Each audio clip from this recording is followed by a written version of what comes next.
There we go. All right. And you guys can hear me good? I can hear you fine. All righty. Oh, why is my... Oh, okay. Hold on. Let me adjust something on my mixer window here. Here, I'm going to eat. Yeah, Try sure. to do this. It's a little funky if I do it like that. All right. All right. Anybody got anything to say? You got something to say to me? I'm feeling inspired. You're feeling inspired. Good. All righty. Well, I guess I'm just going to jump into this. So this is a song that a client sent to me, and I was going to try to set it up before the stream, but I just hadn't had time. So I guess you're going to get to see me just kind of from scratch here. I'm going to mostly be working on the drums and instruments and all that. So I'm just going to dig in. Luke, interrupt me if there's something you want to talk about. I've got a couple ideas for this, but we'll see how it goes. And anybody who's out there, let me know. Brother Hey, Teo, what's going on? nice to see you. Brother Teru. So yeah, and y'all let me know what the audio's out there like that. What the audio is like out there. Here we go. And as if we're not talking Crystal, just make sure that talkback mic is off. Yeah.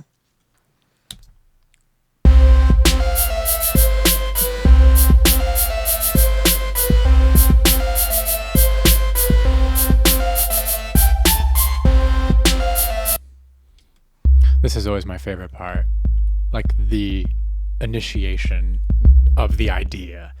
Oh, he's got like two 808s or something here. Oh yeah, it looks like the kick is pitched. Ooh. Oh, I already know what I'm gonna have to do. Yep.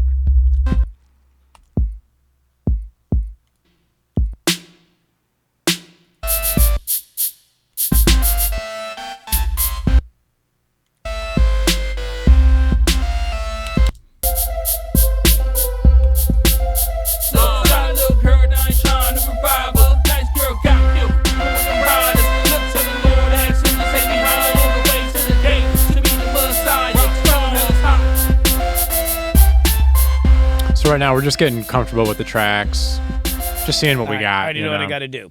First thing is there's like this 808 is hanging over the other one. And they're playing different rhythms. Probably go through and delete some extra hangover because that's going to create a lot of mud. I'm thinking, because if I don't...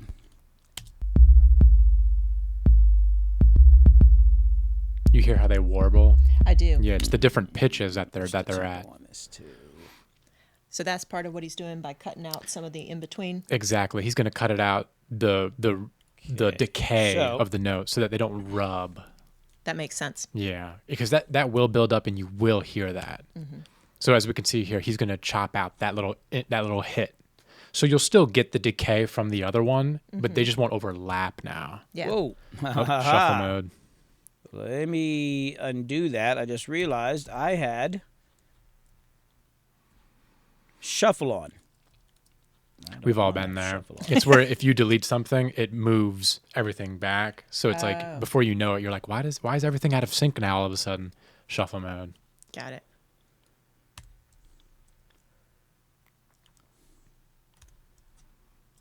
And this problem, it happens more often than you think because sometimes people's just like systems can't produce all the low frequencies, so they're not hearing the rumble. Right. They're hearing just like the percussive elements that they heard. They heard it because the drums kind of play back and forth and kind of create a rhythm. But because whether their headphones don't reach or their speakers don't reach or their room doesn't have enough bass in it, they're not hearing that it is clashing. And from what I understand, bass is one of the hardest things to be able to hear correctly when you're designing your control room. Yeah, of course, because the frequencies they're so large and they take up so much energy, and because the notes themselves are so large, and we're talking like large in like small quantities. They're large in relation to themselves. That if you're missing a frequency, it really takes away from the whole sound. Yeah. So it's like, oh, if my room is just missing 50 hertz, that's like a huge thing to miss. Right. But if you're like, oh, I'm missing 1,000 hertz, that's not so big because when you get into the thousands, all the small add up. But when you have bass and you have big numbers, if you're missing things here and there and you have buildups and nulls where things cancel, you really are missing things. And then that's why sometimes you're like, you go test your record out in the car, test it out to the club, Right. and it may have zero bass or way too much. Right. Because you're just not getting that from your room or your headphones or whatever, you know? That makes sense. But it's tough. Yeah. Getting bass to sit right in a room is so tough, you know, because it wants a perfect environment, and we don't live in perfect environments. Right. We know we've boxed ourselves in, Yeah. and sound does not like boxes. Yeah.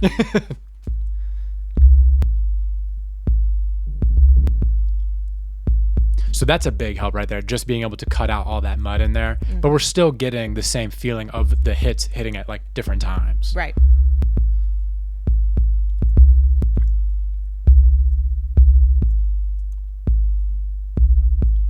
It is still a little, you still hear a rub a little bit when they play like against each other, but it's actually kind of interesting. That's cool. Hey, Billy. Yep. Brother Tayro has a question. He says that he's currently in school for music tech. He's Pro Tools certified. What's the best way to get into the field? I mean, I would just say start working with people. Like, I mean, you can go work at other studios, and you should probably do that. But I always found that, just finding really good people to work with is the best thing. That was what was really big for me. You know, just like people that are, you know, find artists to work with. I mean, I don't know. I think at the early stage of your career, you just got to try everything you possibly can, you know, and make a lot of friends too. Like, that's the other thing I think people forget about. Just make friends with people that do this, you know, are doing what you want to do. That's the only thing I can really think of. It's tough. I mean, it was hard for me because I tried to go work at studios and nobody would let me in. I mean, literally, they would not let me in the freaking building. I don't know. I mean, maybe they thought I was a weirdo. Like, yeah, come on by. And then I'd get there and be like, I think there's people in there. There's cars out here. There's a security camera out here. I met them a few days ago, but they ain't coming to the damn door. And yeah, it was kind of weird. So I had to figure out my own way to do stuff. But, you know, you can go intern at big studios, which is probably a good idea. But I would say also go out and just find people to work with. And hopefully you find people to work with that are really motivated and actually doing something, you know, like getting out there and promoting the stuff. Because if you find the right people to work with, then they kind of do promotions for you, you know? But he's got these 808s kind of overlapping. It's a little weird. I'm not sure exactly. Luke, can you see this? Like, it's got some hitting at the same time. And there is a melody, but maybe that's all right. Because if you listen, it's like...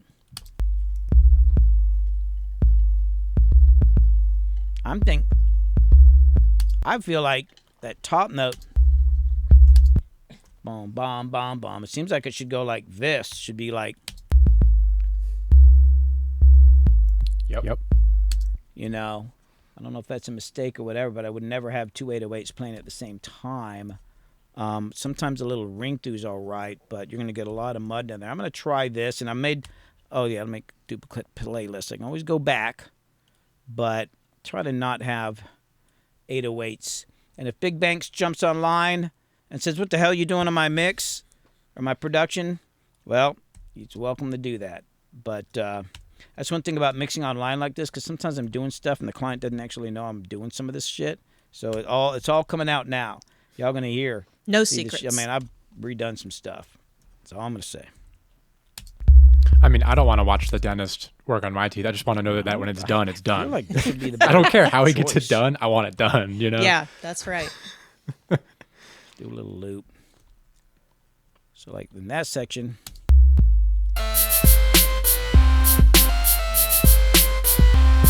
So what we're hoping happens now is that the pattern's the same so that he could just copy and paste it down.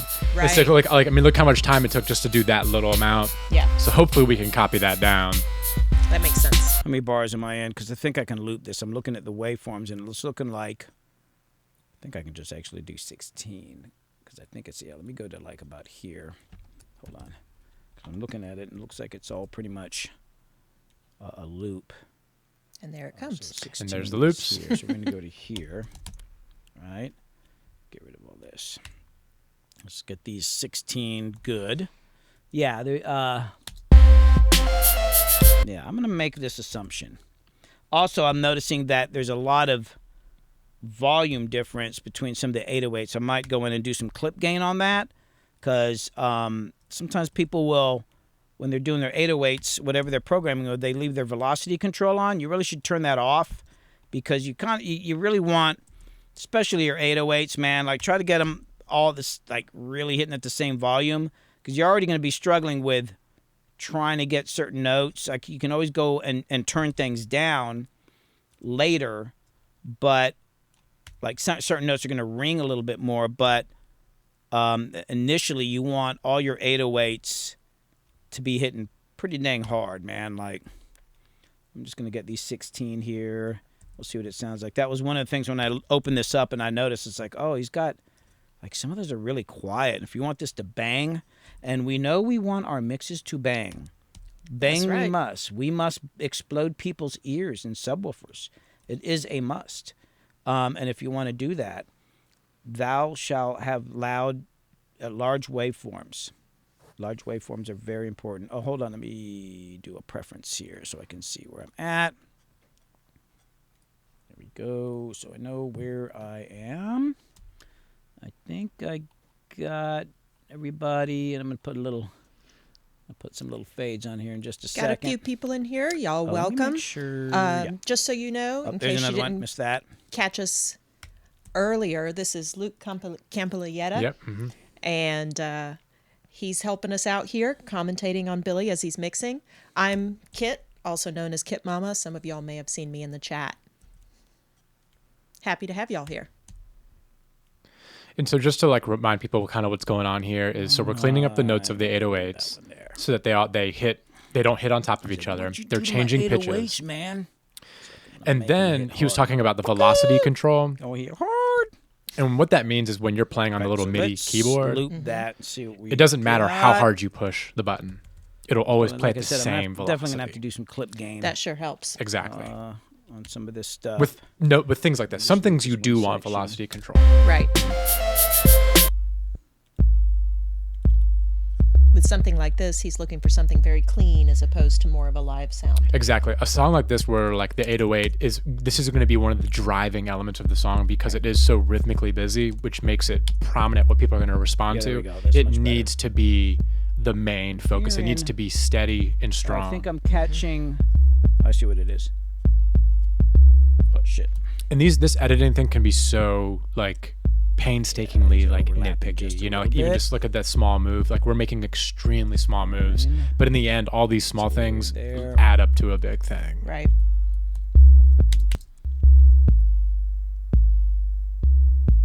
Yeah, that's good. Yep.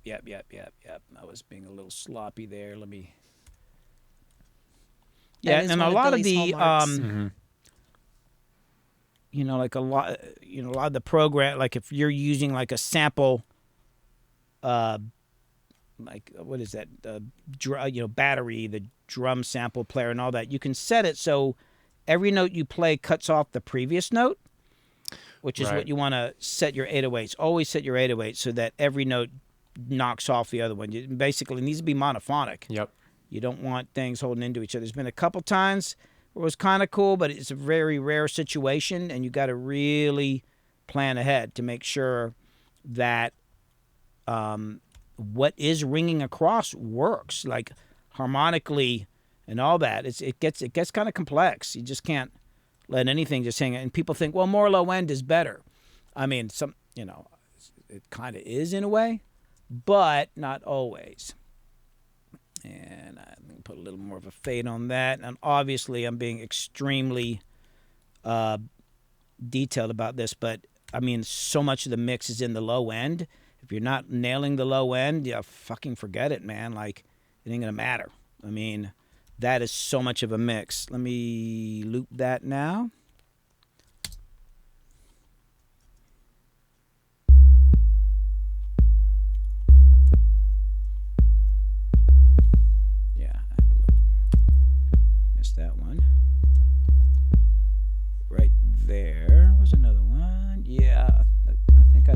actually be here on some of those. I think that's actually the waveform from the previous note is what I'm seeing. Yeah. Yeah, let me bring these here and let me bring that to there. The other thing you ought to consider that the physics of a low frequency waveform, they literally kind of hang in the air longer than other sounds. Like other sounds, when they're done, they just kind of disappear, but low frequencies kind of linger in the room. They kind of hold in the air. So you got to make sure that things aren't overlapping, and sometimes I'll even make sure that, you know, there's a little bit of a gap sometimes, depending on what it is that I'm working on. But it is so I'll put a little bit more on that. It's starting to sound a little cleaner now. There's one hit that I keep feeling like I'm almost hearing two on top of each other. Yeah, right there, whatever that was. Let me get through this and I'll find that. There's another one. Am I looping? Should be looping.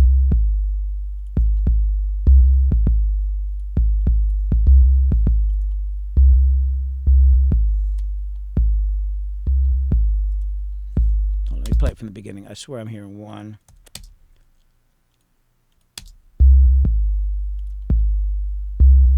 Right there. Oh, I missed that one. Yeah, I know I was missing one. It's easy to like think you got everything. I double check shit so much, man.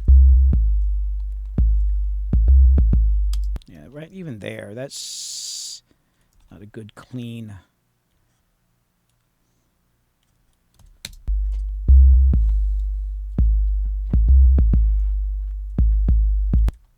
Whoops.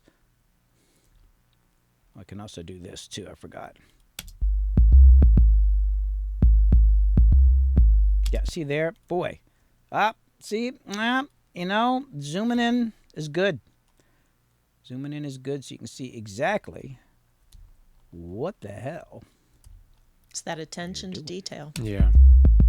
I mean, you can't hear it when it flams. You know, you can hear the two attacks of the two different sounds. And when that happens, like when you have a speaker and the woofer is right, what is projecting the sound, if you have two sounds competing for it to move forward, you're kind of handicapping the speaker from being able to push out. Yeah, If you want it to either all push out or all come back, moving together. When things start flamming and fighting each other, come on, what are you afraid of? that's when you're losing energy. that makes so much sense. Which is what Billy's Well, talking about with like, if you don't have the bass right or the energy right, it's about having things moving double together. clicky thing in there. You might think it doesn't matter, but it matters. It matters. Clicks matter because they especially come through on smaller listening devices. Like when you're listening on laptops and cell phones, there, small earbuds, because you're only getting a limited amount of frequency response of the song, and those clicks live in that area. Right. So you may not hear the kind of click. reminds me of making hush puppies. You can't really hear that click on like something like a nice set of headphones or in a speaker system, but you start really noticing them on a phone. You're like, oh, what is that? What is that clicking sound? What is that static sound? Why do I hear that buzz? And it's because it's magnifying that problem on those devices. Right. And let's face it, a lot of people listen to music on that stuff. So right.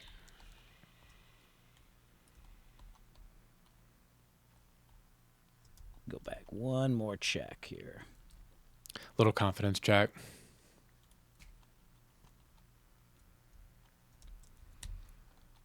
We call them an idiot check. Idiot check, yeah, Make that's sure. idiot check. Perfect. Yeah.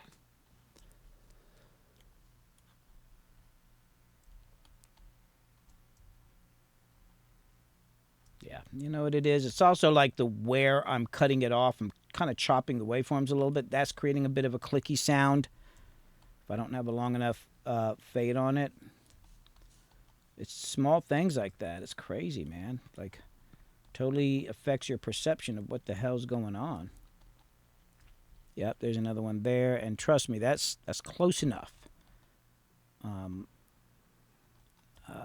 Get that. So a lot of what he's doing here is basically this. That's prepping it, good. setting it That's up for him to good. really do the mix. Exactly. Yeah, this is still like, this is before like even getting into like the mixing or the tone shaping, because this is, I would almost consider this like a tire alignment or filling up the tires of your car, because you can't actually drive the car yet, or the car's not going to function properly until this issue is resolved. And so now that we've resolved this issue, now we can look at, say, okay, well, it needs more low end, or it needs more distortion, it needs more saturation to tone shift it, Right. or tone shape it. So this is kind of more like maintenance is how I would look at it. Makes sense. And it's not like the funnest maintenance to do, but Right. it's just like getting an oil change is. Like it ruins your whole day, because for some reason it takes them 4 hours to change the oil. So now what I'm So going to do we just got to get it is- done though, you know? Yeah. All right, I'm going to take the 808s. They're on 2 different tracks, and I'm going to run them into an auxiliary return. Whoops.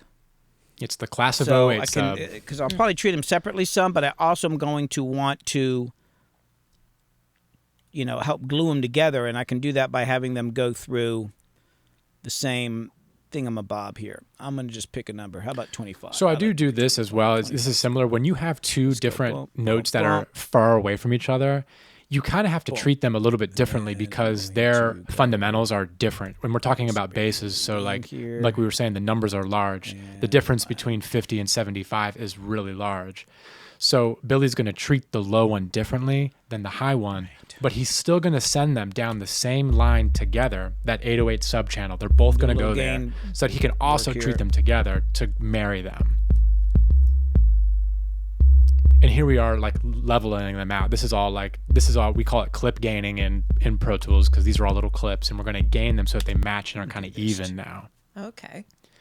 We're going to EQ them differently. We're going to saturate them differently. When they go through their group, they're going to be married together by some group processing. So right now he's just working on each individual sound. Mm-hmm.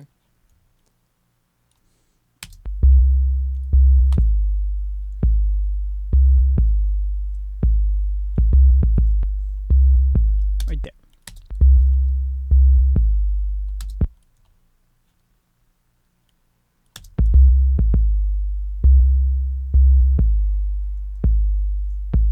And that little gap there, was that what he was talking about? We're leaving just that little bit Exactly. for the low end sound? Yeah, because what will also happen, he was talking about earlier about like where in the wave you cut it off. Like, you know how it's kind of like, they're like these little bumps. Mm-hmm. You kind of want to make the edit, when edits are not going well and you can hear the blips, you can see here, you want to get it Just a where little bit of- you just want it to get a nice clean cut. If you cut one of those hills in half, Right. that's when you can start hearing some of the blips. So he's making some of the edits shorter and some longer, so that he can get a full little resolution to the little hill of the waveform. Yeah. For some sounds, you can cut it and it'll be a drastic cut, but it doesn't clip or blip. But in this case, it is. Right. So this is already so much cleaner. I can already tell the difference so much. All right.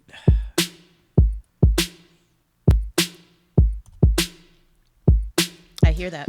Yeah, and so now we got this kick drum, and that's going to add another like puzzle piece into the whole picture, because now this has to behave with the 2 kick drums that are now 2 different pitches. Right. So this is going to have its own different problems. And so right now we're trying to see where the kick resonates. You know, where does the kick foundation start?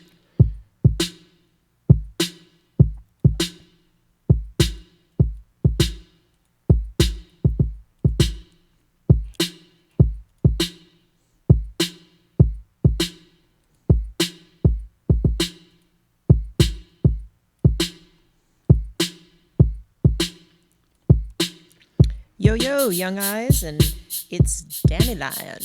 Hey, we got some people that I know in here. Awesome. Nice. Got some young engineers in here. The next generation. That's right. This hi-hat is reminiscent of a Drake song that I know. Started from the bottom. I don't know if you know this song. I don't. This is exactly what it reminds me of. This is honestly my favorite part of when you're like starting, is getting all the drums right, because I think there's still something like primal about being a human being that responds to drums. Right. It's that beat. Exactly. I hear Billy jamming in the other room. That's right, yeah. It's fun to work on drums when it's kind of loud. Oh. You know. Right in there. What am I hearing?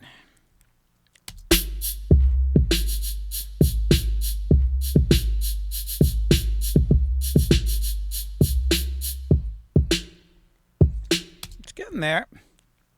This is it's so 808s are funny. a Like lot I wish we cleaner could like now. go back in time and hear like what it was when the 808s were having that issue to now. Because to me, this is a night and day difference. It's already so much different than Yeah. it started out. Exactly.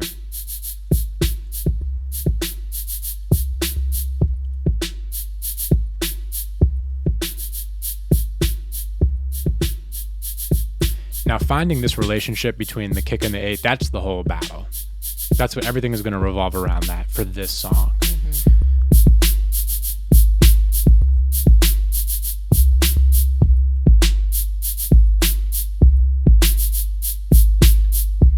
Damn it.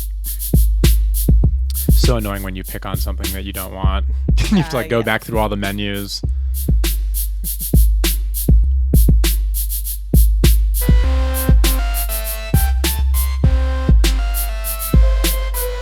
And this happens also like when I'm mixing too, is once you kind of get the kick and the bass kind of situated, you kind of just start throwing all the elements in just to Right. kind of get an idea of where things are going to go. And I made this observation last time on the last stream about how he's making EQ decisions while other things are going on. Right.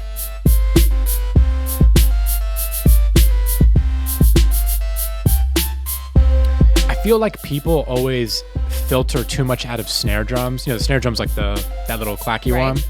And they make it too thin. And we just saw Billy add some chest to it. Right. Because you got to remember, the snare drum is also part of like, it needs to be felt. It's also kick and snare. So it's like, I'm glad to see him boosting Right. some low end on the snare. People wonder why their drums don't hit. I'm like, you kind of took all the energy out of it Out of the snare. when you filter it. End. Yeah. Yeah. Nice at Standing Line. He says the audio is crispy like a McDonald's Sprite. Nice. Yeah. Growing up, Sprite was probably one of my favorites. You know, it was so good.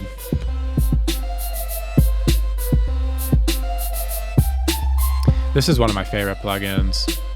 So it's two compressors, and I mentioned it last stream. One on the left is different from the one on the right. They're Okay. actually two. It looks like it's just one unit, but it's actually two separate compressors that feed into each other. And so you can see that's why the meters kind of move Right. at I different see that. different intervals, Yeah. you know, because they're doing different things. Because compressors, they behave differently, different types of ones.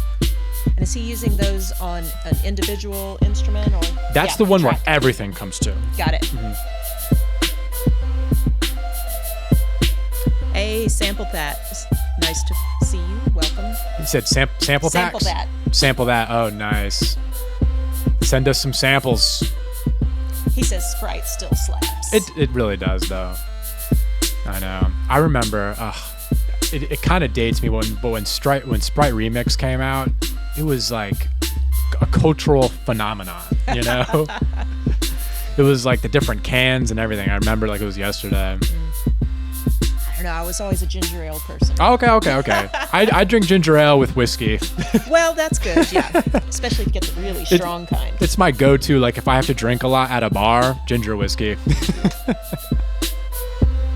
So it looks like I already know what Billy's about to do. He's gonna go ahead and put a short delay on this clap, which is what he was doing on our last stream. Because we had made the thing of, we hear sound in the natural world, and so it needs ambience. Right. And so he's going to put a very short ambience on it. It's just going to give it a little bit of, it's just going to give it a little zest, you know? Right. I'm with you. Anything with whiskey. Yeah.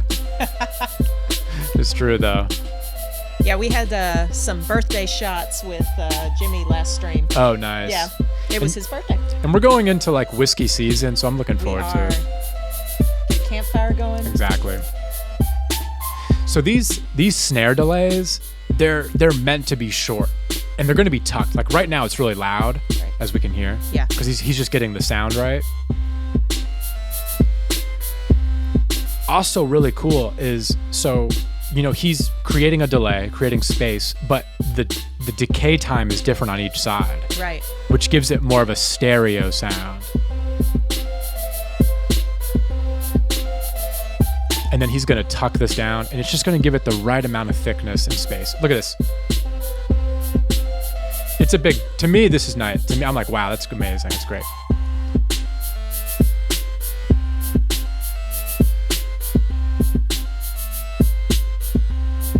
And what's crazy is he's filtering out low end on that effect. Right.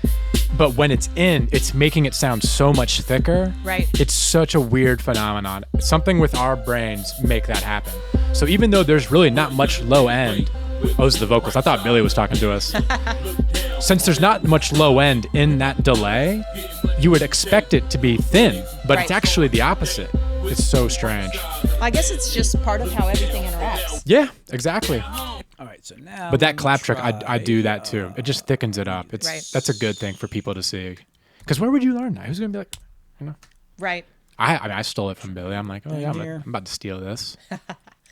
He's talked about that's part of what he does to make his low end huge, is pulling a little bit of part of the sound out, actually. Yeah, it's weird how that happens. I mean, seeing that happen on the snare was really actually made me start thinking about certain things that I'm doing. Nice. Which is why I'm excited to be doing these streams, because I'm like, I get to reevaluate how I look at it too, Sample That says he's stealing that clap trick.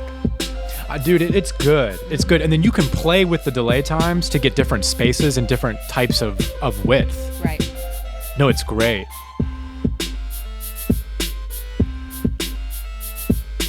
And then you can really go down the rabbit hole when you start distorting effects.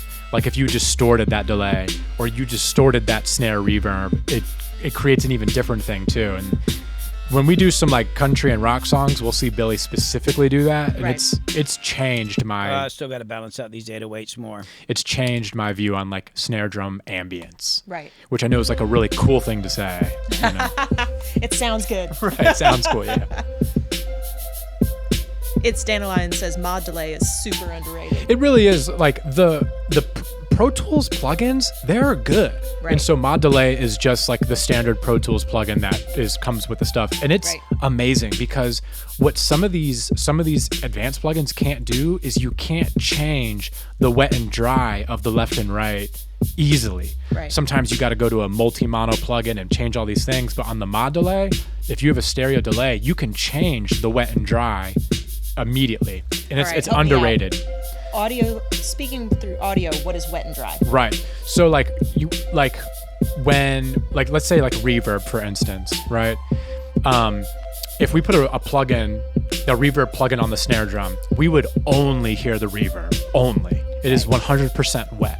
Okay. Now, if we dialed it back or blended in the dry signal in, then we start getting the balance of the original and the effect. Okay. So really, what anytime we're using effects, we're hearing a balance of the wet and the dry. All right. So I get it now, because without any effects coming in, it's dry. It's dry. Exactly. And what's cool on that mod delay is you could delay something and you could change how much of it you want to hear so easily. Okay. And same thing with the Pro Tools reverb. The deverb, it's actually great. I've seen major mixers using deverb. I'm like, oh, it's deverb. It's like, you know what? It actually is a pretty good plugin. I've heard Billy tell other people who have asked him about his favorite plugins and things like that, and he's like, actually, some of the ones at Pro Tools are great. Yeah. So we can see Billy's still working on this 808, and this 808 is actually gonna be challenging because it has a decay that goes down. It's not like just a giant sine wave that just holds like a duh. Right. It falls. I think I can do this, but I don't want to cut it right there, so I'm going to. Let me do this. I like this part where I have no idea what's going on, and I'm like, I'm like deciphering. Right. Because I used to do this, like when I used to go down to the zone and watch Billy mix, and I'd be sitting behind him and I'd be like, okay, what's going on? And I'm just like having flashbacks of it, Right.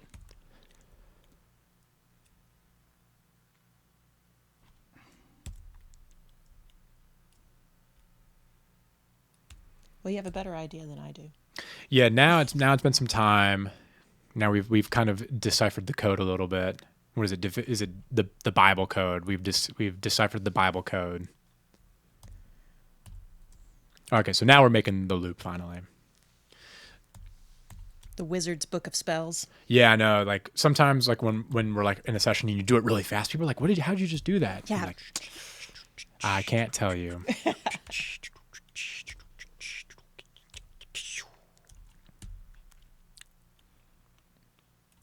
Although I'm gonna grab.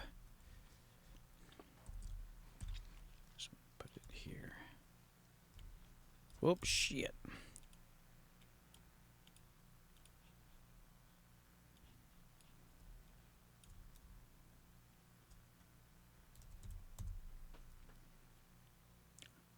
Jeez. That's kind of a neat trick. Yeah, I didn't actually know you could do that.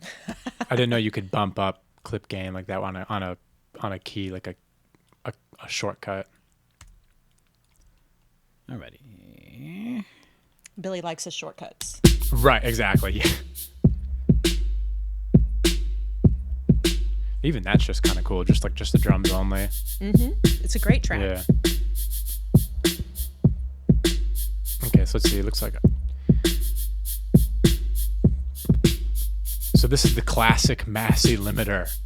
This thing is a great plugin. So like, what a limiter is doing is we're taking the signal that has a dynamic range and we're going to squeeze it so it's more consistent. Now, how is that compared to compression? Limiters usually operate at a higher ratio. So sometimes it might be a little bit more aggressive. It might be a little bit faster and hold it a little bit longer. Compressors have a little bit more of a wiggle room, where a limiter is more like running into a wall. Got it. It's kind of like that. Okay. Ooh, I like that. Wow, that was cool. You should put that in the song more.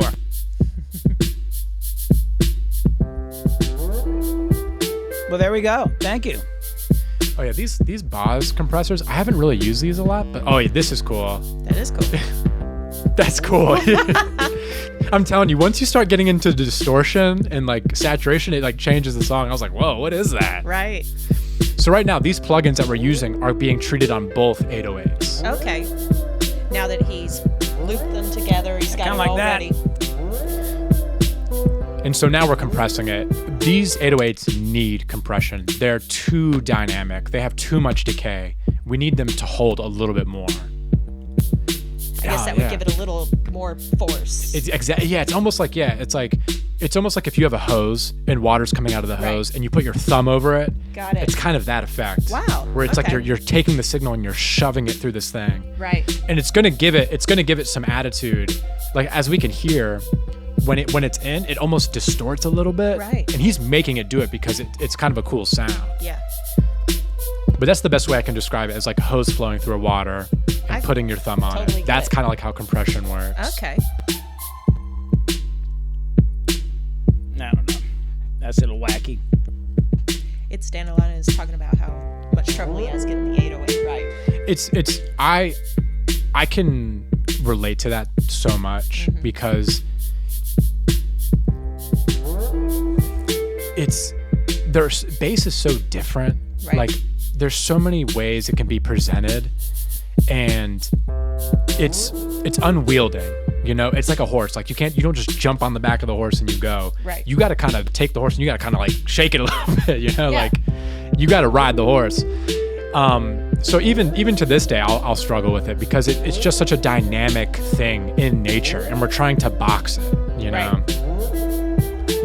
Trying to control it. Exactly. It's more of a control thing, like learning how can I control it? Because it's always going to control you. You know, it's always, the bass is always going to get the best of you. But if we can work together. Right.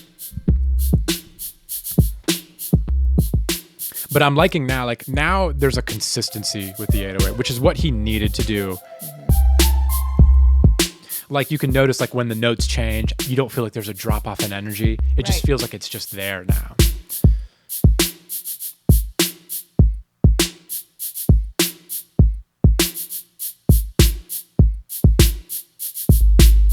sample that's talking about what he runs into a lot is when there's high and low notes on the 808, one will be booming and the other lacking. 100%. This is such a big issue, and this is why it's a good idea to split the notes, because when you have a really low note and then a really high note, they resonate at different frequencies, and the higher notes, because they're easier to hear on other systems, the resonance is stronger. Right. So that low note will just jump out at you, and then the low note will go away.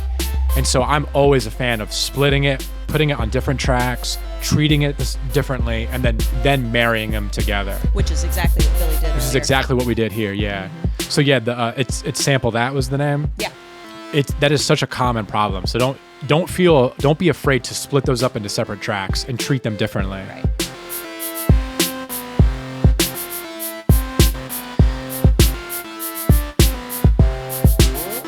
And so now it looks like we're trying to marry that kick now. So what I really want to point out, this changed my life with hip hop kick drums, is you need mid-range. This middle bump right here around 1K, it might be around like 900 hertz. That is where the knock is in hip hop drums. Right. When you're dealing with a drum kit, which is how I came up playing, like with recording bands and stuff, it took me so long to realize you do this kind of the opposite with a live kick drum. Got it. With a hip hop kick drum like this, you need that 800 to 1K. That's where the knock is. And I'm so glad that it's there, and that I'm not hallucinating because it's right there. He's doing it. I'm doing it. I've heard from other people being like, that's where, if you want your kick to knock, around 800 hertz is when you want to look. But if you put too much, then it's too knocky, and it sounds like you're just knocking on the door. Right, right.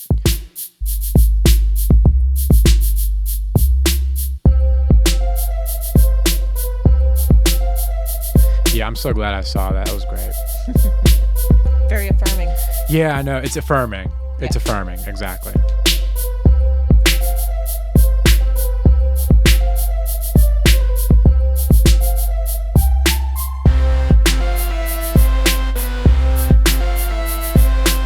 And is something that I want to point out, like, I feel like it's a huge internet thing to be like subtractive EQ, subtractive EQ, subtractive EQ, where it's just where you're taking things away. Right. When I feel like when you're working with drums in music, it's all about additive. I'm always adding. Right. You know, when I'm doing vocal processing, it's more of a subtractive game. Right. But with like music and drums, like I'm trying to create movement, and it's more of an adding game. And so far, everything we've seen happen has been adding. Look at this graph right here. Those are all adds, I see minus the little filter at the end. Right.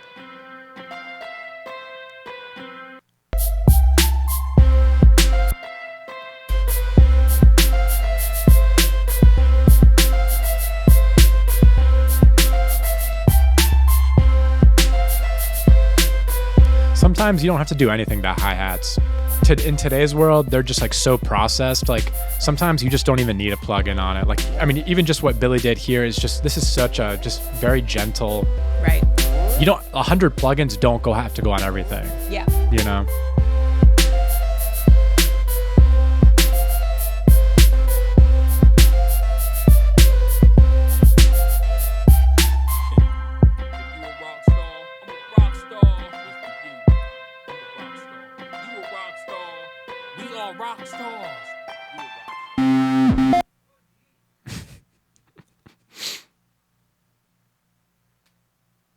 And I just want to like hammer home the point that like we're making these changes to individual things while listening to other things. Right.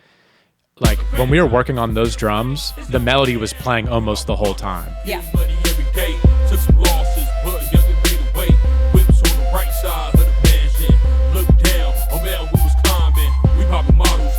Yeah, it's Dandelion is pointing out he never thought about splitting the notes. It makes sense. Yeah, it's so true. Like I find myself doing it more often than not nowadays. Because like I tell myself I can get more out of each note individually than I can as a whole group trying to process everything together. Right. Now, I try not to go more than 2 separations. Yeah. I have like my low notes and my high notes. Once you start going into 3 tracks and 4 tracks, it's too much. Right. It's too much.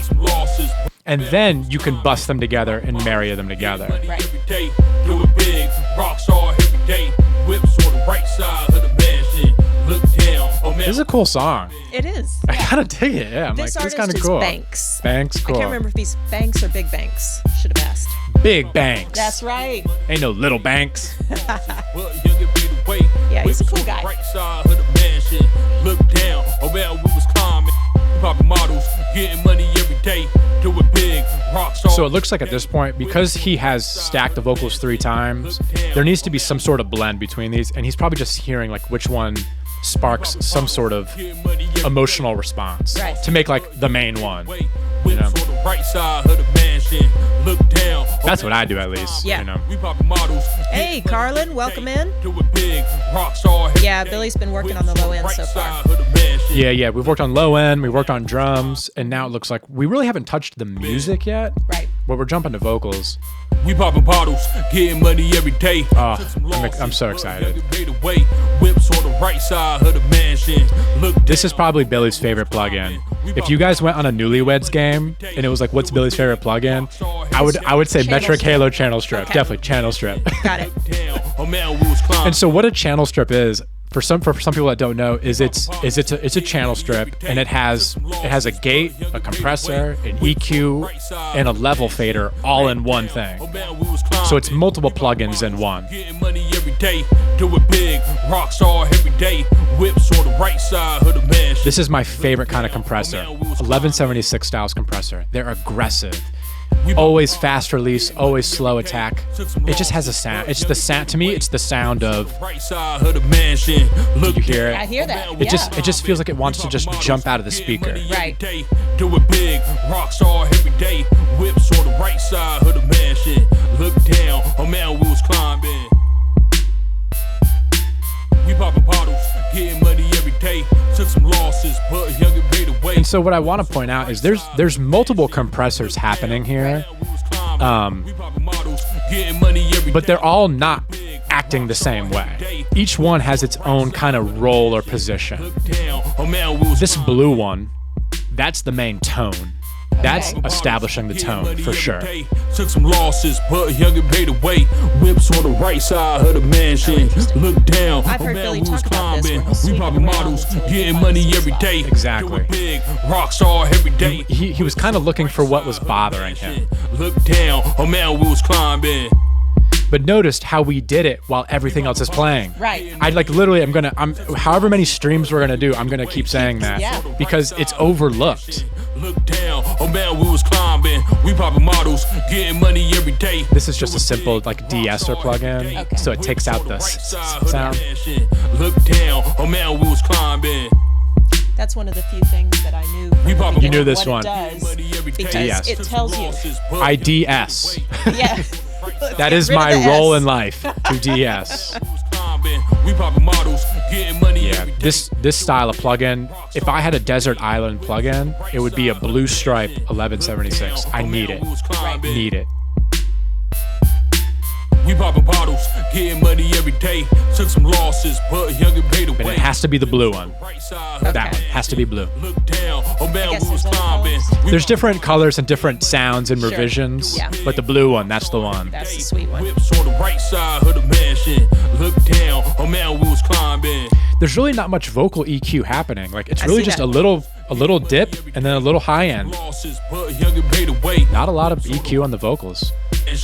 Look down, a man we was climbing. We popping models. There's the party. Money every day.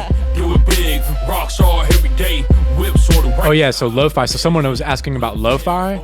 So the lo-fi, it's so interesting. If you put lo-fi on a drum, on a sound, on a vocal, and you just turn it up 0.1, Right. 0.2, 0.3, it does something. Wow. Big, Rockstar. I don't know what it's doing, but it's doing something. Yeah. And you don't need a lot. Yeah. 0.2, 0.3, it just, I don't know. We popping bottles, getting money every day. Took some losses, but younger paid away. And I remember when Billy discovered that, I was around him when he was like, man, this lo-fi is doing something. Right. We popping models. And we A-beat it, and it's saturating and compressing in a weird way that's like non-linear. A man we was climbing. We popping bottles, getting money every day.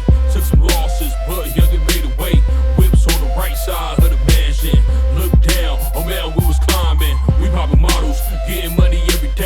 I actually kind of forgot that lo-fi did that.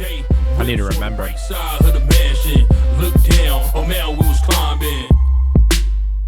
And lo-fi is another just Pro Tools plugin. Nice. I don't know what it does, but you don't need a lot. I'm telling you, 0.2, 0.3, you're good. Here we go, sweeping again. Right. But what I want to make is this is all 3 vocals going to this plugin. Got it. I see that. Yeah, all 3 of these are going to that.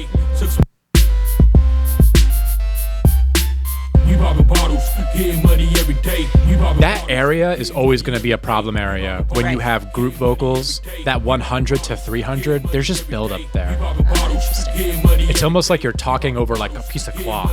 Okay. That's like, and you just want to clean that out. But look, it's not huge. Right. It's 3 dBs, you know? It's amazing how such small changes Yeah. will make a big difference once it's all keyed. Exactly. Oh man, we was climbing. We popping models, getting money every day. Do it big, Rockstar every day. Whips on the right side of the mansion. Look down, oh man, we was climbing.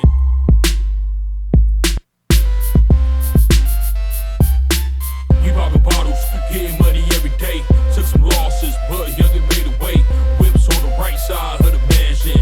Look down. So this plugin, it's really cool, made by this company called Kush Audio. And this, I believe, is where all his vocals are going to. Right. And he also has another one that all his music goes to. And it just has a little vibe to it. I don't have much experience with that one.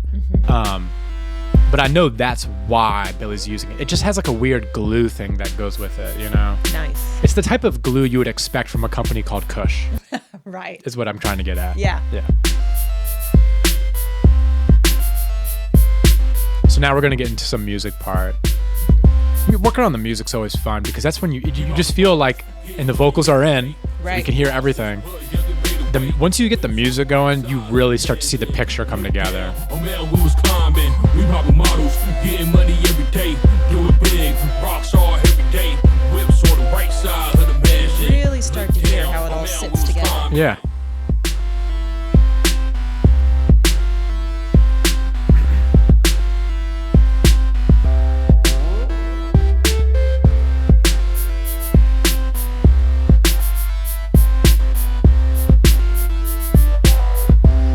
So what's cool about this EQ is it has like a resonance bump, so you can see that where that bump is. Right. And it's a cool type of filter type. When you have a really aggressive filter, it's a good idea to bump after it, and it has a weird, cool sound to it. Every day, do it big, Rockstar every day. Whips on the right side of the mansion.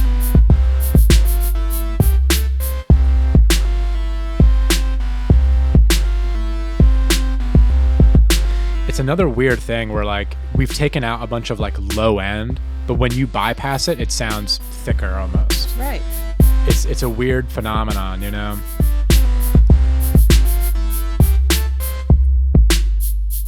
Would that be the same even on a solo track as opposed to, because I can understand when you've got a lot of different things with low end together, Right. that they might muddy each other up. Right. But is it just something the way our brains work that even solo? 100%. Yeah, I don't know if it'll work in solo because I don't know if we're hearing like the culmination of all the for frequencies. here, yeah. But in solo would be interesting. If he does solo it and change it, it would be interesting to See if hear. we can hear that. It's just curious. Because our brains do some weird things. Yeah. You know, like when we listen to earbuds, like there actually isn't any bass. Your brain actually substitutes it in. Oh, wow. Because the speaker itself can't actually produce the waveform. Oh. But so- our brains are so smart tiny. enough to reproduce what's missing. I Because had it no hears idea. it hears the harmonics. Yeah. Right. That's cool. incredible. It's cool. So it looks like right here, we just want to crush that melody thing. Like we're literally like, if we're talking back to the hose example where it's like water flowing out of a hose, Right. we're literally going to like crush it. And you're like going to spray your little brother or something with it. Give it a little more force. Exactly. A little bit more force. That's exactly what he's doing. Yeah. That might be a little bit too much force. He's still your brother at the end of the day, but Yeah, you don't want to make your mom too mad. yeah, exactly.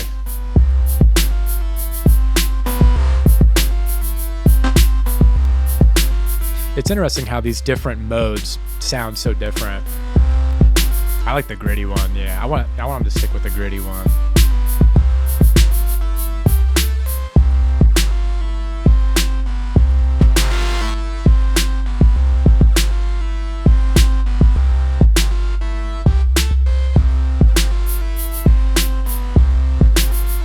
Hey, Torrentazos.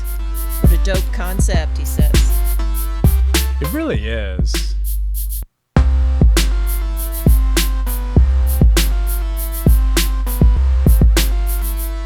Yeah, I think he's gonna stick with the gritty one here. It's doing something like when you distort something like that, it almost distorts so much that you're adding harmonics to it, Right. and it feels like it almost like changes the pitch almost. You're like introducing different. It like changes the sounds. Like even when he like pulled that release all the way down, Right. it just completely changed the sound. It did. It like warps it, which is kind of what distortion's doing. I was gonna say, yeah. You know. Oh, it's Maxim. Hey, man. How you doing? Welcome to the party. That's right. Oh, nice. I like how there's this button called beef on here. I can guess what it Beef? You can have thin, natural, or thick beef. does. Ugh. Sweet. Sketch.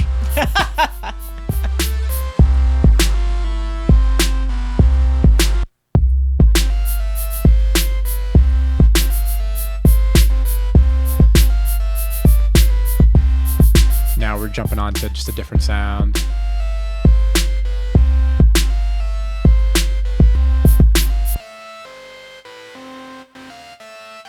So maybe we'll get to hear what we were talking about here.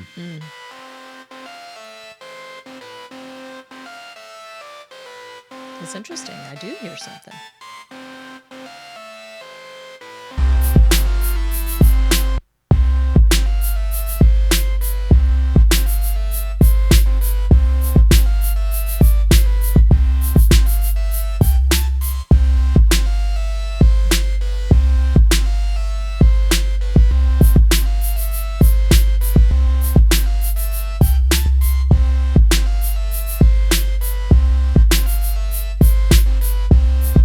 Oh, no worries, man.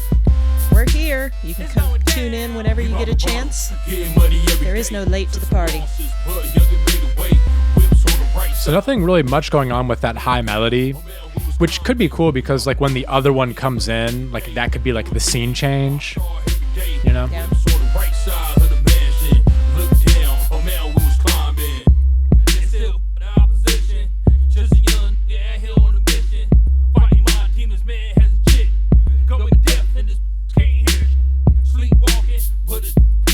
Billy's thinking of something. Yeah, I'm trying to When the figure out- mouse stops moving, that's when you know like a serious thought is happening. Right. So it looks like we might add some hi-hat ambience. Ooh, keys ambience. Nice, cool. So I think keys ambience is like one of the most slept on things. So here's that mod delay we were talking about. So there's the Right. dry and wet sliders. Okay, But you see how it's on both left and right. Right. Just a great design. It is pretty interesting to watch some of these plugins and see how they're visually designed to help you get Yeah. what's going on. Exactly. This is really cool for people to see.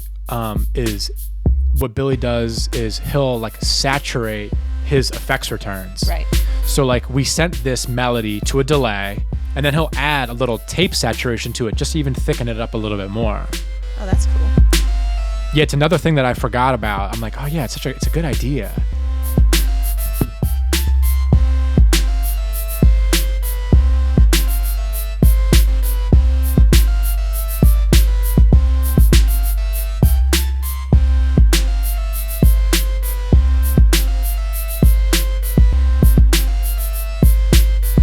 You hear how different that sounds? I do. It just feels like the sound sucks without it. Right. To like, in like layman's terms, I'm like, it needs that delay. It needs it. Yeah, when you hear it with and without, you go, oh But, yeah. but you know what's crazy though is until that happened, it's the crazy thing is it sounded good. Yeah. When we were listening to it, I was like, oh yeah, it sounds great. Right. But then when you add that to it, you're like, oh no, you need that. Mm-hmm. It's like it's a weird how your brain does that. Yeah. Yeah, you just can't forget to add ambience to like especially key tracks. And when you do these ambience tracks, we're not on the grid. They're not quarter note, eighth note, 16th notes. We're like dealing with like time-based things. Yeah, man. Thanks, Maxim. He put up a link to Billy's Spotify playlist. That's his discography.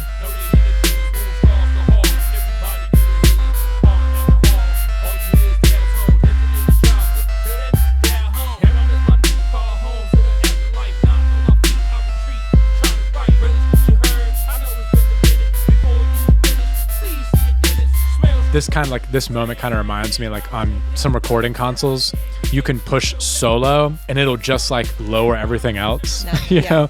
Because like right now the melody is so loud and everything else is quiet. Right. It kind of reminds me of that mode. Yeah. Here we go again with this 1176. I use it on everything. Yeah. I use it on everything.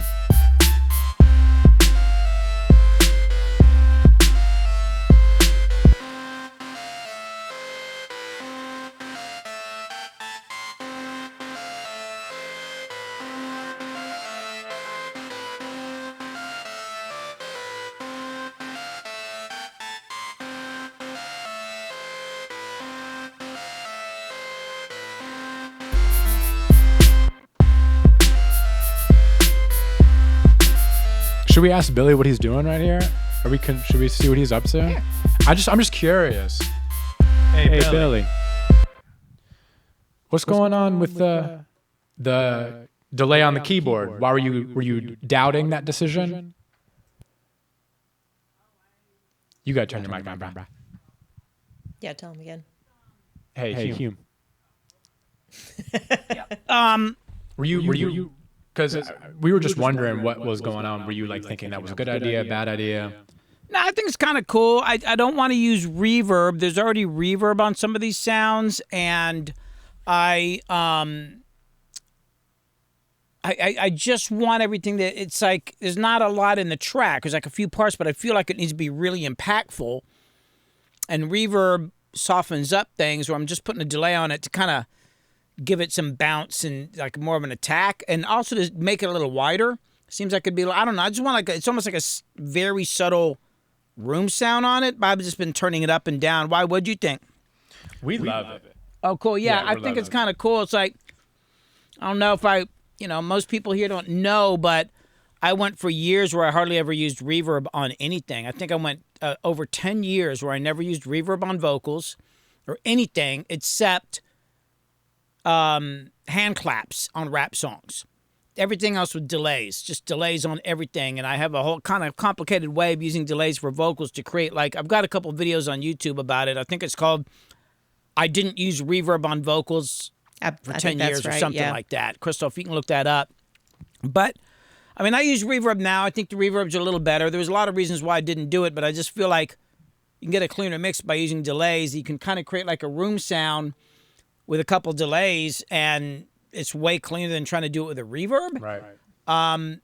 As usual, I just want all my mixes to hit really. I don't care what kind of style it is. It's all just about having a lot of impact, because, one of my theories is that if you're watching a live performance, you're with a musician, you're there with them, there's this energy that you get. Like, there's like the energy of seeing them perform, and then there's the lights, and there's some nice chick over there with a beer in her hand, and it all combines to give you this experience. Right. But when you're just making a record, it's just sound coming out of a speaker. You got to compensate somehow. You almost have to make everything bigger than life, And it's kind of true for everything. I don't care whether it's like an acoustic love song or whatever. It's kind of, there's a lot of the same idea behind it, or like, oh, it's a love song and it's like this guy's sitting in a room with me. Well, it better be like he's sitting right freaking next to you and singing in your ear, That's how you want it to sound. But to do that, sometimes you got to use a lot of compression and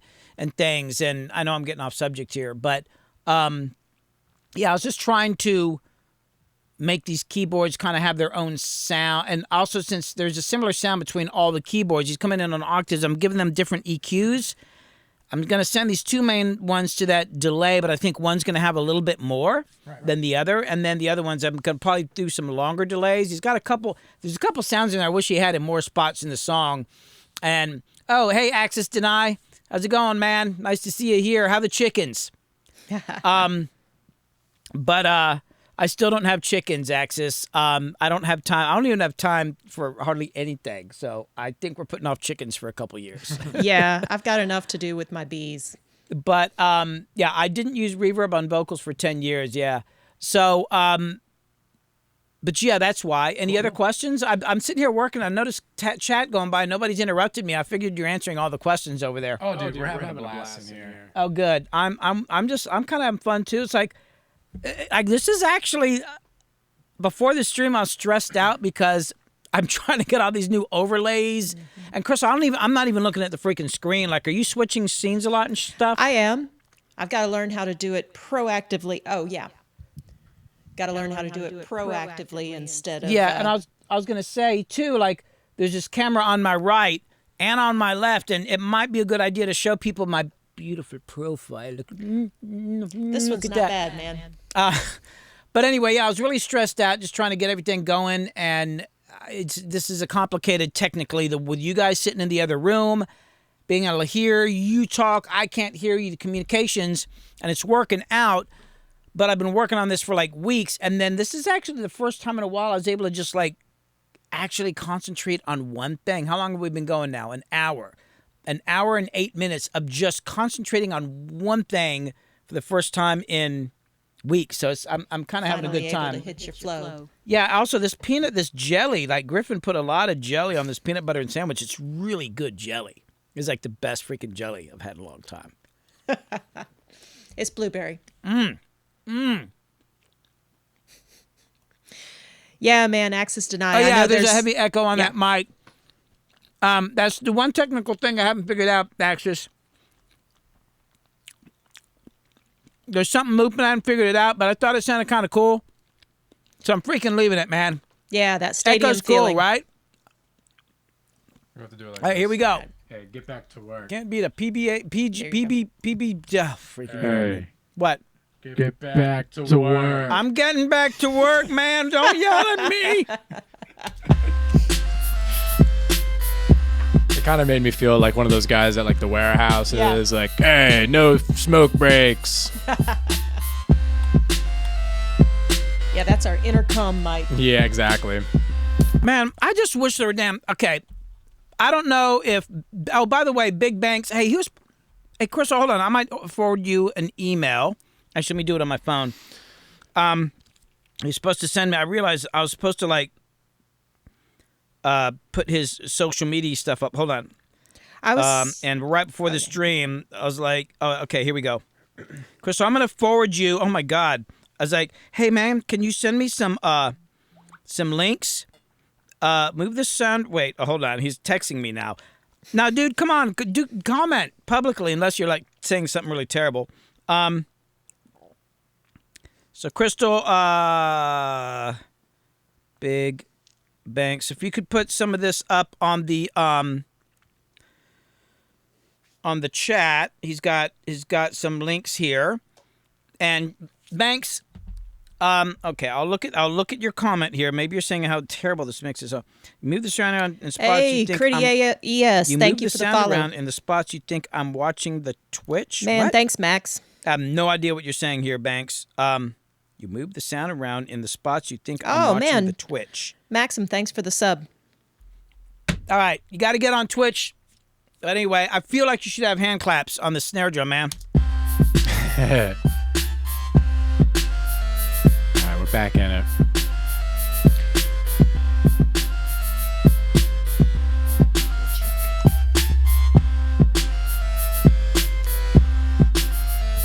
Yeah, and that audio might be off just a little bit too. I had to set it up in OBS. Let me just check something real quick. Now you're saying it. I've got. Hold on, just a sec. Yeah, I had to delay my audio with the picture, and I thought I had it close, but man, I don't know. This is only the kind of third time I've used this setup.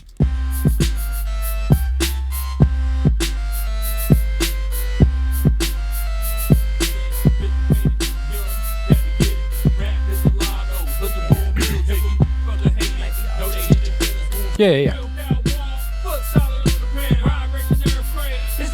So now that we're back in it, so we're working with the music, you know. Moved on to more overall. Exactly. The thing about like mixing is you gotta step back. If you get too focused on one thing, or you're moving from one thing to the next, to the next, to the next, you're losing perspective on the main thing, Right. which is the whole song Yeah. as a whole. A mix. Exactly. The greatest snare drum in the world doesn't matter if it sits in the mix horribly. Right. And with waveforms, I guess that's especially critical, making sure everything can work together so that you can actually hear it, because things can cancel each other out. Absolutely. Yeah, absolutely. Yeah. Especially when we do something where Billy's using live drums, we'll definitely see how things cancel in and out. Yeah.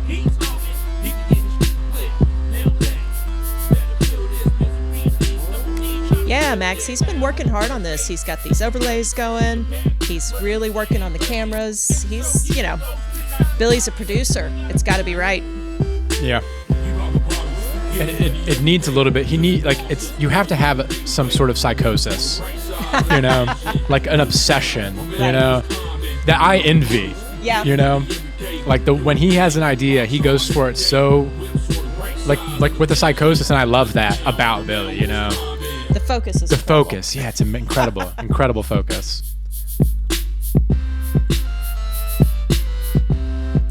Sample that. You said you just did that and wasted 2 hours of your life. What was that? What was that?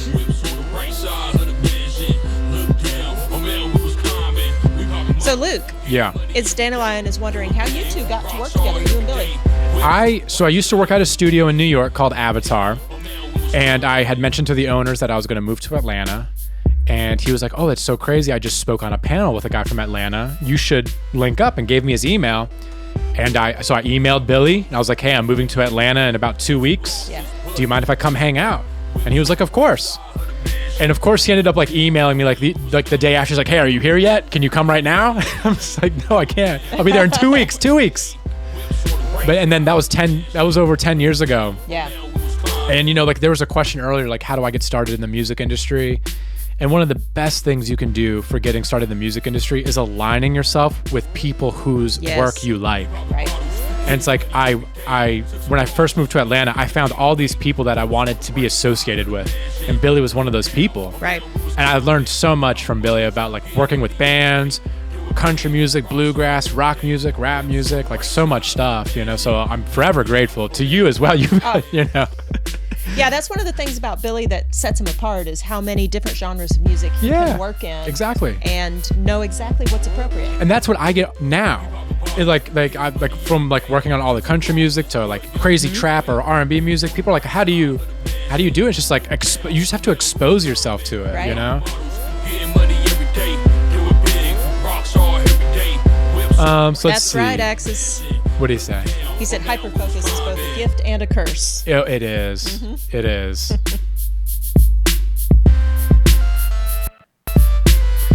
So it looks like we're going to add some ambience to the hook vocals, A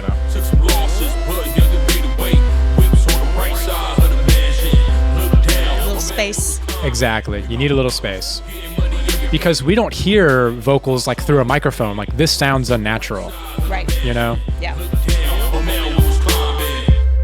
Hey, it's Big Banks, y'all. Welcome, Big Banks. This is the rapper that you're hearing here. Yo. This is his track. I dig it. Yeah. I dig it. Yeah. really I think enjoying it's it. cool. I think it's cool. Yeah.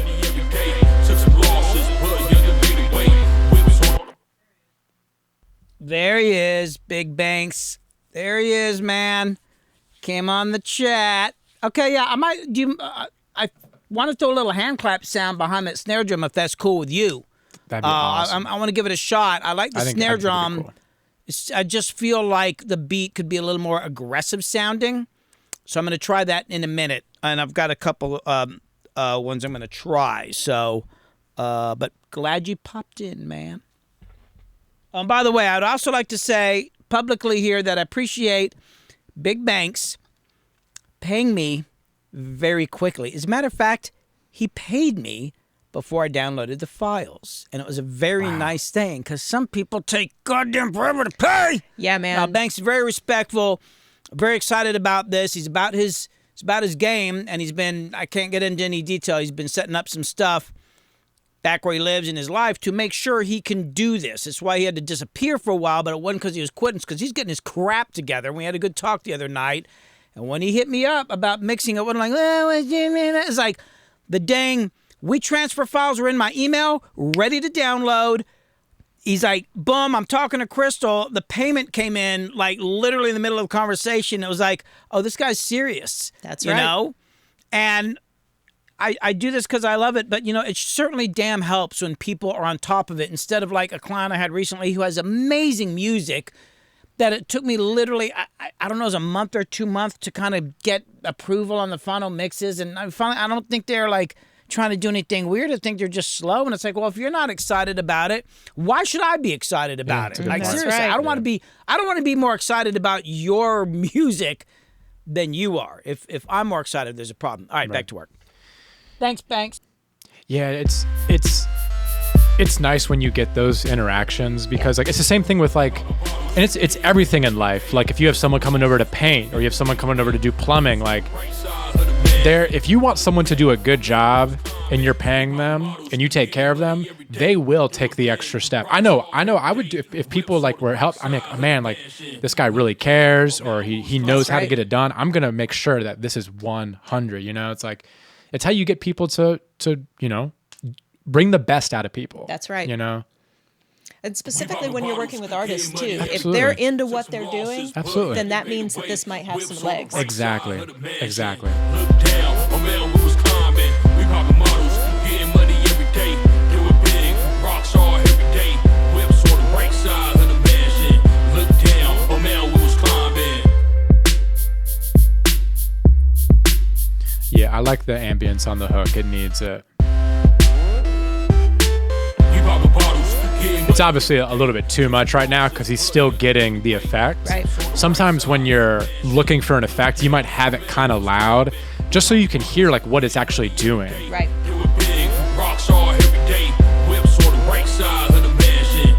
It's Danny Lyon was saying that Dane and I booked a studio tour and snuck in the resumes. See, it's brilliant. Like no one has the blueprint. Right. Like you need to like be creative, figure it out. How do I get close to who I want to align myself with? Right. Like I did the same thing, like where I went around and just like showed up. I'm going to jump over to putting this hand clap on the snare. I just got to make sure, I'm pretty sure everything's on grid. But I didn't know that story. I think Grid. that's really cool. I like hearing stories like that. Like I do, tried yeah. this or I tried that. Oh, and- yeah, he's and it happened, Mm-hmm. Yeah, Billy has talked about how one of the most important things, like you were talking about, just surround yourself with the people that you'd like to Exactly. move forward with. But also when people ask him about networking, he's like, just make friends. Yeah. Be around the people Be that around people that you want to work with. Yeah, like if you want to work with so and so, you want to work with so and so, or you want to work with drummers, or you want to work in country music, or rock music, or rap music, like you got to align yourself with things that you want to do. And make yourself indispensable. Exactly. I think adding the clap to the snares is going to be cool. All right. Yeah, I do I'm too. going to grab Because it's kind of a hand driving claps. song, and claps I just was do that to saying, people. There are some things I don't know. I cannot show. They are secret. So should we go So if I do was to show you my sound library, you'd go, oh. And be like, oh. And I'd be like, oh. But no.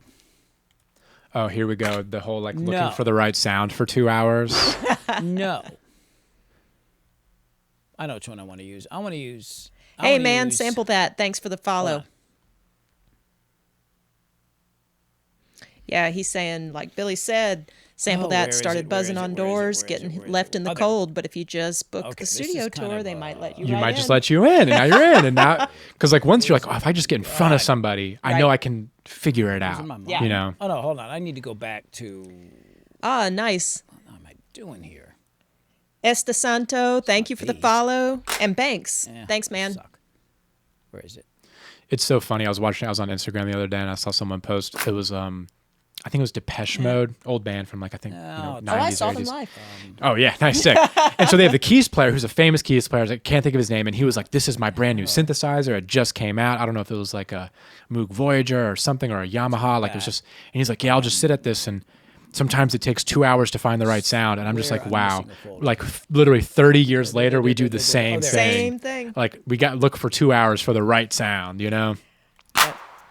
I like that one. That sounds pretty cool. That one, it sounds like one I've heard in hundreds of songs though, you know. So I'm like, That's okay, true. I get it. I don't know, that's kind of cool. You could hear the hi-hat in that one. So that one's from a song. Yes. He had okay. whether he took it from a song or someone took it from a song, it had the little hi-hat in it. Oh, what the hell? Because that's how sample libraries were built originally. Right. It's like you Boom. heard a drum you liked and Boom. you tried Sampled to it. sampled it. Yeah, exactly. Boom. So that was a real sample, you Yeah. know. Oh, so look, so he grabbed a couple of them. Collapse, This is going to be import. cool. So we're going to make our own custom clap Of course. by creating a bounce. Yes, it's Billy. Because of course we need 3 claps. That's funny. Sure, You know, some of them are dry. Looks like one's like kind of dry, and then some of them have ambience to it. So Right.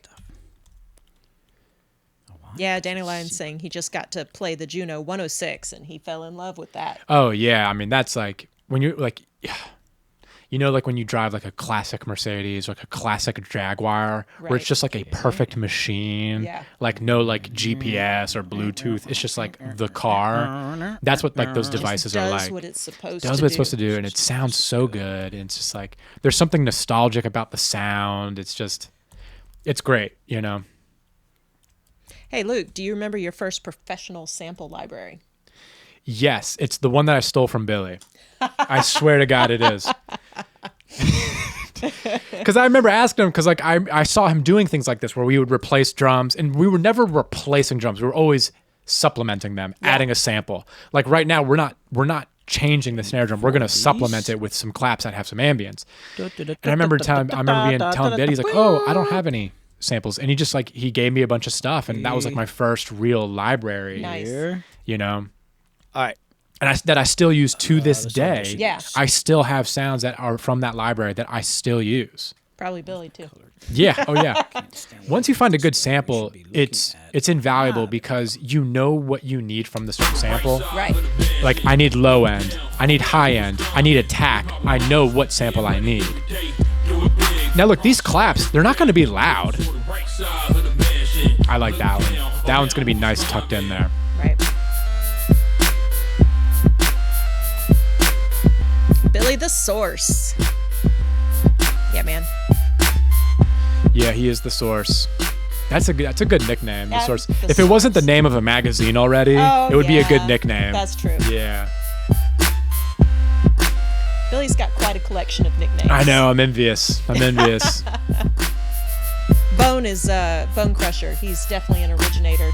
Okay. Currently, Billy is the Abbot, I'm into that. Yes. I'm into that. but he's also been Goat Cheese.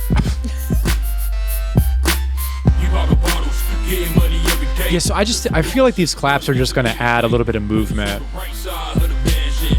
Look down, oh man, we was Nice. climbing. We poppin' models, getting money every day. Do it big. Ah, fuck. Rockstar every day. Whips on the right side of the mansion. Look down. I was wondering what he was doing. I was like, he's like operating in year 3000 because I was like, I don't know why he's doing that. You know? Neither did he. Yeah, I was like, oh, no, I don't know.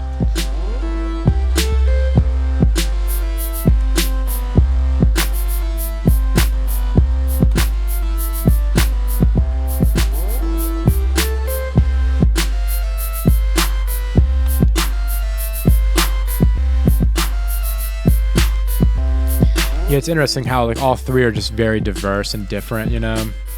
Like there's no point in having, if you're like, oh, I want to add samples to my track, for them to sound the same. Right. Like sometimes I get tracks from like, there's like 2 kick drums, but they kind of sound the same. Then what's the point? So I'm just like, let's just have the better of the one, or the one that's more appropriate for the song. Right.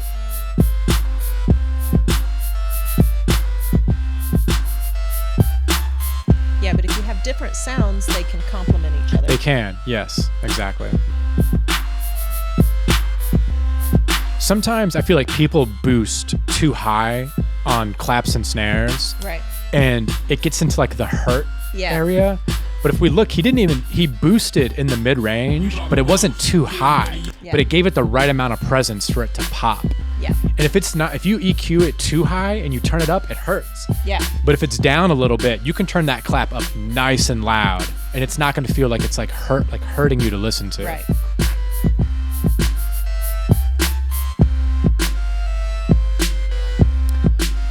Yeah. There it is without the claps. Then, like that, better. Just a little bit in there.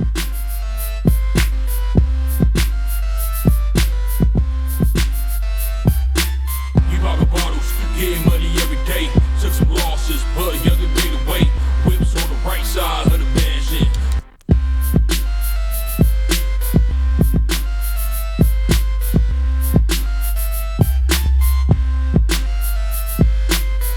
And we're also going to send those hand claps to the same delay as the snare, because it'll help kind of glue them together, Right. so they're not like so separate. That makes sense. Yeah.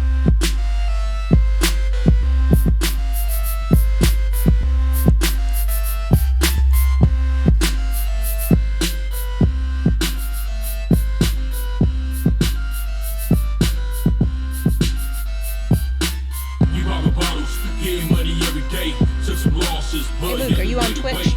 I'm not. I know. I'm kind of behind. Yeah. I'm so bad at like social media and stuff. Horrible. But you're here. And now I'm here.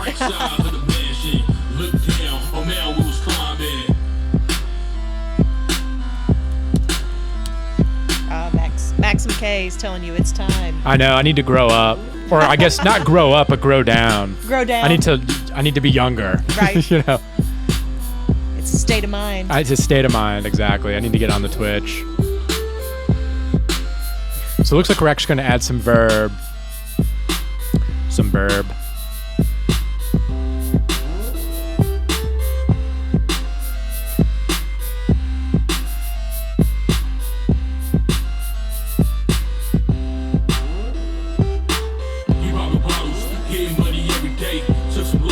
What are we going to use? Oh, interesting. Okay.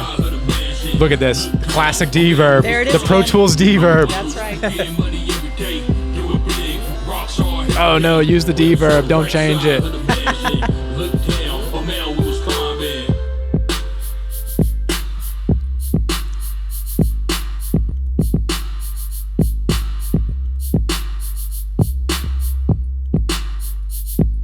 Yeah, it's interesting with the addition of this reverb. It feels like it creates even less distinction of the snare and the clap. Hail D-verb! There's something about D-verb. I don't care what anybody says. It's a good reverb plugin. It may not look the coolest, Right. but if you it know, does it what you gets need it to gets do. the job done. Right. Sometimes I am guilty of using a plugin because it looks cool. I am mean, guilty you of know. that. Yeah. Especially if the client's in the room. Exactly. You got to have the cool looking plugins on the screen. I still some of that hand. Fuck. I like this hand clap on the snare drum, but the timing's not quite right. I'm gonna bring in a second hand clap on the chorus just a little bit. But hold on, let me fuck with this a little bit. Not that. There's something. This is something that I actually learned from Billy. Like he mentioned how he was going to bring in another sample on the chorus. Right. So like it's a way to give the chorus a little bit more oomph without like feeling like you have to like turn things up. It's like, oh, in the choruses, let's add a thicker clap, or let's add a brighter clap, or let's add a snare drum sample that only comes in on the chorus. Set And it it just apart. exactly it allows your chorus to feel like it grew without sacrificing whether it's your headroom or other things that you're doing. That makes sense. I learned that from Billy. I'm like, man, such a great idea. Here we go.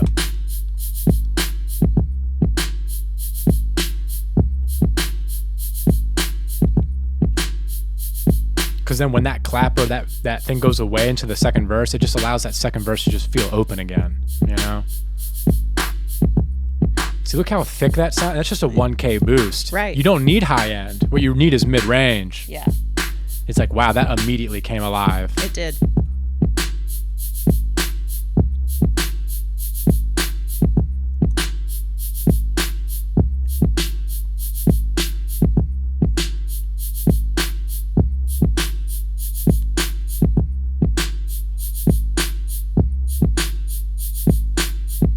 A mill 3. Hey.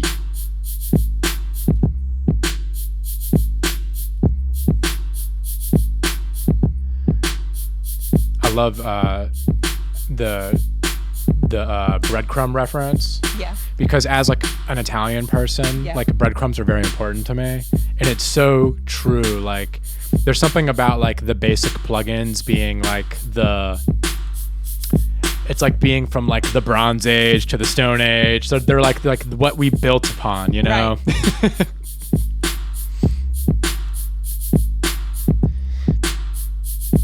Yeah, and don't forget, like, you can EQ your effect sends. Adding saturation to the delays and to the reverbs is something that I gotta reintroduce myself, because I forgot about that. Right.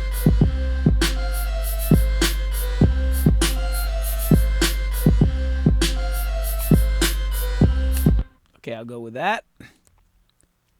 Sounds good.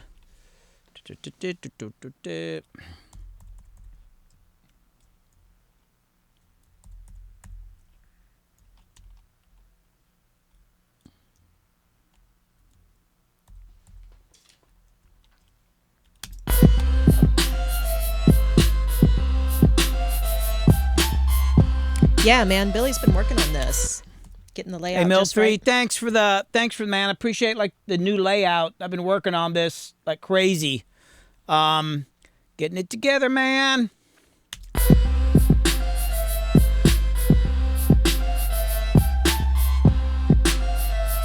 It's interesting, like, at a certain point, like, all these like small things that we've been doing, and now like when I step back, I'm like, yeah, you know what? It sounds like it exists. Right. The song exists now. Yeah. Like when Billy first pulled it up and it was raw files, like there was like an idea there or like a concept, but Right. now I'm like, this has now become like a tangible thing. Right. It's interesting to think about it that way. Yeah. Getting there. That's right, man. And so here we go again, adding saturation to your reverbs and your effects, and it does something.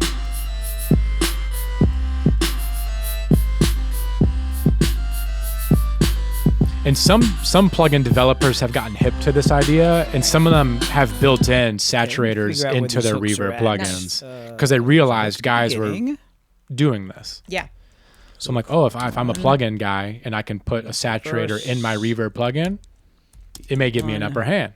Right. That much easier to use. Exactly, yeah. And here's hook 2. I think the whole like distortion on reverbs or saturation on reverbs is one of like the old gate kept secrets of like two. the high level guys. Right. There's just something about it. Like I feel like that's one of the things that guys like when my dad was giving me like recipes and me and my brother's recipes, Yeah. like someone got something a little different or he got something left out here because you know it's a little of the kept secret, right? Right. You still need to come to him to get the right sauce or whatever. Right. Take And out I feel like that's like an old thing that the guys kept is like, oh, use you these know extra what? claps Distortions on on the courses. reverbs, distortions on delays. You know? Let them figure it out. Let for them figure it out for themselves. themselves. And I think people have kind of gotten hip to it now. Right. the other hook there. So I'm not in Ableton. I'm in Pro Tools.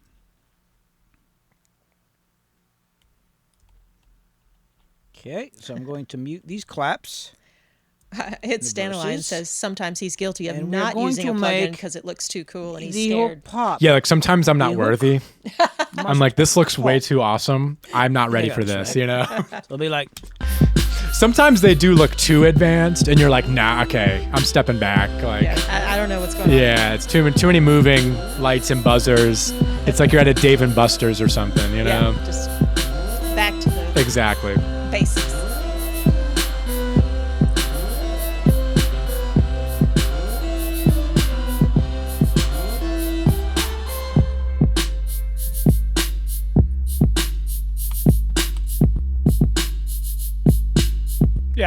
I like that. And so like what's really important, what's happening now is Billy's just checking his levels. It's just like really important to keep an eye on like where your gain is, because there is a limit to where you can go. And you know, when you hit that limit, people are always like, oh, like just pull down the faders. But if you've gone so far into the limit, you've actually introduced like soft clipping where you've cut off waveforms, and it changes the sound. Yeah. So you just got to be careful of like your headroom, you know? And I've seen him go and check it multiple times, like you're supposed to do. Is you need to keep an eye on where you are, because it sucks. Like when you've reached that limit and you want to do something and now you can't. But if you pull down your faders, now it sounds different. It sucks. Now, he recently had a video where he was talking about starting before you even start to mix, pulling everything down so that it gives you more headroom to work. Absolutely. I start so low sometimes where people are like, "Dang, you start that low?" And I'm like, "Yeah, because I know I'm about to really go." Anything you learned not to do? That's a good question. Yeah.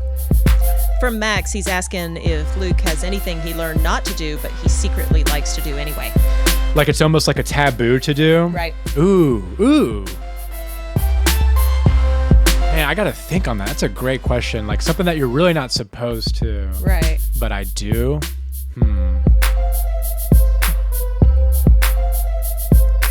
Which might be hard to think about, because in my head I think I'm doing something right, but someone might be, "Yo, you're not supposed to be doing that." That's but I'm like, true, "Oh, yeah. I thought you were." Right. I'm gonna stew on it. Yeah.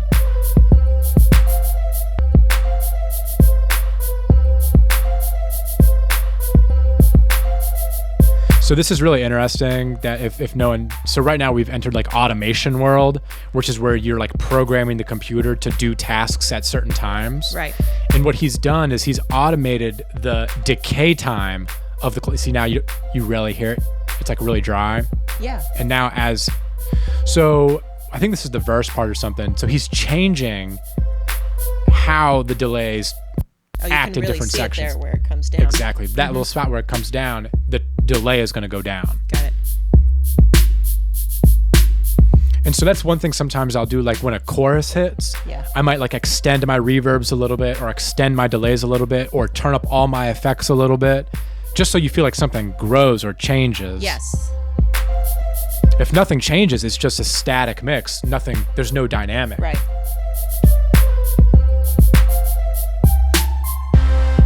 It's Dandelion says he's 95% sure that your taboo thingy is going to be related to compression. Probably. Probably my taboo thing is probably like just like crushing things. Yeah. So I'm into the idea of like crushing things to get a sound. Yeah. Now there's a way to do it, obviously, so that you're not like risking like the overall fidelity. Like there's a difference between distorting a track because you don't know what you're doing versus distorting something with like taste in an artful direction. An intention, and that's the word I'm looking for. Yeah. So that's probably like my taboo. Sometimes I can get pretty heavy-handed just because like, I don't know, I'm just like trying to grasp something. So I'm like, oh, let me just turn the knobs all the way up. Right. You know? Well, sometimes you got to go too far to then put it where you want to be. Exactly. And that's like when we see like when Billy is like EQing something or sweeping something, it's a very dramatic pull in looking for it, you know? So like, and then you dial it down. Got it. So that's cool. He like automated the delay during the drop to do the big clap thing. Yeah. Going into the chorus or whatever. Yeah. And you can even see the plugin move, you know? Right. As it's doing the automation. Yeah. If you really want to level up and like be a serious mixer or an engineer, like you gotta learn how to be great at automation, because that's in today's world of like loudness wars where everything is just like a linear passage of a song. Yeah. The game or the battle is now fought like in the automation, in the nooks and crannies of all this. Right. This is how you bring dynamic to song. And that's interesting to me because I often think about just like the mixer turning the various volumes up and having to do it manually. Exactly. And it's so cool with this digital to be able just to say, all right, I want it to be here, and then just down here, and you don't have to mess with it as much. Yeah, that's cool. Oh, good to know. Sorry, it's Dandelion. She's a she. You got to give it up for the female engineers. Right? It's not many of you out there. Represent. And that's right. If it sounds good, it sounds good. Yeah. Yeah, at the end of the day. Yeah, Max, I do. The 808s really have evolved nicely in the past hour.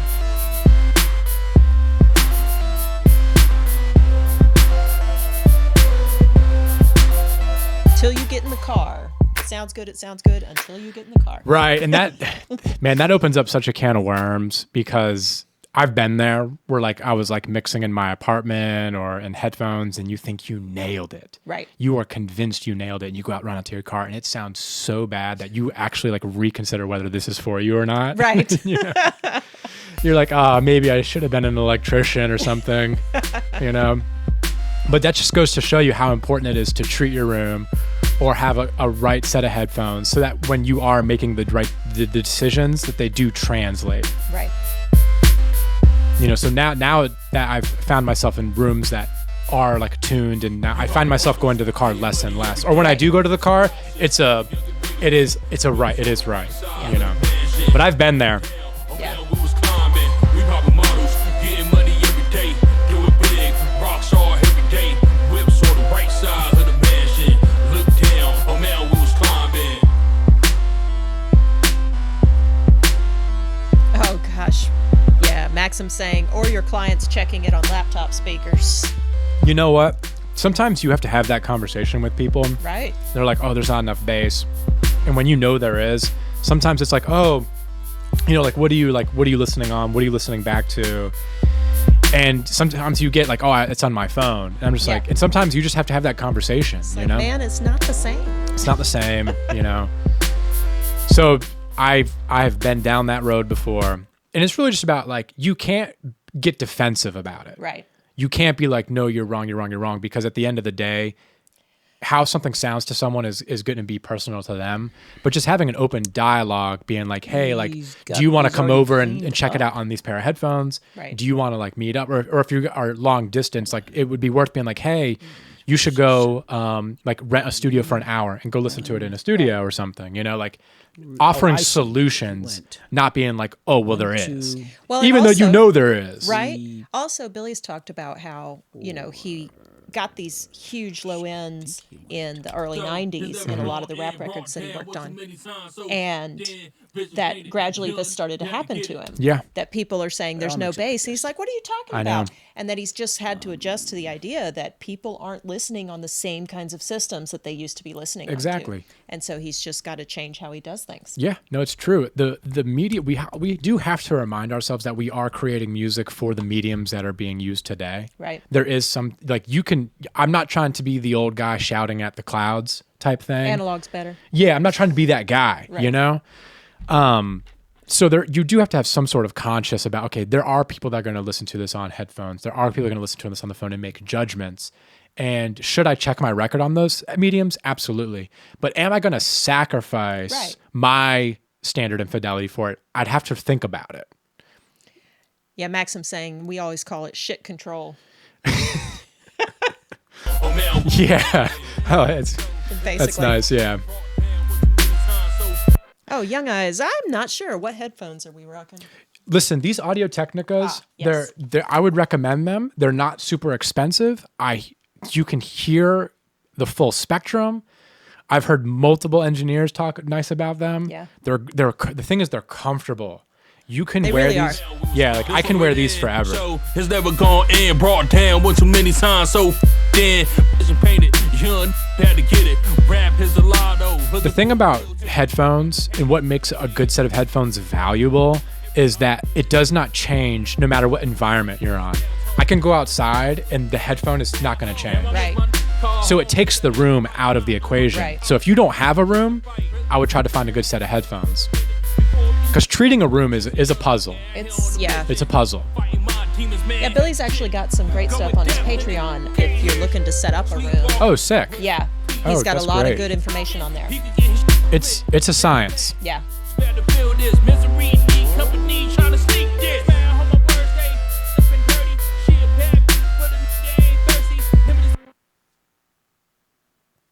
Nice. So it looks like we're jumping to some like lead, like verse vocals, which they sound great. Like, Yeah. I'm stoked. I think this is cool. Yeah, Billy always digs what Banks brings. Yeah. There's that metric channel, you know.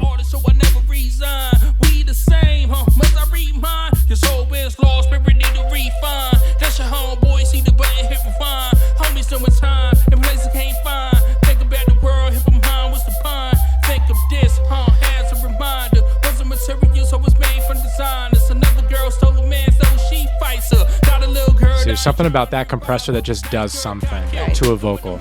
It just does something. It just makes it feel like it wants to just explode out of the speaker.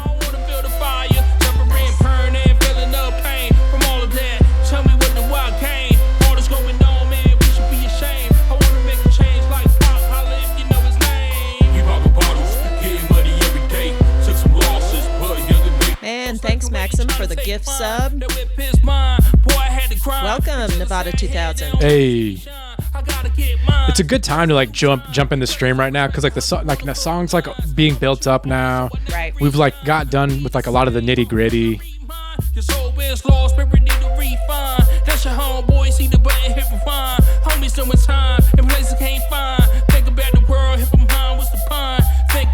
Yeah, lucky day, Nevada.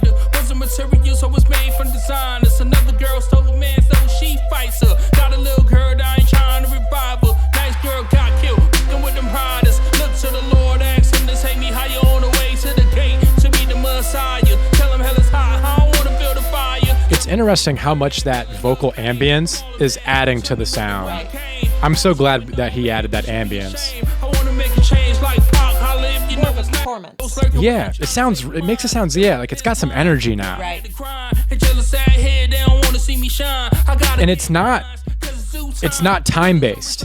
It's not quarter note delay, not eighth note, not 16th note. It's just a time, milliseconds of time. It's a slap delay. Right.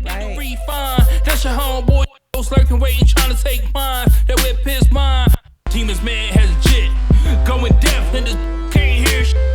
Boy, you better take your time. Got evil souls lurking, waiting, trying to take mine. That whip his mind. Boy, I had to grind. And jealous out here, they don't wanna see me shine. I gotta get mine. That whip his mind. Boy, I had to grind. And jealous out here, they don't wanna see me shine. I gotta get mine, cause it's due time. So this is a cool feature on this plugin, is the little headphone thing. Mm-hmm. Bam. Wow. Now you can solo and look for what you don't like. So he's looking for what's bothering him right now. Yeah.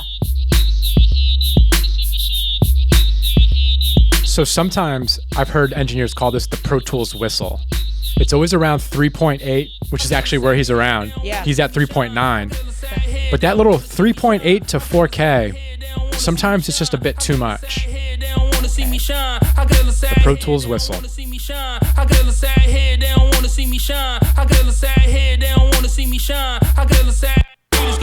Boy, you better take your time. Got evil souls lurking, waiting, trying to take mine. That whip his mind. Boy, I had to grind. And jealous out here, they don't wanna see me shine. I gotta get mine, cause it's due time. Fellas don't respect the hustle, wanna pull nines. I'm a true artist, so I never resign. We the same, must I read mine? Your soul is lost, but ready to refine. That's your homeboy, see the button hit.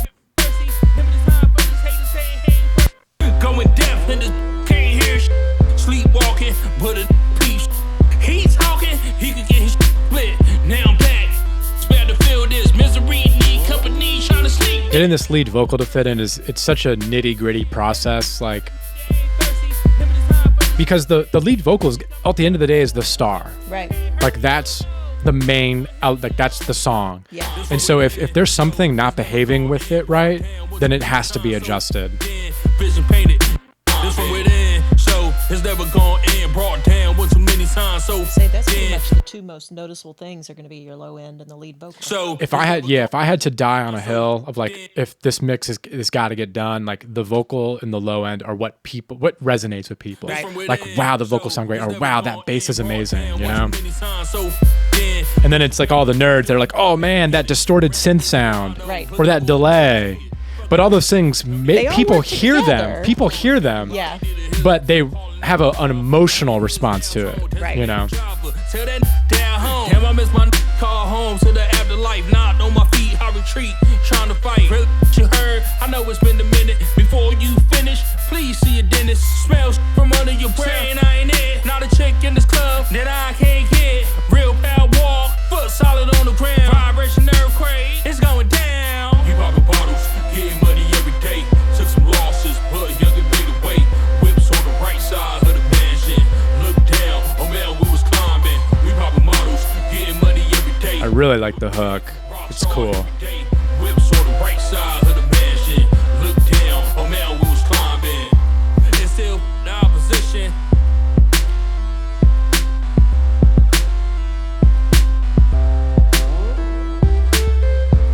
Going down. Getting money every day. Took some losses, but Oh, nice. We got some ozone on here. That's a cool looking plugin. See, this one looks cool. This is one that I would maybe would have opened and been like, it's too advanced for me. But this is an imaging plugin, and it's actually a multi-band imager. So like this is the frequency range. Okay. And then they're split into bands, and then you could then stereo spread certain bands of the frequency range. Oh, wow. I know, it's really heady. So you could say, oh, I want the treble or the high end to be wide, but I want the lower sounds to be more center. Man, Yeah, it's cool. that is cool. Multi-band imaging. You are not kidding, Maxim. We do need some new Billy emotes. Mill3 is pointing out some people can't even make out the piano in a song if it's just not the main instrument. Yeah, it's interesting. Like, what's one of the funnest things about starting a mix, especially when the client is there and you start breaking down all the instruments, people are like, I didn't even know that was in there. Right? Yeah. You know? That's always fun. Like, oh, like, yeah, turn that up or turn that, because I didn't even know it was in there. That happens to me. Yeah. Oh, yeah. It happens to me. Yeah. You know? look down, oh man, we was climbing. We popping models, getting money every day. Do it big, Rockstar every day. Whips on the right Let's see, side. what is he working on? Oh, the synthesizer in the chorus. Money every day. Took some loss. So the problem with synthesizers is they take up the same range of the vocal. So like the battle is going to be getting the vocals and the synths to play together nicely because they live in the same real estate. Right. And I think that's what kind of Billy's playing with now is, can I get the vocals and the synths to balance correctly? Because they'll mask each other. Right. We popping models. And that can happen a lot when the frequencies are very similar. Exactly. They'll completely mask whatever you got going on.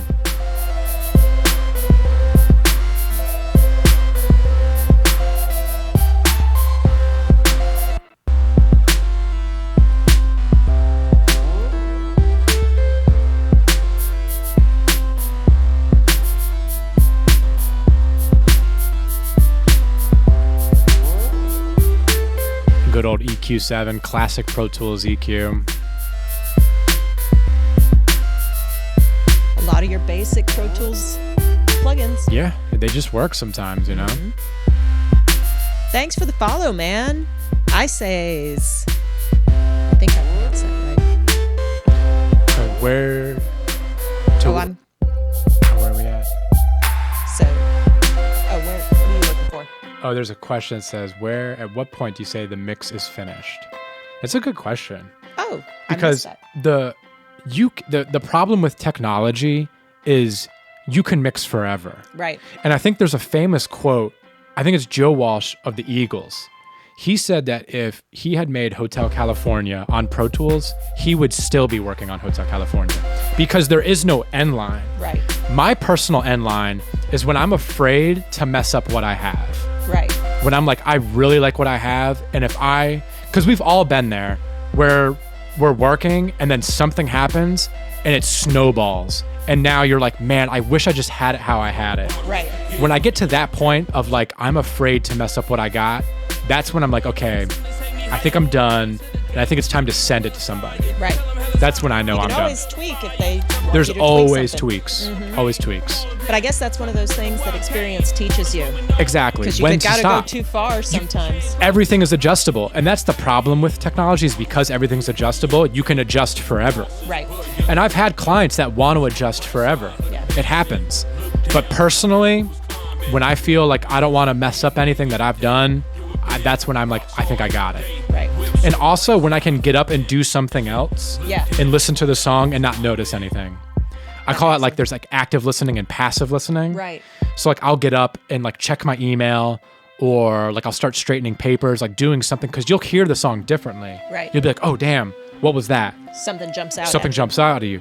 If I can step away and listen passively and not catch anything as well, that's also makes me feel good. Got it. We poppin' bottles, getting money every day. Took some losses, but young and made a way. Whips That's a good question. Like, it's tough to know when you're done. Right. getting money every That Joe Walsh quote affected me though, because if he even said it, I'm like, Right. okay, these other people feel the same way. Right. You know? I'm trying to remember the quote. I seem to remember somebody saying the mix is never finished. It's just sent out. Yeah, to the it's client. it's never actually done. Yeah. Because I mean, a mix is honestly a living, breathing thing. You know? Any work of art is. Exactly. Thank you. Thank you. Thank you. But I do love the clients that are like, sounds great. Print it. I'm like, Yeah. sweet. We're done. Done. Great. Yes, Daniel Allen is saying save as version 1, save as version 2, save as. Yes, you have to save as you go, because you will get the client that'll be like, I like this from version 2. I like this from version 4. Right. I like this from version 5. And if you haven't documented that change, Right.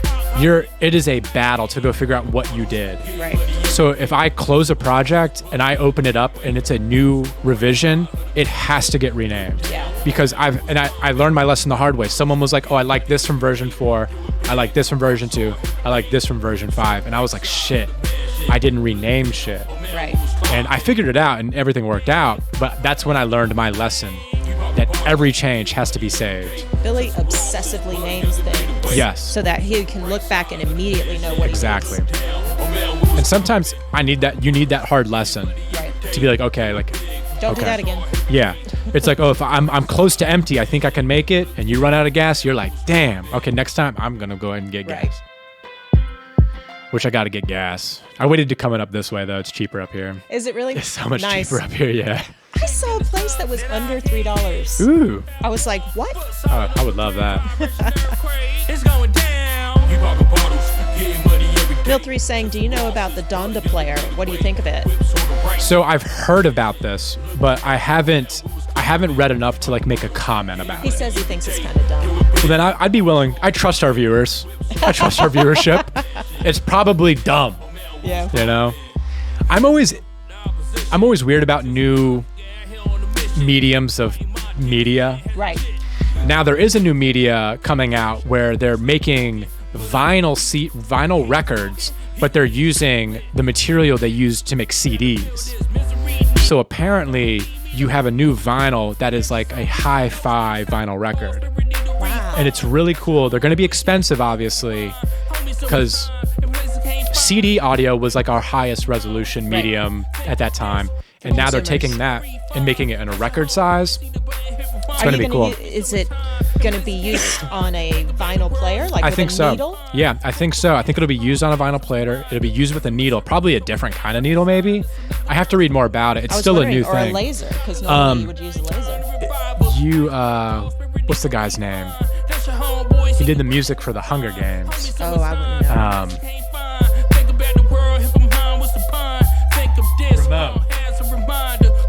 Ramon. Okay. Not like as in the Ramones, Right. but there's a producer, T-Bone Burnett. No, it's T-Bone, not Ramon. Okay. T-Bone Burnett. You know Yeah. T-Bone Burnett? I'm not personally, Okay. no. That's what my dad always says. I'll be like, oh, do you know Tom Brady? And he'd be like, oh, well, not personally. I'm like, okay, Dad.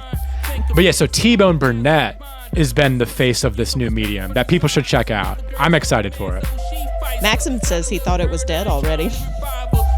Yeah. Super vinyl. Super vinyls.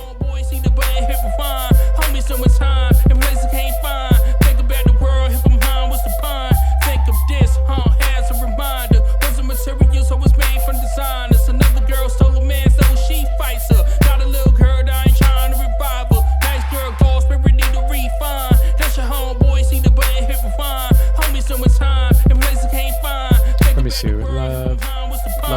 rework and hi-fi and then add in noise and effects from other mediums to make them sound old again. I know.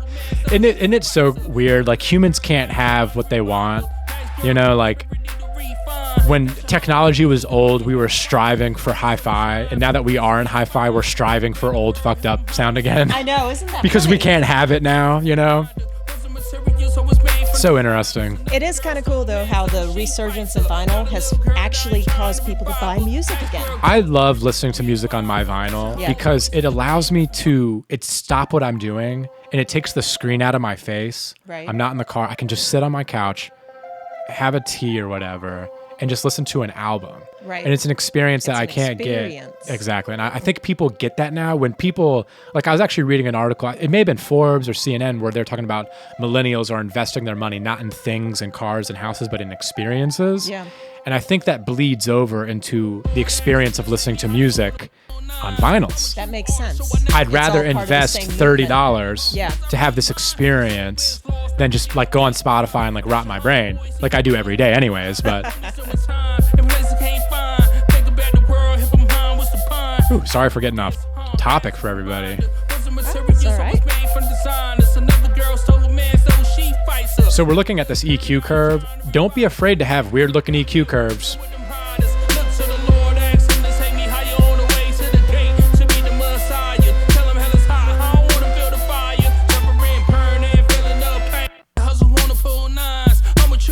This is also something that I actually learned from Billy that he was doing, but I was kind of talking too much, where like when a chorus comes, he may automate an EQ for like a sound to pop. So like on this bell sound, when the chorus hits or whatever this section hits, it's going to get more, this bell sound will brighten, and it just feels like it just comes alive a little more. Nice.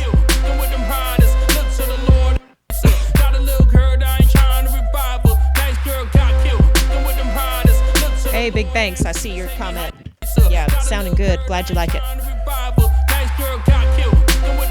I love this comment made about the Instagram filters. Yeah. Because Same. I feel like that bleeds into like everyday life of like, can you just put a preset on it? And it's like, yeah, presets are cool and all, but there's only so much the preset will do. Right. You know, and it's like it's a great example of like being in Instagram filter world and then being in like audio plugin preset world, you know. And with both of them, what comes in is really what's going to give you the quality, not what you put on it. 100%. I can't stress enough how important recording is.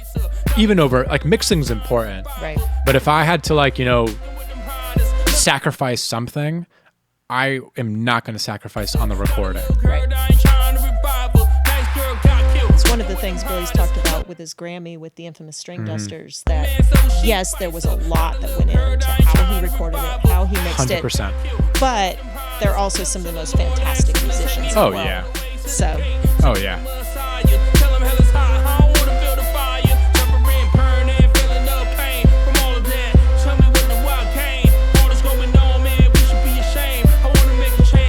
Maxim's saying, he's asking, do you like the idea that the artist can alter the final product in the streaming age, like replacing songs and mixes and things like that? Yeah, I think it's cool as long as everyone's on board with the journey.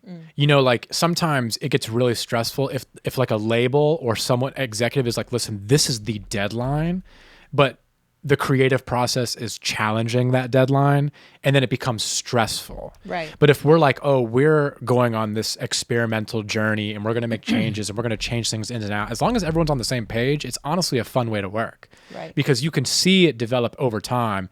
But the moment that there's like, you know, deadlines or stress that's added into it, and now you're associating changes with stress, then it becomes a negative experience. Interesting. And then the song suffers because of that. Right. Because now we're just making changes to make changes just to get it done, versus are the changes we're making creatively benefiting the song? Right.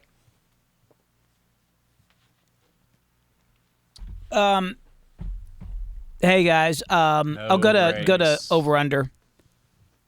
Oh, Okay. over under, sorry. I think I'm gonna get off this song for a while. There's some stuff on the vocals I want to kind of dig into. It's gonna be a little boring.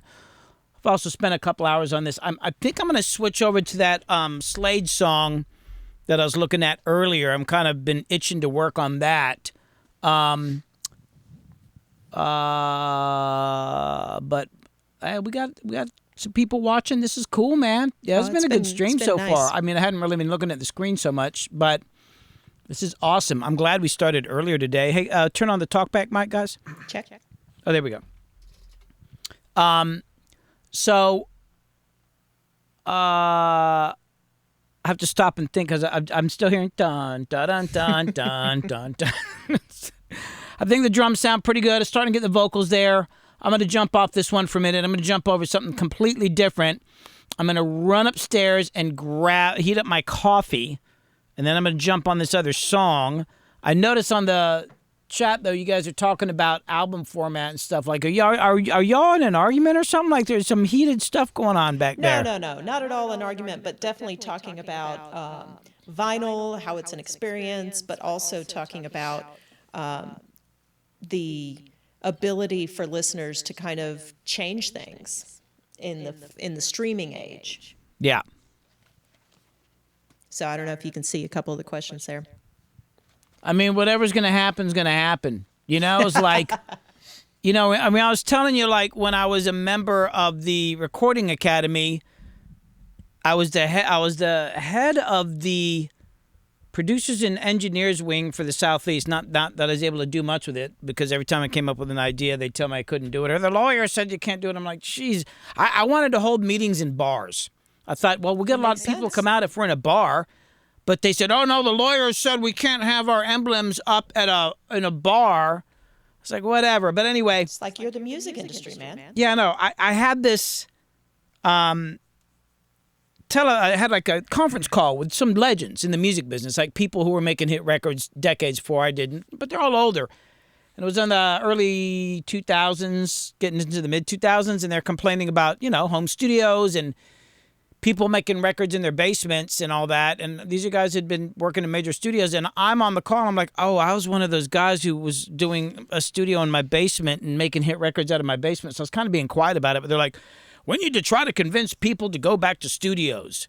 And I'm like, man, come on. Like, times are changing. Like, that is, you know, there's certain times you need to. Certain groups I work with, I need to go to a big studio. But hey, man, if it's an independent artist and they got much money and I got a good mic, or they got a good rig at home, they got a good engineer, I mean, they're going to do it at home. You can't change that stuff.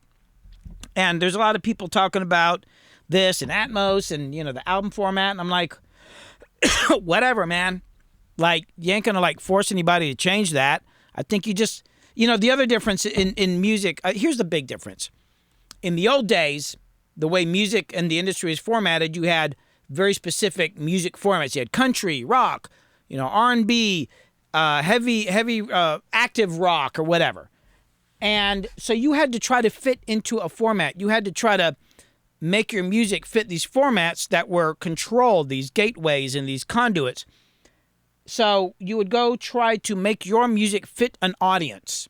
I think today it's flipped. I think you make the damn music you like, and you try to find an audience, like, who likes that stuff? Find your audience, because trust me, there's billions of people on this planet. I don't care what kind of music you do, somewhere out there's going to be a group of people that like that stuff. So the trick is, can you find them instead of trying to fit into this thing? That's how I look at it, and to sit there and argue about it and say, well, it was better when it was this or that. It's like, whatever. I mean, I work with some bands that the album format is still important.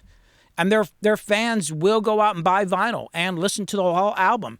And then other kind of clients I work with and other artists I work with, it's one song, and then another song, and then another song, which I'm not crazy about, but it is what it is. So I figure, like, you're not going to change people's opinion or where they want to go, but you can maybe make something that works, you know. That's my opinion on it. Love it, man. All right. Luke, I'm going to go. I'm a guy. Can I go upstairs and get some coffee real quick? And then I'm going to jump to this other song. Approved. I'll be right back. So I think some of the things that we can just touch up as we jump to a different song. And we're going to jump to a song that's a little bit more done. So we're going to see different techniques and different things that will happen. But like the big things that we just want to highlight on this particular song was, we didn't really work in solo very often, which everyone's guilty of, including myself. We're always making adjustments in relationship to other things, adding ambience to things, but not necessarily reverb. Right. Adding slap delays and short delays to drums, to keyboards, to vocals. And when all those things like culminate, it almost sounds like a reverb. But reverb can get a little washy, it can get mushy.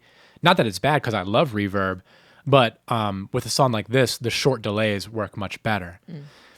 Billy said something really awesome earlier in the stream that I wanted to talk about, but then we moved on, when he was talking about reverb makes everything soft. Right. And it's so true. I feel like a mistake that a lot of people make is adding reverb on everything. Right. But the problem with adding reverb to everything is now there's nothing that can stand apart.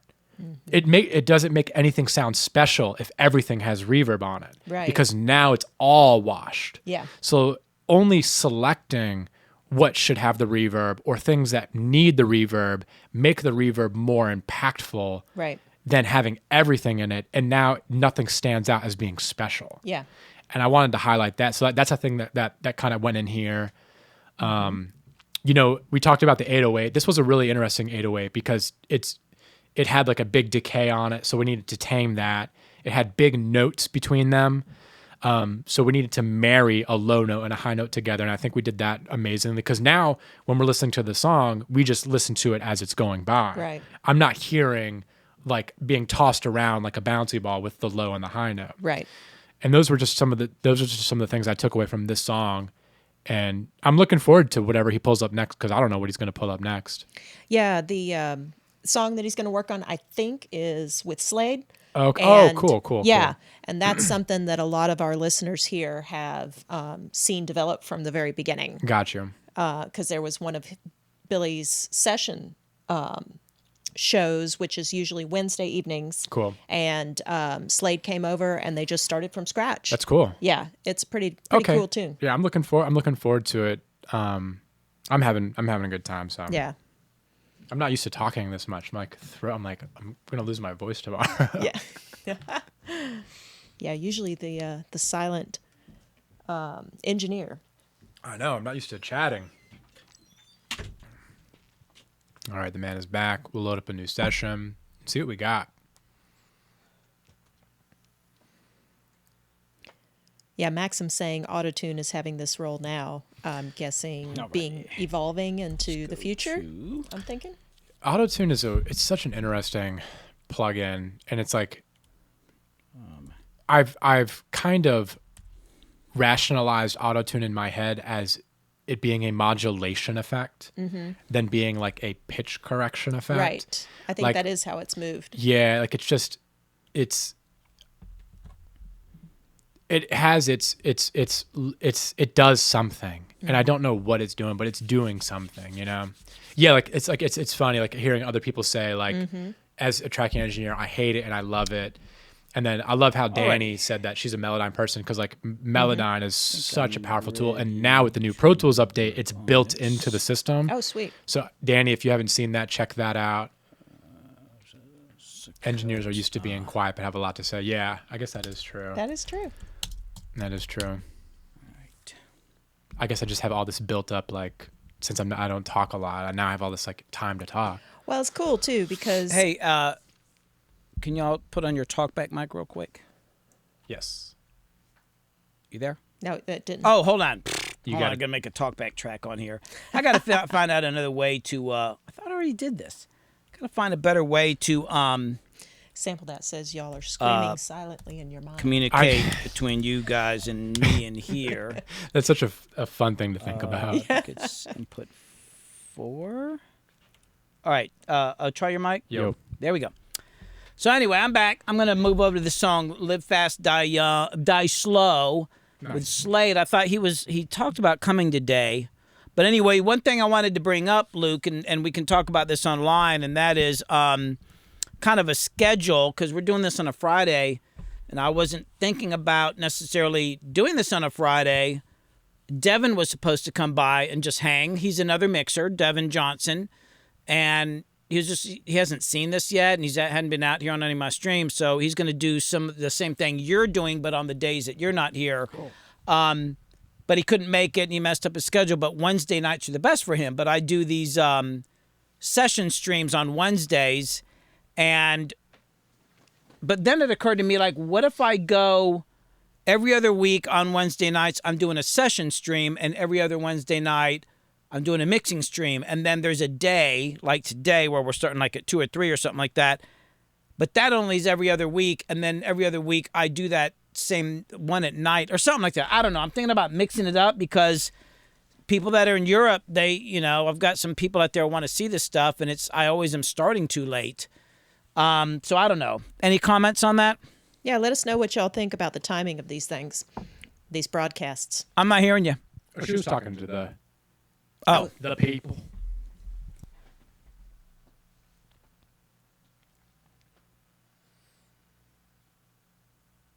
Yeah, we know there's an echo on the talkback mic.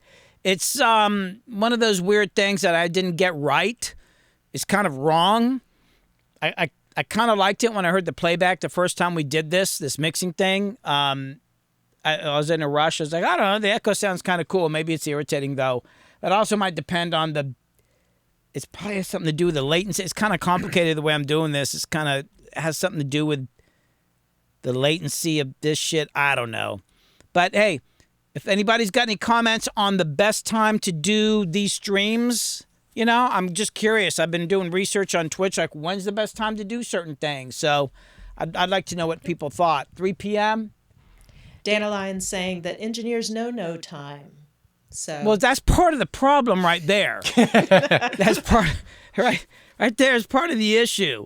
All right, Big guys, Banks is saying 3 p.m. is pretty good. I'm going to jump in on this song. Crystal, did we ever get any... The only socials I have on Slade are just the Instagram thing. I think it's... I think that's it. Young Slade or Yo It Slade or something? Yo It Slade. Yeah, if you want to put that up there. Yeah, This is the next song that I'm going to be working. Banks, thanks for being on here. I'm going to jump over to another song. I had fun working on yours. There's just some stuff on I'm thinking about running your vocals actually through my distressor. Actually, Crystal, go to the Bob Cam.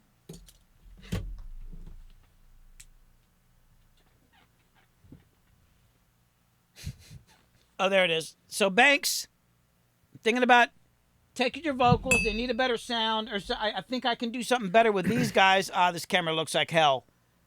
But it's going to take a little while. I don't want to do it on the stream just because I got to patch things up and I'm not really ready for it. But I think I'm going to run your vocals through this back into Pro Tools. The Bob Cam. And then mix it. I think you can switch back, Crystal.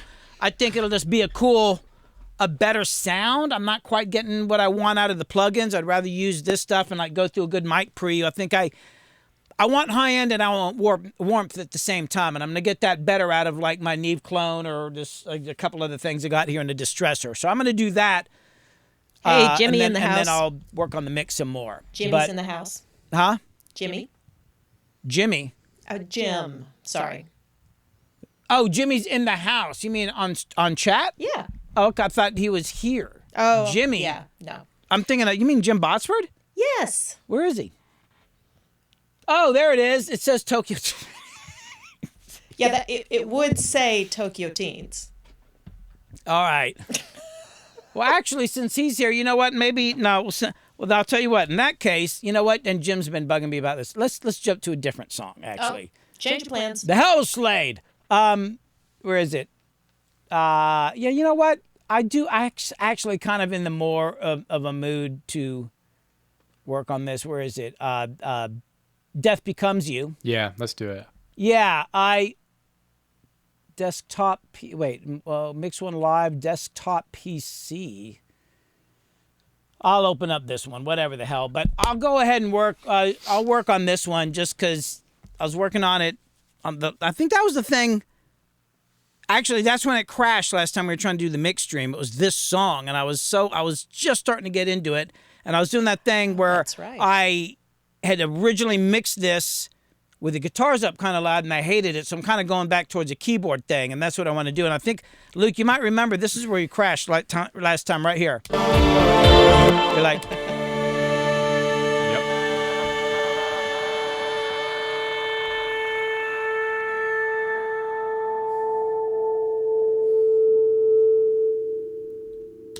That is a thing of beauty right there.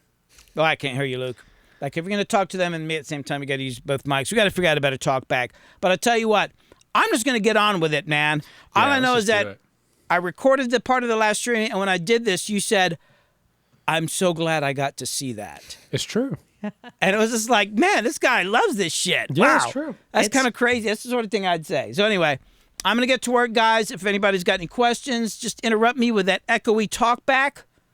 Mm-hmm. Oh, God. Hold on. I'm able to. I got to remember my key commands here. Fuck. Hold on. Whoa. Why is everything? Oh, there we go. Okay. We're not in Pro Tools. We're not in DaVinci. We're in Ableton. Okay. I'm turning off my mic now. Yeah, I'm stoked about this song. I really like it. Yeah.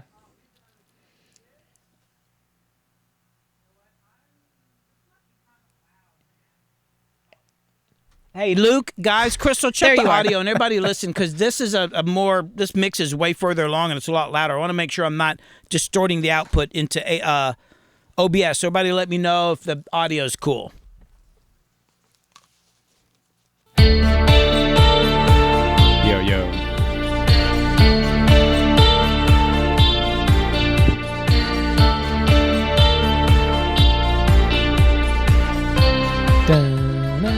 It's such a good. I'm so stoked. Yeah, you can hear me pretty clearly. Midnight breeze, Check. soft and It's just a little quiet. forever breathing in memories Yeah. of you. Blood rush, The Valhalla reverb. You guys, the Valhalla reverbs are so worth it. kisses on your lips, and flowers on your eyes. Flowers on your eyes.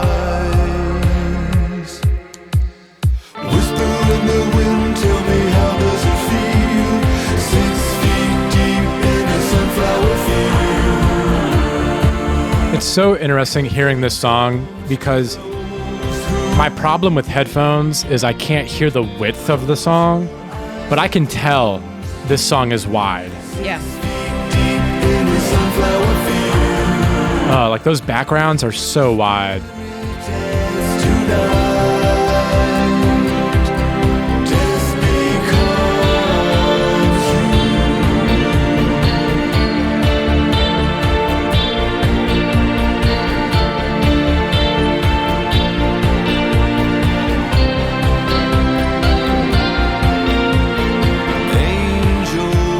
Saxon 7. I don't that's how to pronounce it. Yeah, Billy's been working real hard. He's got a whole new rig now. And so that has really changed the whole landscape of possible crashes. So hopefully we won't be having that anymore. my heart never Isn't it, Maxim? I put kisses on your lips and flowers on your eyes. Flowers on your eyes. Whisper in the wind, tell me how does it feel? 6 feet deep in a sunflower field. This is really cool. I'm just like really into it. Yeah. Comes to those who wait. Close your eyes, let the wolves hear. 6 feet deep in the sunflower field. Let your spirit I have to like readjust myself to Ableton because I don't work in Ableton, so I have to like a little more investigative. That's right. Ableton is another one of those programs though where like the built-in plugins are amazing. Yes, that's Billy said the same thing. Yeah, they're amazing. Like, And there's so many of them. yeah.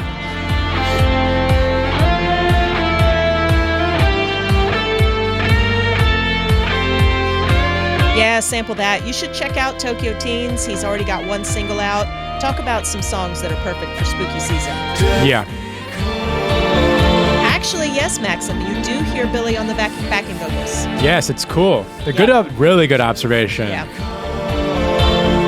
And I think that's what adds to the width is because Jim's voice has like this like sultriness to it, like velvetyness to it, and then Billy's higher voice, they just like fill in together. Right. Yeah, they've talked about how different it's gone, where Billy has kept all of his high end type routines. Jim's got this low depth. Exactly.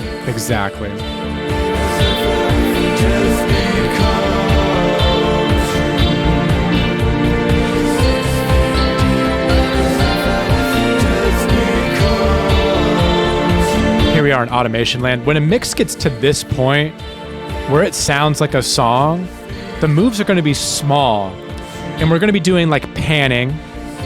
We're going to be changing EQs, which is what Billy's been mostly doing, is like automating EQs. Like at this section where he's looking at right here, that's all EQ automation.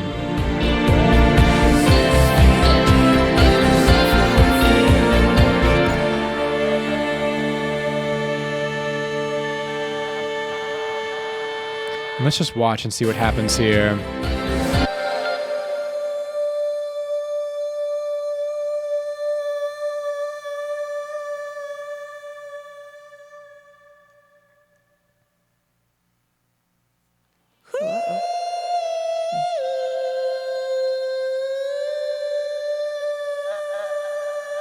So he really wants that run to pop out, you know? Mm-hmm.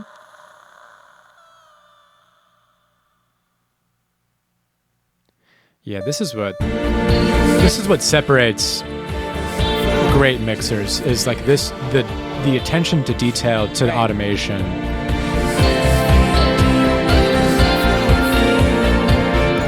It needs a little bit more.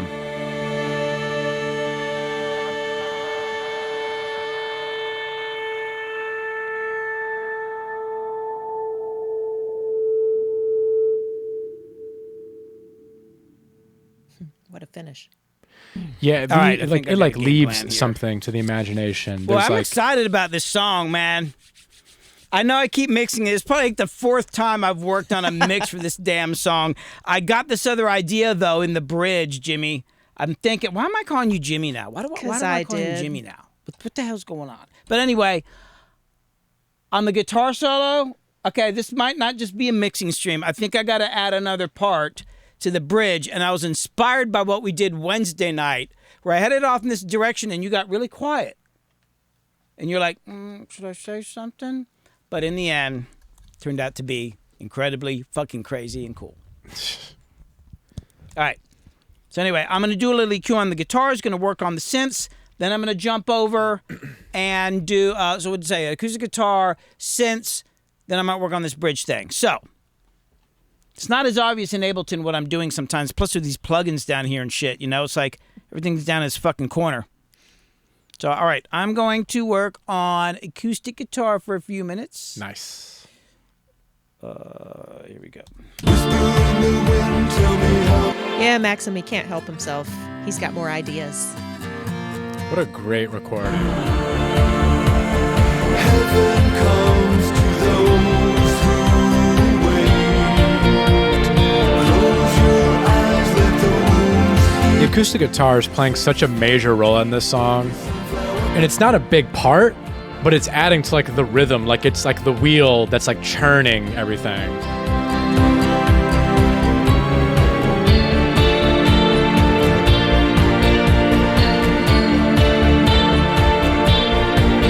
It's like you hear the pick like scratching the strings. At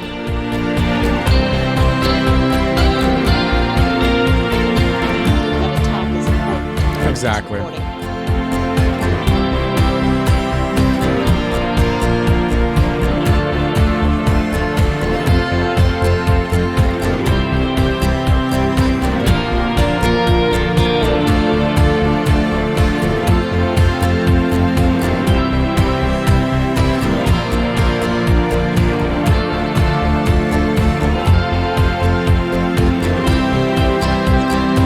Whenever I do produce, someone was asking, I think it was Danny. I work only in Pro Tools. I don't know. I'm not good at using other softwares. I'm like set in my way, you know? I just don't have I don't have the magic stuff of like diving in, you know. Ableton looks so cool though. Billy loves working. I know in Ableton. everyone says that. Everyone's like, you got to make the jump. You got to make the jump. Make the jump. And I'm just like, ugh. He feels like it's a lot more artistic. Yeah, I mean, what's great about technology is technology can hinder the decision-making process, but on the other side of the coin is it makes it unlimited. Right. And I feel like Ableton is such a great like morphing tool.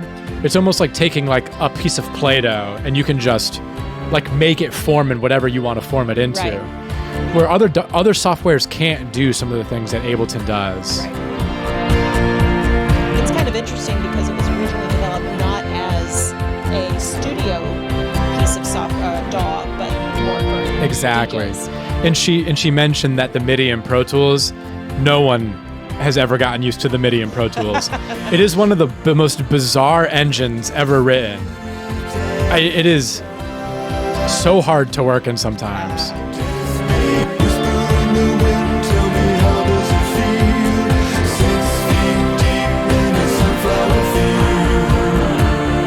Yeah, to me, the backgrounds.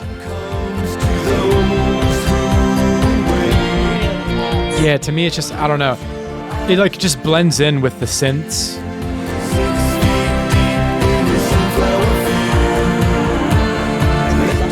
Exactly.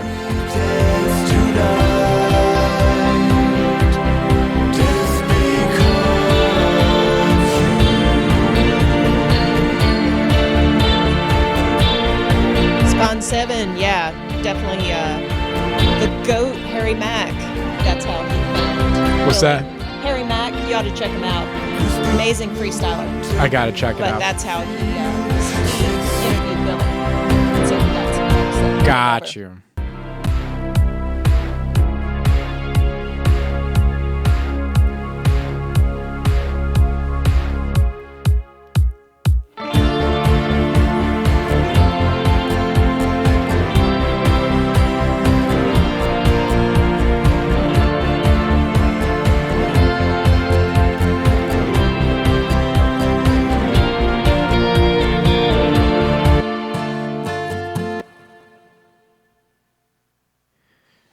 What's weird, like, so we're listening to this guitar, and he's kind of doing something that's like against what you think you should do, which is filter some of the high end off.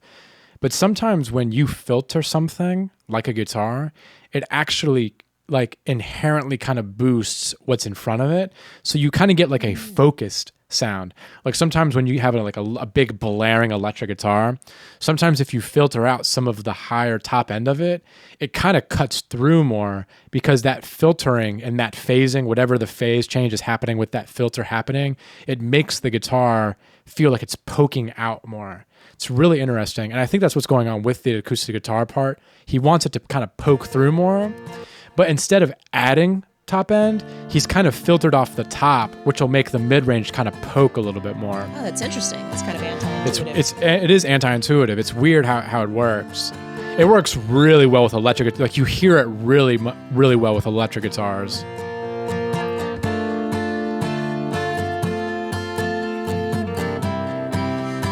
Nice, cool delay on the guitar.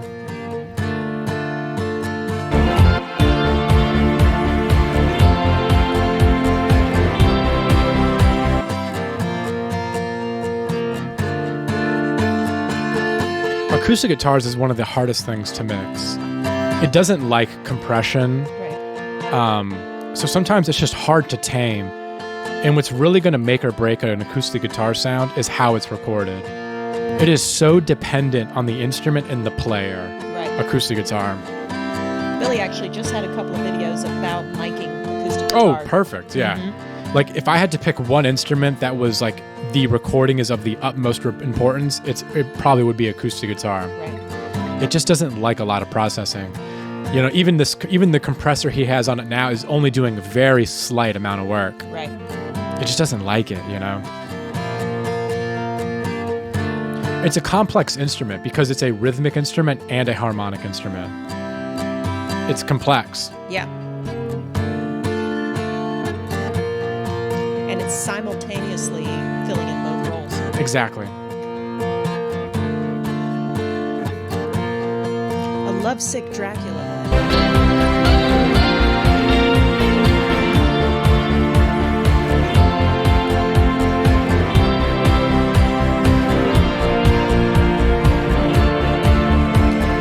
Spawn 7 saying Pro Tools MIDI depends on certain mental skills and enhancements. I don't have it. I don't have it. Says he sticks with Acid Pro, or she. Wait, I lost track of who's he and she. Sticks with Acid Pro to produce angel mandolin music. Works.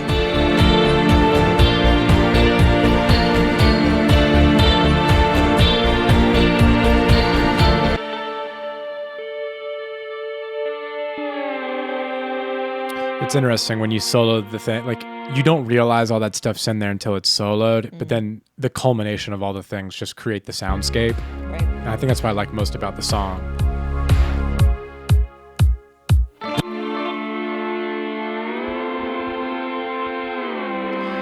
So those are the EBO parts that sound like they're being like strings. Yeah. You know what an EBO is. It's like it's a device that you hold over a guitar strings that resonates them. Billy loves his EBO.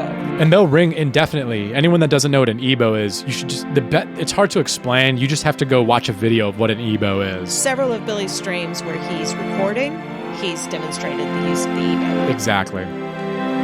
It's really cool. It's like it creates like lo-fi strings, you know? Yeah. Like this could be like, I know there's strings in there, but just the EBO alone sounds like it could be like a string section, you know? One of the tricks Billy likes to do is to put his EBO on lap steel. Oh, that's a good idea, yeah. That's a good idea. Nah, man, you're not being a prat.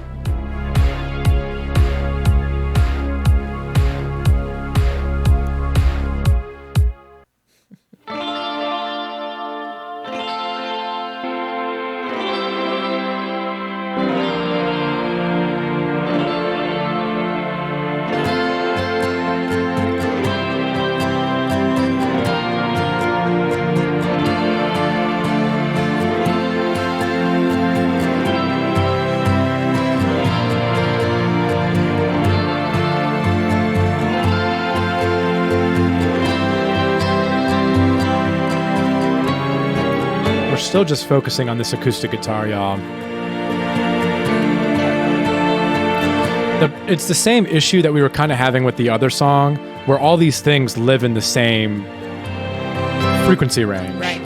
And so they all need to work together. So we got to find how the EQs can balance each other out so that everyone can be heard clearly.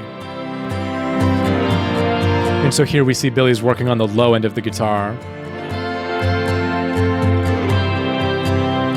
And I don't know if he's going to keep this boost or if he's looking for something he doesn't like. So he's looking for something he doesn't like. I see that. Very surgical at this point, y'all. This is where you really get into like the nitty gritty of like obsessing over things.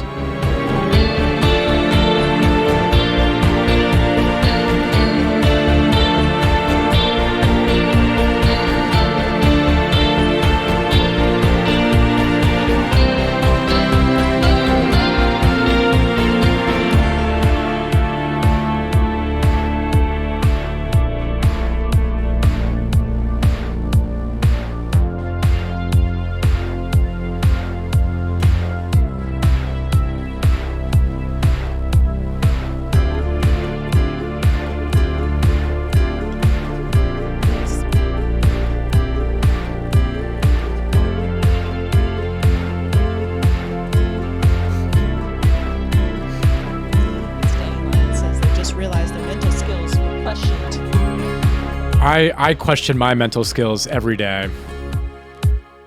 Especially when you've like looked at a computer for 12 hours. Right. And you're just like, so your brain is so fried. I also have to question my mental skills when I'm around like really smart kids. You know? Well, I mean, you know, one of the things that Billy says is he needs to be the least intelligent, least motivated person in the room. No, it's true. Because that's what gives him this drive. It's true. If you continually find yourself to be like the smartest or most successful or whatever, then you gotta find other people to align yourself with to push yourself even further, you know? Yeah, I don't want to be the smartest person. Yep.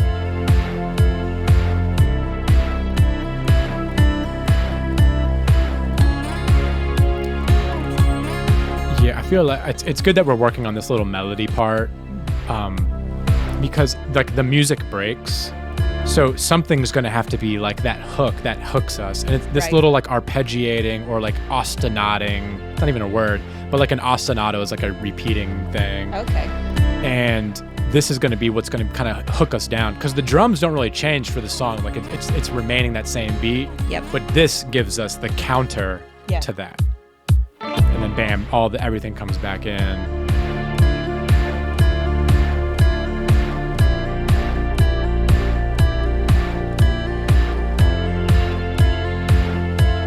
I love it when something's both the rhythm and the melody. What's that? Both the rhythm and the melody. Yes, absolutely.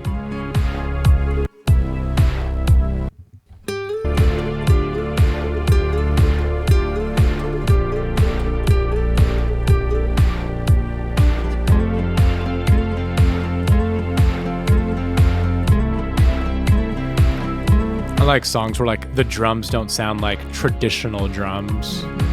It's just like this, like it sounds like percussion or percussive elements. Right. Like a regular snare drum wouldn't do justice for the song. It would take me out of. Right. It wouldn't fit into the soundscape. Yeah, because the song itself has like a cinematic element to it. Like you can close your eyes and picture something. Everyone's going to picture different things, but picture something. And I feel like if we had like a regular snare drum, it makes it sound more like a song. Yeah. You know what I'm saying? You're right, and this is more of a landscape. Exactly, right.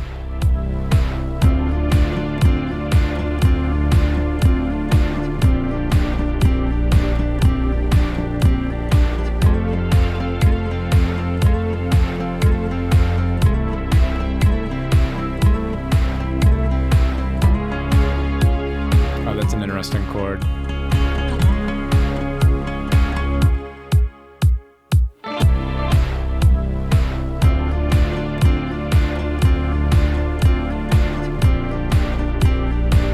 Sound a little influenced by Eurythmics.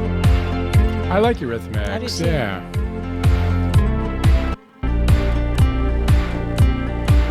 And yeah, since it's been a minute since I said, just anybody who's here, welcome, glad to have you. This over here is Luke Campolieta, who's also a very accomplished engineer around town. He kind of studied under Billy. Yeah, a lot. I mean, I learned so much from Billy, you know. And then I'm Kit. You may have seen me in the chat as Kit Mama, and we're just watching what Billy's doing as he mixes the song.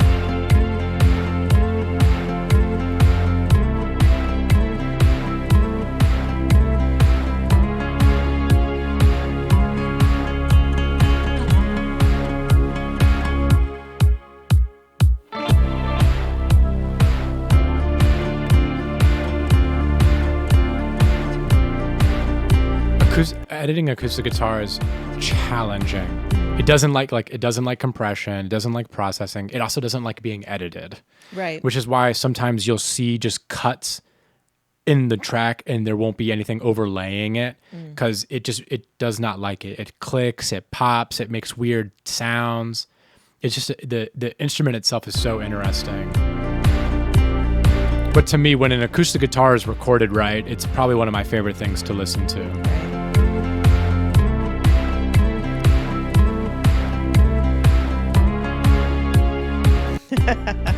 What a time to be alive, watching an engineer mixing a song while another engineer is commenting while the artist is watching it and in the chat. Yeah. It is a bizarre, when did this happen? You know, like when I first started working in Pro Tools 12 years ago, like did I ever picture that this was going to be what was happening? And it's such a cool concept. I mean, props to Billy. What a neat idea. Yeah, it's cool. I'm just glad, because the problem with being an engineer is you do get the experience of working musically with different artists and producers, but you don't get the chance to work with other engineers. So there's no one there to like challenge you or to introduce new ideas to you. Right. So you get caught just doing the same thing in and out. And being able to see other people work and introduce new ideas, it allows you to grow yourself instead of falling into the same rut of this is just how I do it, this is what I do, versus being able to grow and learn something new. Like there's things I've seen today that I want to re-implement into my own stuff, you know? What a cool thought too, because we work alone. Right. We don't get a chance to talk shop or talk about plugins or techniques, and this allows us to get together and just share ideas. Exactly. Yeah. And it's cool because you think about that with mixers or engineers who are coming up, but once somebody kind of gets rolling and all that, they tend to forget about 100%. Still getting inspired. And I fall into that category where like I'm a professional, I've set in my ways, and just being here today has made me think about things that I should be doing differently. Yeah. And that's what we're hoping to do, is just open the doors of different possibilities, Not that any one way is right or wrong or whatever. Sure. They're all right and wrong. It's just different. Yeah. My heart never lies. I put kisses on your lips and flowers on your eyes. Flowers on your eyes. I'm going to have to ask Billy what sounds he uses for strings, because they sound really good.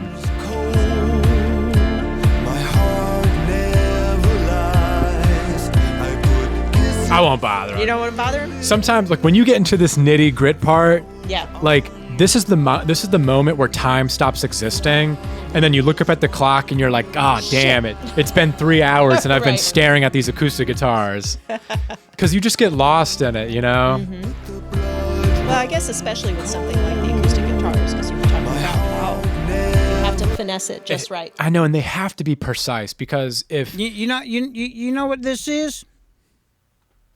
Do you know what this is? No, What? Somebody talk to me. Somebody talk to me. I don't know what this is. Talk back. Talk back not working? Check. Oh Here. wait, I switched songs. Holy shit. No wonder I feel lost in a bubble. Hold on. Yeah, today, very next thing that's going to happen is I got to redo this whole talkback system. This sucks. All right, hold on. Are you there? Oh. Am I here? Can you hear me? Yeah, I can hear you. What I'm doing right now, going over and over this stupid guitar part, it's a lesson to you youngsters. That is when you're screwing around in the studio and just having fun, you come up with a goofy idea and you think, go ahead and finish it, because sometimes later on you realize, actually, that was a good idea and I didn't finish it. So I'm fixing things. Well, that's part of what mixing Hold on, is because fixing I thought it was a things. dumb idea. Guess But what? now I like it. Mm-hmm. All right, I'm get back to work. Sorry to interrupt you. what you said is it does kind of hammer home a point of like, there are things that need to happen editing wise that will affect the mix. And so like what he's been doing is like lining up all these different little parts, because the thing about acoustic guitar, when you have two of them going, because there's two of them going and they're panned, if they're off, Right. you can hear that they're not together. And so he's going through and making sure everything is lined up and how it's supposed to play. Runs cold. My heart never lies. I put kisses on your lips and flowers on. Spot saying, Seven saying that this is so cool, like esports coming to the Olympics. Imagine Olympic live mixing. I mean, I think it's cool, Like, I think the audio community needs a place to come together and interact in real time. Like, the gaming community got that with esports. And then just real things, like regular sports has all this stuff. And now we can have this too. Like people that are passionate about creating music, mixing music, mastering music, we can all get together and hang out in real time and discuss ideas. And it's so cool because Twitch was kind of created more for that gaming aspect of it, but it's so applicable to doing it this way. Exactly, 100%. And so real interesting what's happening here is like sometimes, so like that particular guitar part, sometimes when you want something to poke through, you'll boost it high and sweep and see where it really gets over the top. Yeah. And that's how you know that's where that needs to go.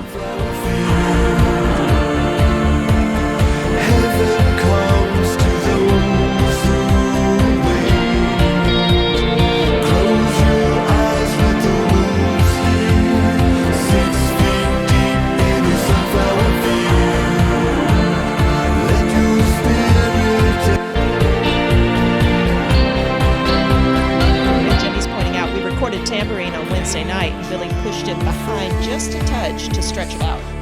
Yeah, like the thing about tambourines is they're not like when you hit a snare drum or you do a clap, it exists for like a split second. But a tambourine has a decay to it because the little cymbals rattle and bang against each other. So you can record a tambourine. Sometimes people record tambourines over their snare drums and then just tuck it in because it just adds a little bit of length. And it's kind of what Billy was doing in the other song. When he put the claps in, it does the same thing by just extend it just a little bit. Right. Because people got to think like mixing is not just, panning left, panning right, panning center, but it's also how far depth you want things to be. And when you extend things, like put a tambourine on a snare or put a clap or something with depth, you've now added a three-dimensional element to your mix. I don't know if was that too? No, that makes sense. I totally get it. Okay. No, yeah, I totally get it. It's kind of like when you're panning things to one side or another, except instead you're moving it forward. Exactly. Oh yeah, life in a northern town. Billy's got a great YouTube video about that. Ooh, that's cool. It's pretty.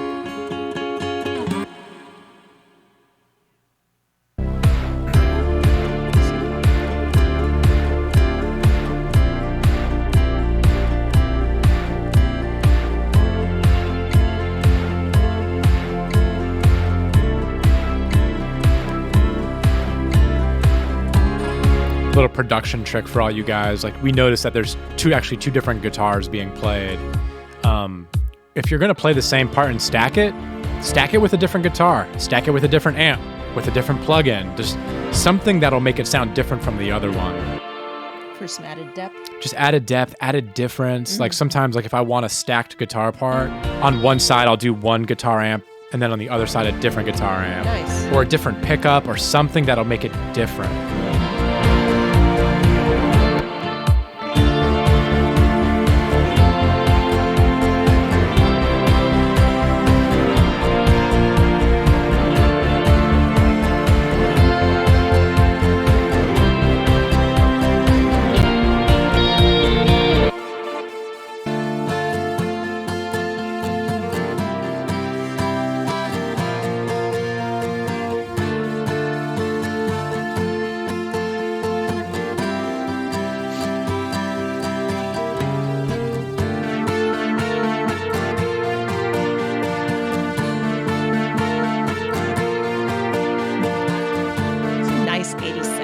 I know, and there's something interesting about 80s music that makes it still to this day accessible. It is. Like that sound is a modern sound still. Yeah. And it's just so interesting that it's come so far circle. Where like other genres, it will not, I don't think disco ever comes back. You know, like there's some things that live and die and some things that are just able to resurge. Yeah, you'll see the echoes of some of those things later, but they don't really stick around the way 80s sounds have. Exactly.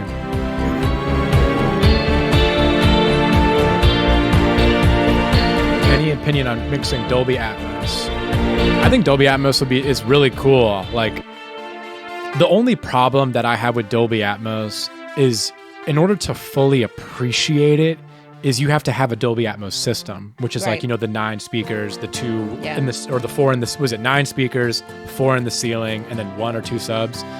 It's like, to really get the experience, you have to have the capability of playback, because what happens is it does fold down into binaural, Yeah. but it's still not the same. But I think it's cool, man. Like, anytime I go to the movies and it's Dolby Atmos, I'm like, wow, like, Sounds it's so good. really cool to hear things like fly over you or come behind you. Right. And the fold down to binaural is still pretty good. Like, you still get the same effect of it. Like, I can tell that it's like supposed to be above me or whatever. But to really appreciate it, you got to have the playback system. Yeah, it's one of those things. It's like, will it stick around? Will the consumers go to the trouble to have Right. the system? The system to really play it back. Right. Because, yes, it's mixed in Dolby Atmos, but what you're hearing is the binaural Yeah. down of it. Which is still cool. Like, I'm not downplaying it or anything. Sure. You know? Same future as 3D TVs. I guess we'll find out. It's actually an interesting analogy, because I remember when 3D really started coming out, it was like everywhere, like 3D, and then it kind of just stopped. Right. You know, even movies, like when I go to the movies now, like I really kind of just prefer seeing the regular one. You Right. know.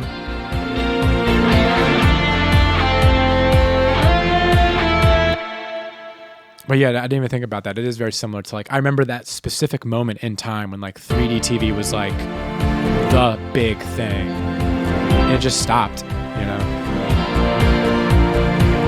Is mass market playback a realistic expectation? I don't know. That's the question. Yeah.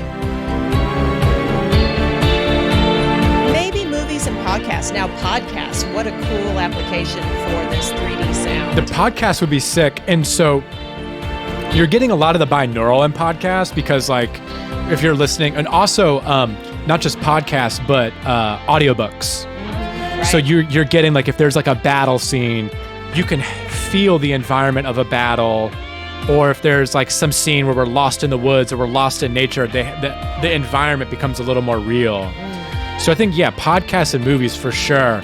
But in music, I don't know. We'll have to see. Yeah.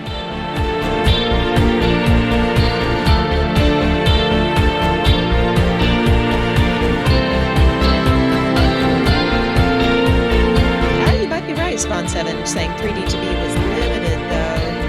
VR and AR 3D will bring it back. Yeah, it's like when you get into like, it's interesting. And think about AR.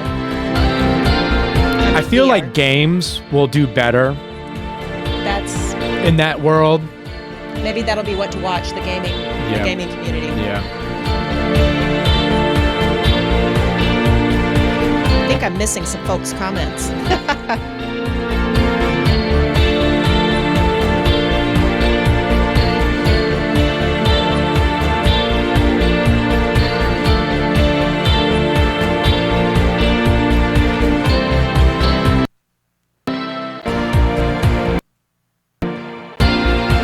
So it looks like Billy's about to add some guitar.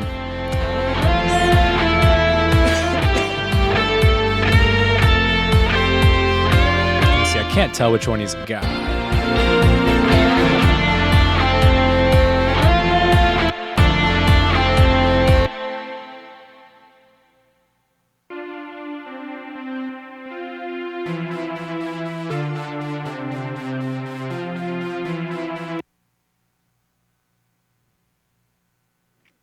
Electronification will eat the world, according to the deep thinkers. Well, can we stand against it? Probably not. Yeah, like if at this day, I am not surprised if like lizard people like were actually like, and they're just like, oh yeah, like we actually control this. I'd just be like, you know what? I'm not surprised. Yeah, Nothing is going to surprise me anymore. we're in the Matrix. So actually, Danny made a thing about horror games in binaural, and so like I actually had an experience with this where a buddy of mine was one of the first guys to get one of the Oculuses that had like where you could look around, and Yeah. it was fully immersive. Like you put the whole thing over your head. And one of the games that he had was Resident Evil, which is a scary game. Right. I don't like being scared. I don't watch scary movies. Right. And it was terrifying. It was terrifying. Like you look down, you see your feet, you look, it's like, and there's the monsters. And I was just like, yeah, this is too much for me. Like, I'm done. It was traumatizing. Yeah. Y'all never forget, his name was Kevin. Good dude. He would have like Resident Evil on like an Oculus and be like, yeah, this is awesome. Dude. Some people are like that. Some people are like that, you know? I'm like, I'd rather watch like a little cute animated film. Right. I'm like cool in that world. Hey, man. Pixar is amazing. Pixar, I'm in there. I'm in there. This is also something really cool to note in the production world is when you have like a bass line, like there's this sweeping bass line that comes through, is stacking it with another virtual instrument. Mm-hmm. The same thing with guitars. Like when you're stacking guitars, use different amps, use different pickups, whatever you can do to change things, but still play the same part. You can do the same thing with your basses. You just load on a different patch and just make sure that the phase relationship between them is good, and you're going to get a cool sound. Nice. Or it could sound like crap. I'm not saying like you're going to always want to, you could sound like crap. Yeah. Yeah.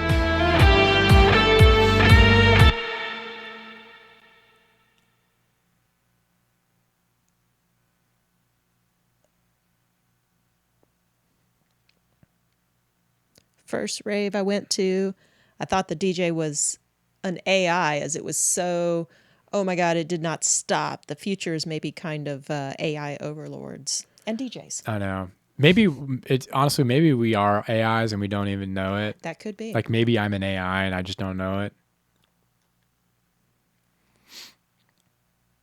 I love being in the control room, letting the magic happen while we can shoot the shit without disturbing the artist's flow. You know, that's one thing. That's one of the reasons why Billy set this up, is that he was having a hard time explaining what he was doing and mixing at the same time because it took him out of that flow. And so this is the solution he came up with. You do get in a flow. Like so it's weird. It's almost like people call it like a runner's high. Yeah. Like when marathoners run and they almost get like lost in like the just running in general. Right. And the same things happens like to producers and engineers that are working on a song. Like just something just happens where, and that's where we talk about where the time doesn't exist. Yeah. Is you just kind of just get lost in it and you're just in the zone and all you can think about and even process is just what you're hearing and what you're looking at. Mm-hmm. And so I get it, like to be able to have to come out of that to like explain something, it takes you out of what you were doing. I get Right. it. You know? Yeah, tunnel view is a great way to describe it.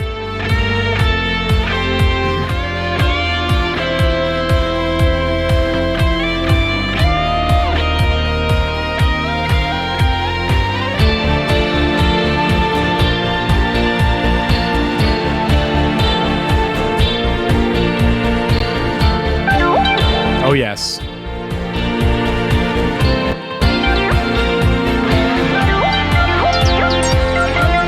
It's funny how like a mixing session has now turned into a production session. That's how Billy rolls. Sometimes when you're in the mix, you're like, you know what? It could use this other sound, you know? Mm-hmm.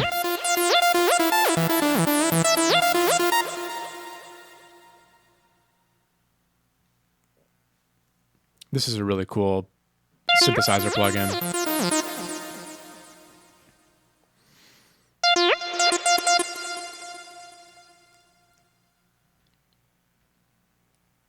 That one looks cool too. Yeah, like this is over my head.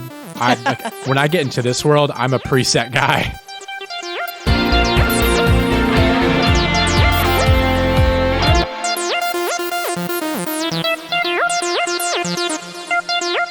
That's the first one you bought, Maxim? Yeah, I mean this one it's popular. Like I remember my buddy and my roommate in college was like a huge like, oh man, Silent.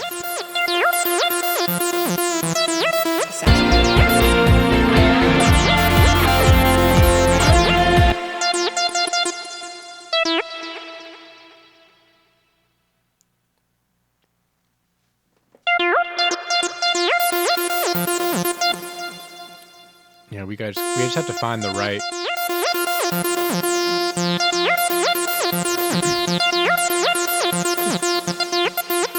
Just get the preset mix.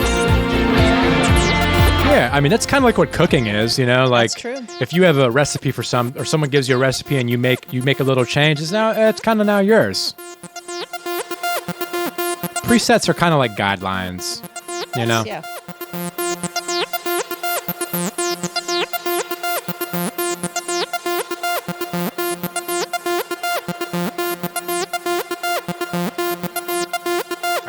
listen to this for hours. I was gonna say this is pretty cool. I know.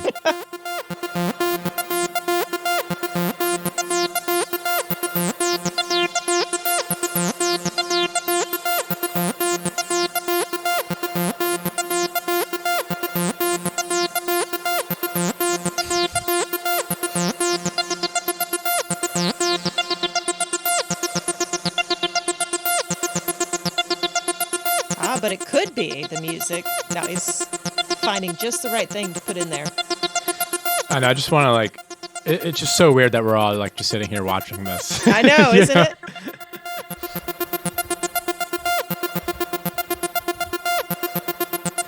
I think the payoff is going to be big though. Mm-hmm. It's going to be worth it.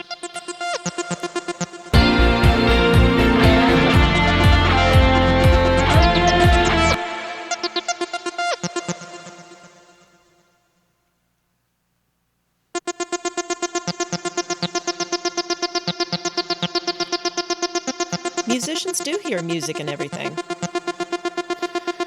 Yeah, it's true. My older brother was a musician, and he was like, "Oh yeah, I really like to practice playing guitar to like the washer and the dryer as Okay. like the drummer." Yeah. And I was like, "Whoa, like that was super heady at the time." I was like, "Dude, that's so weird." And then when I went to music school, I was like, "Oh, dude, this is so great!" Like, Right? like play against the washer.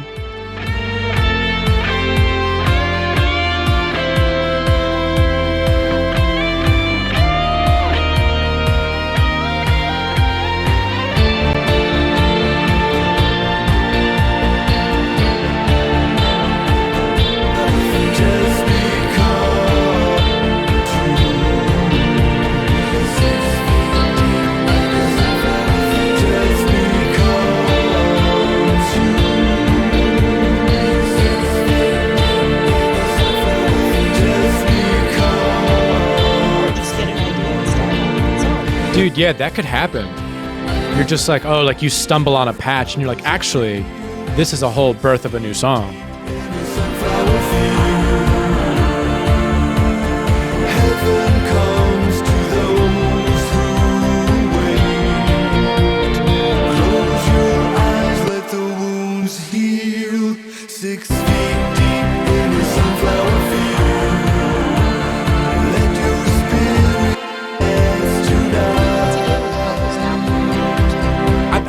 I'm trying to figure that out too.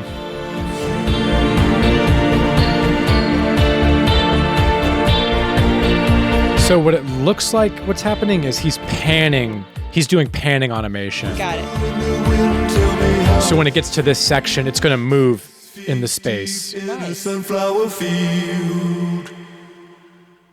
Heaven comes to those who wait.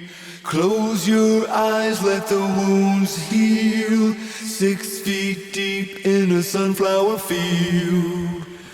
Let your spirit dance tonight. Yeah, these plugins, like, this is a plugin that just looks fun to play with. Yeah. And I love how the preset just says massive vocal.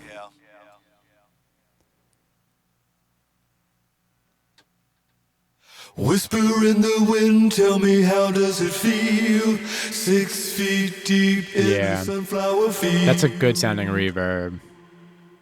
Heaven comes to those who wait. Close your eyes, let the wounds heal. 6 feet deep in a sunflower field.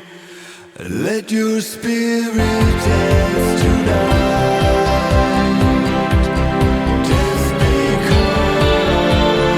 He really does that a lot, doesn't he? Where he just kind of cleans up the frequencies that he doesn't want on the bottom there. Yeah, exactly. You'll see that very common, like, and it also focuses the sound that you're trying to do, because if you get rid of that mud, you can then turn it up. Right. Pure as gold, forever you will stay. Maxim's wondering if Valhalla plugins are still free. I think there's a free version, but now I think you have to pay for them. But they're so affordable. Like, I bought one the other month and it was like $75. Right. For what you're Comparatively getting speaking, though, yeah. it's pretty good. Angel I mean, some plugins are getting out of hand price-wise. Like, there's some plugins that go for $400. I'm like, ugh. It's not like buying a piece of hardware. I know.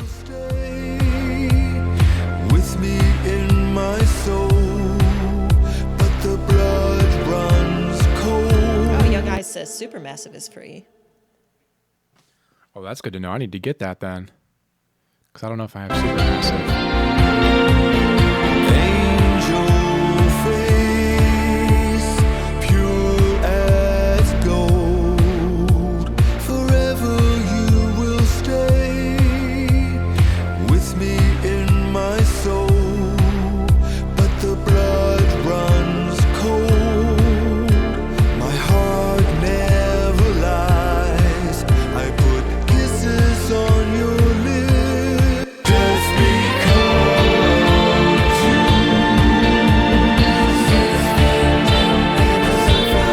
Just because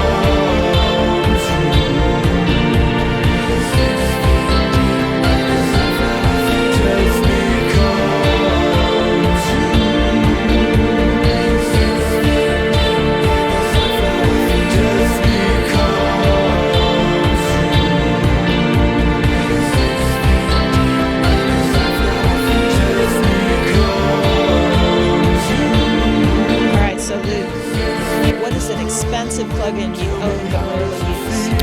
Wow, that's a good question.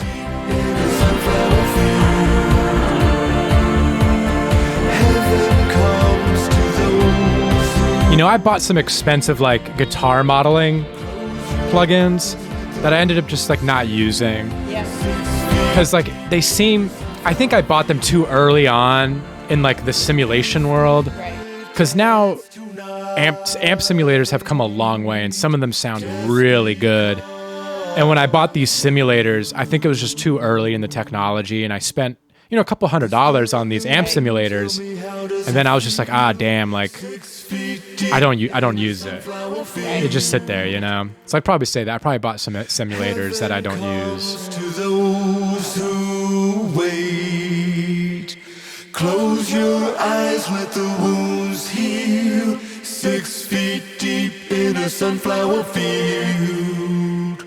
Let your spirit It's interesting tonight how much I've seen this surgical either removal or boosting of certain frequencies. Yes. And a lot of the surgery is always kind of happening between this 100 to 500 range, because so much builds up in from 100 to 500 in that low, mid, just kind of low range, because everything kind of has that. So it's an area that there's always a constant battle of getting things to balance right, because if you take too much, you're taking away energy and you're taking away notes. But if you have too much, you kind of get that cloth sound over like your voice or over an instrument. Right. So this is always a battleground, is this like low mid, 100 to maybe up to 600 is always a problem. Or it just needs like special detail.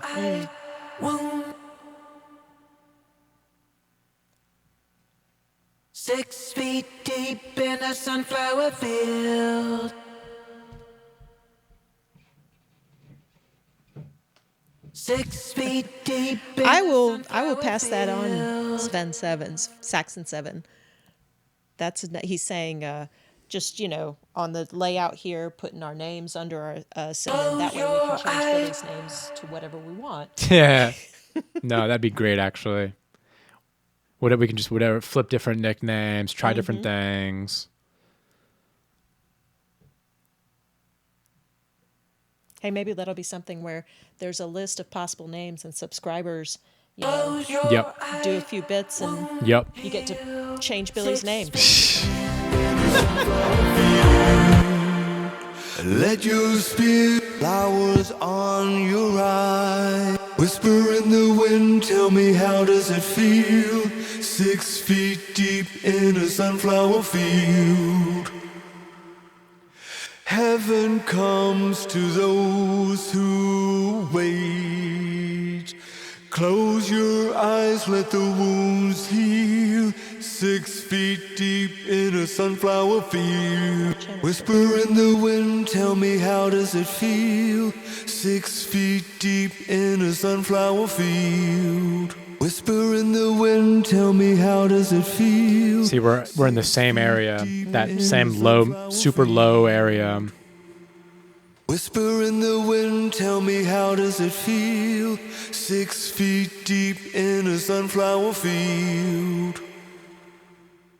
Heaven comes to those who wait. Close your eyes, let the wounds heal. 6 feet. All right, Stacks and Seven. I'll deep in a mention that one too. sunflower As Billy manages to work through certain issues with the streaming, he can add more complexity. So maybe simulcasting on YouTube might be next. Tell me how does it feel? Oh, that'd be cool. 6 feet deep in a sunflower field. Heaven comes to those who wait. It's interesting because with the last mix, Billy was starting pretty much from scratch, Yeah. just from the files that he got. Whereas, and so there was a lot to talk about. Exactly. And then with this one, it's so rich already. He's already tweaked it out really close to what he wants. Yeah, there's really not much to say. A lot of the things that he's been doing is just kind of nitpicking, Was on your eyes. Whisper in the wind, tell me how does it feel? 6 feet deep in a sunflower field. Was on your eyes. Whisper in the wind, tell me how does it feel? 6 feet deep in a sunflower field. Whisper in the wind, tell me how does it feel? 6 feet deep in a sunflower field. Heaven comes to those who wait. Close your eyes, let the wounds heal. 6 feet deep in a sunflower. Whisper in the wind, tell me how does it feel? 6 feet deep in a sunflower field. All the tracks in to make that decision because we have to Yeah, and the thing about like the way build-up works is it compounds on itself. So if you have like a huge build-up in the vocal at 200, and then you start stacking vocals on top of that, that build-up compounds in energy, like sound in decibels. It's all logarithmic, so it all like it. When things do build up, they tend to build up fast, and that's why I think he's going back and sculpting out some of this like low on these vocals and on the guitars and on the synths, because all that stuff can just add up so much energy. It's not linear the way it builds up.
Earn their middle name in the credits, like Billy the Source Hume.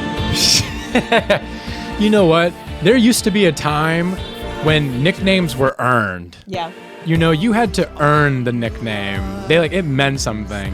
Now I think people just give themselves nicknames as like a branding thing. Yeah. Which is cool. I get it. Listen, I get it. But it just used to mean something back in the day. Like someone coined it, and then someone seconded it, and then they minted it. Yeah. Now it's just like, oh, I'm just going to be called, I'm going to name myself, Hot Tracks, because I think I got hot tracks. Right. And that's my branding. It's like, I don't know. Nicknames used to have more weight than they do now. No, I do feel like there's still a situation where people who are within a certain circle, they know how somebody got their nickname and whether or not they earned it. No, definitely. 100% agree with that. 100%. Hopefully it's a good nickname, known for doing something great. Right, yes. Because it could be being known for doing something dumb. Right. You know? I don't have a nickname. My name's already too hard to pronounce anyways. Billy still kicks himself. I know. My name is already too hard to pronounce. So I'm avoiding adding any other complexities to But it. wouldn't that be a good reason to have a nickname? I know, but I love my name. I know, yeah. Because it is so complex. And Italian. And Italian. I'm proud of this. Yeah. Deep in a sunflower field.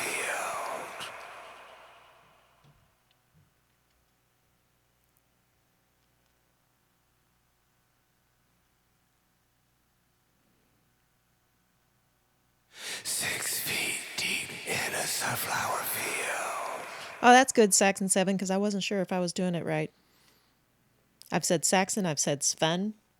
Oh, Sven is a cool name, though. Sven. I think Sven is what's very Swedish, maybe? Yeah, I think it is, yes. It's Nordic anyway. Nordic, yeah. Mm-hmm.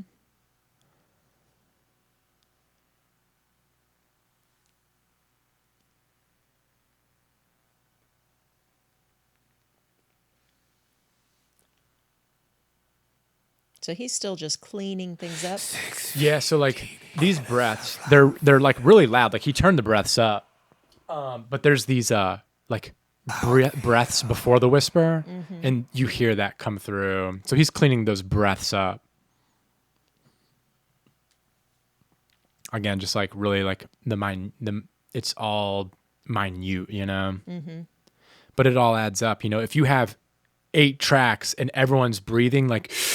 Right. Now you have 8 of them doing it, and it adds up. Yeah. It's Dandelion, we'll just call you Bob. People have called me worse.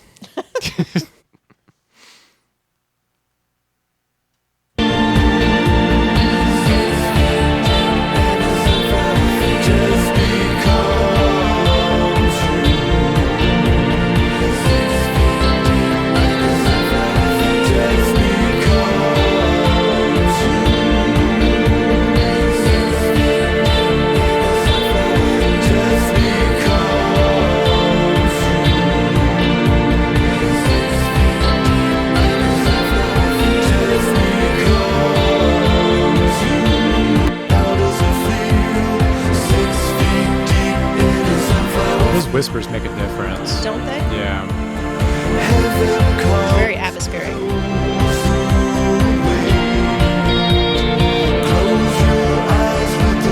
Studio Dude, nice to see you.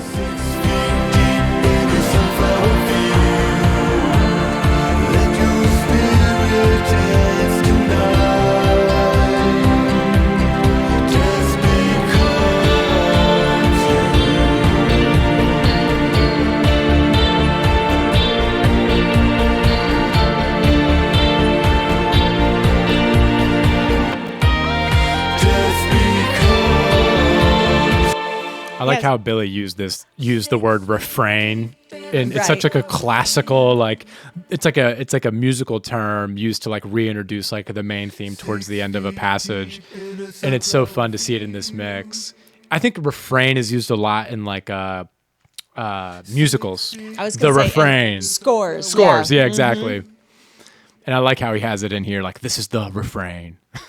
Billy thinks like a scoring composer often. Yeah, I mean, you better if you're mixing this song. That's true. You know, 6 feet deep in a sunflower field. I could see how you could mess this song up by mixing it incorrectly, by making the drums pump too much. It could become distracting. There's so many things in the song that could be distracting if they weren't processed the right way. I think this is one of the reasons that you keep seeing Billy jump back and forth between tracking and mixing, because as the producer, along with Tokyo Teens, he just keeps tweaking both together because it's all one organism. Right, 100% agree. 6 feet deep in a sunflower field.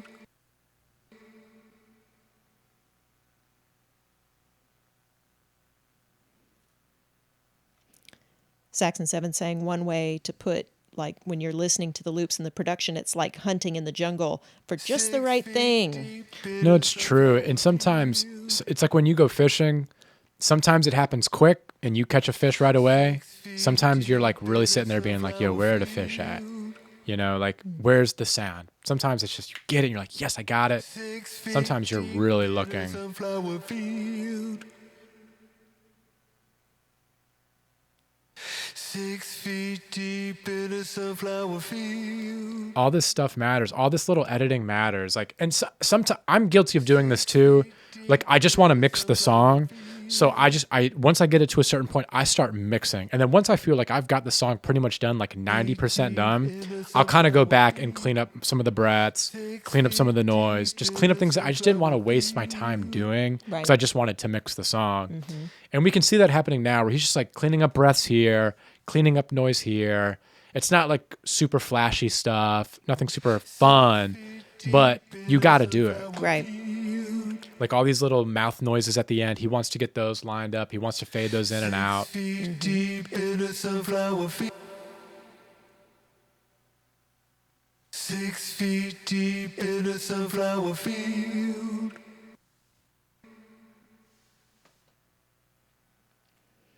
Yeah, I don't know that I've...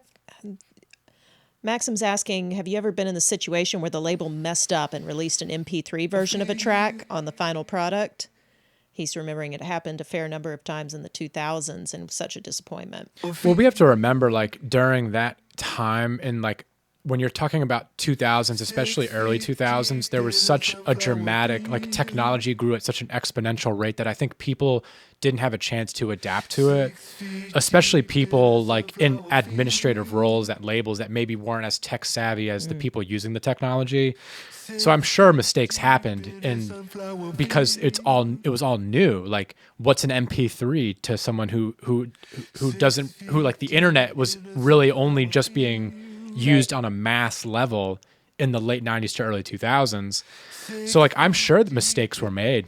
Today, I think mistakes are made. They are. I know with Billy, I don't think any of his ever got accidentally released by a label as an MP3. Now, he did learn quickly that he had to be very careful what he handed off to certain clients, because there are some of them, Bone Crusher being a prime example, that would take that, whatever stage the mix was in, they did not care, they would run with it. Yeah. Next thing you know, it's playing in the clubs. Exactly, yeah.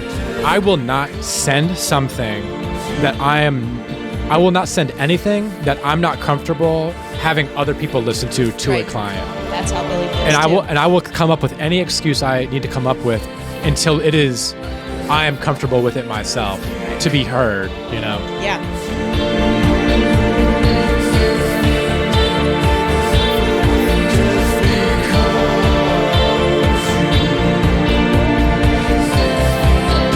Thanks for the follow, Standalone. Iron Chef for audio. I love Iron Chef. Cooking competition shows, I'm such a fan of, because I can relate so much to cooking and mixing. Because it's all about blending and mixing and highlighting things and lowering seasoning. I relate to chefs so much.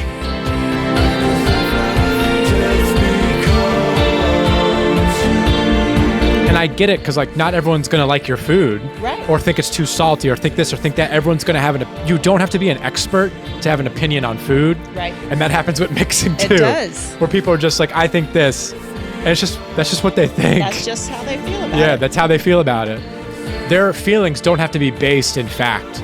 It's just how they feel. And you can still cook it the way you think it should be. Exactly.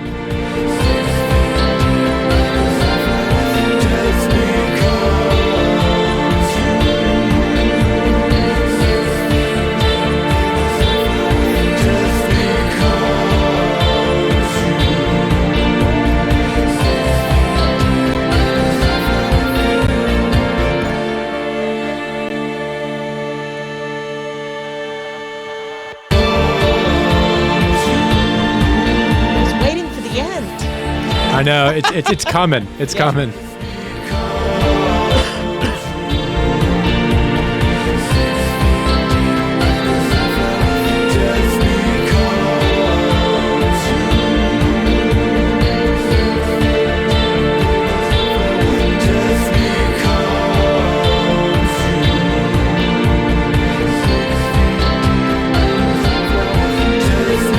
hook. Ramsay in the studio. Yeah. Sorry. I love Gordon Ramsay.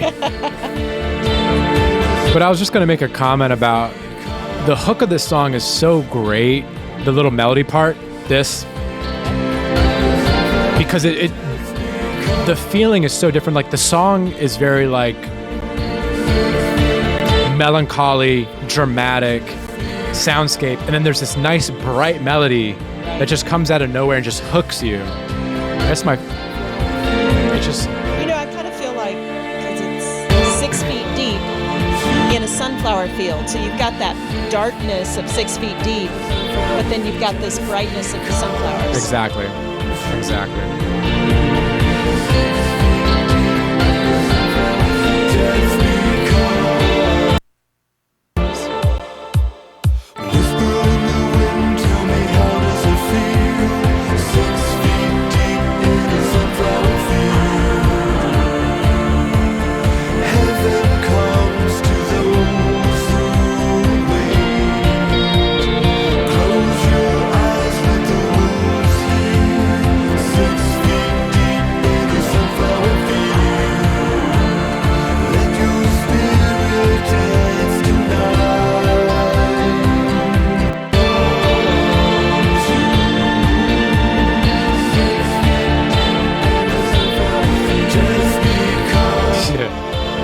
I saw someone say like those dinosaurs were stuck using MP2s. No, I read something interesting about dinosaurs. Well, I didn't read, but someone sent me a text message about it, saying that the T-Rex, right? And then there was another dinosaur that had like spikes on its back called like a Stegosaurus. Yeah. So two common dinosaurs, right? But the T-Rex is closer in the timeline to the iPhone than it is the Stegosaurus. Wow. Isn't that weird? Yes. Like how long dinosaurs existed, Yeah. that a T-Rex is closer to the iPhone than to this other dinosaur. Right. It's crazy. Yeah, it's weird. Time is weird. And now here we are, like MP3s, you know, like. Vinyl. Yeah, vinyl. Yeah.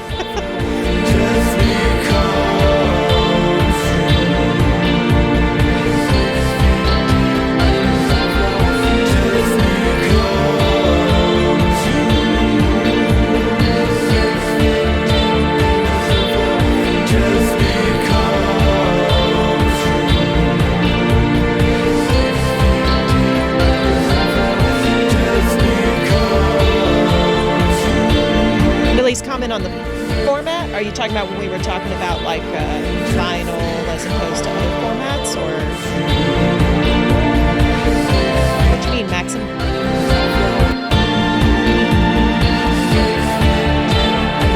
Oh, you mean this format? I just got it. It clicked.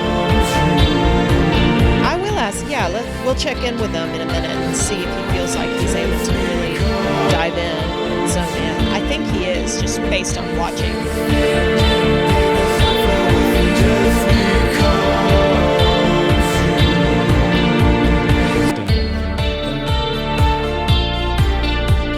Uh-oh. When you know you're ready to listen to the song when you pop it to the top. Right.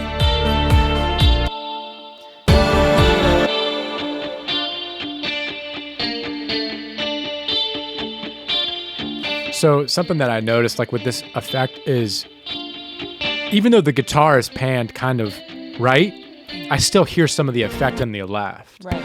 So like it's cool that you can actually position where the effect is in your range as well. Like just because you put a reverb or a delay on something doesn't mean it has to exist in the same space. You can send the delay somewhere else. Oh wow, I didn't actually know that. Yeah. Midnight breeze, soft and cool, forever breathing. Way to add some breath. Yeah. That's exactly the purpose of that kind of stuff. Midnight breeze, soft and cool, forever breathing in memories of you.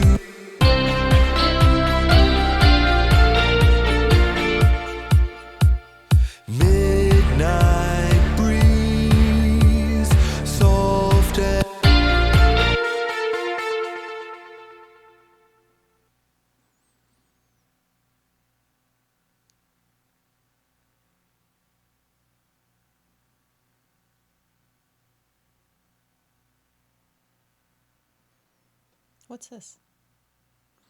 This is a filtered delay. Okay. So the repeats have effects on them. So like you send a delay, Okay. it delays, and then you affect the delay. Okay. Because it's fun sometimes just to send something to a delay and it repeats, but it's more fun to then affect that delay. Right. With modulation, you could chorus, flange, reverb, all different types of things you could do to a delay. It becomes its own element, not just an effect on another element. Exactly.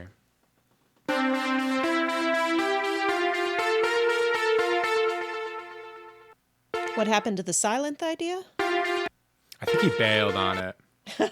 I think he bailed. Yeah. It was fun to listen to. Yeah, like I think he was. I think if it had just like worked immediately, he was gonna ride with it. But I think it just didn't like come immediately. Right. I think he bailed on it. Maybe it belongs in another song. Exactly. It did sound like another song, kinda. Mm-hmm.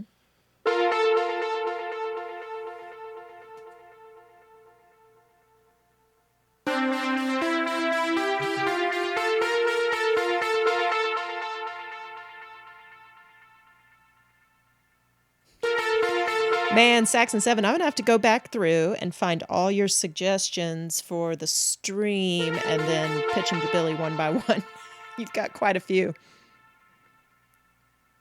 I don't know enough about how Billy's running OBS to be able to speak to the possibility of a multi-track.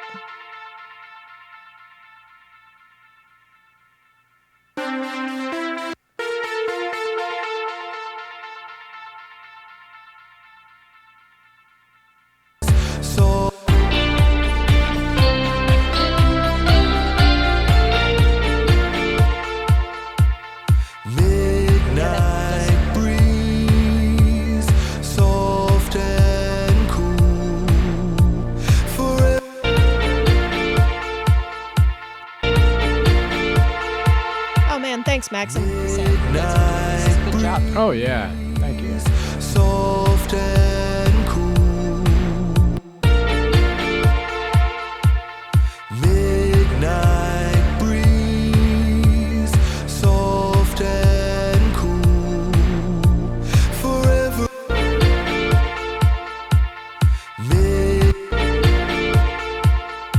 Thanks, Studio Dude. Midnight breeze, soft and cool. Forever breathing in. And credit where credit is due. This is Billy's idea. Midnight breeze, soft and cool.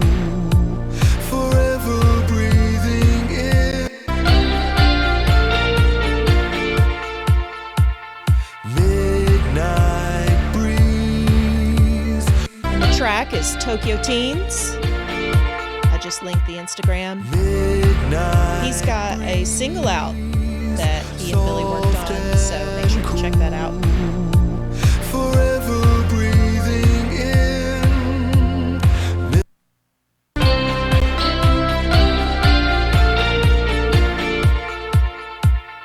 Midnight breeze.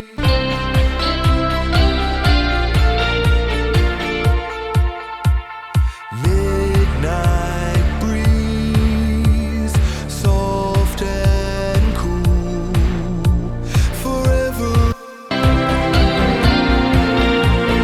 Angel face, pure as gold. So it looks like what we're doing now is just checking transitions between the parts. With me in angel face, pure as gold. Forever you will stay with me in my soul.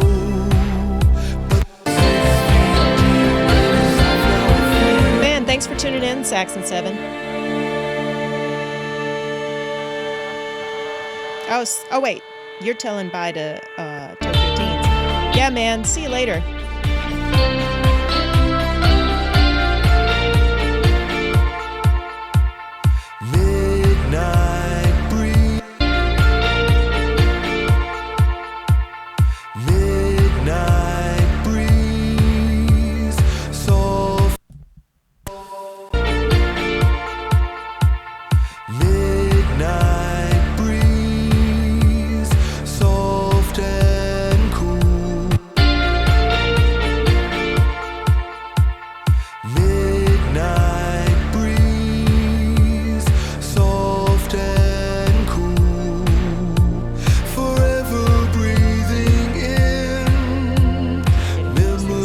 now he's all comfortable.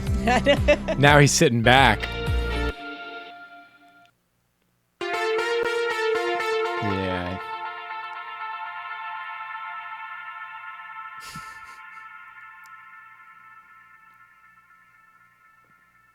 That is a cool sound.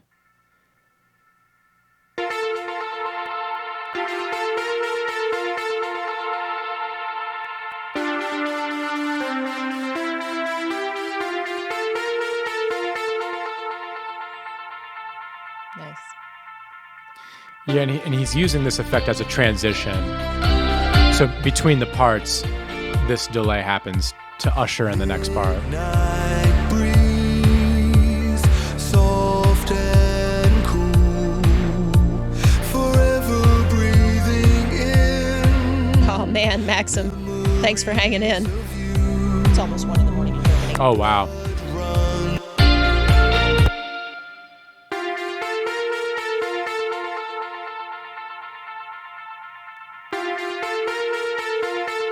Oh, thanks, studio dude.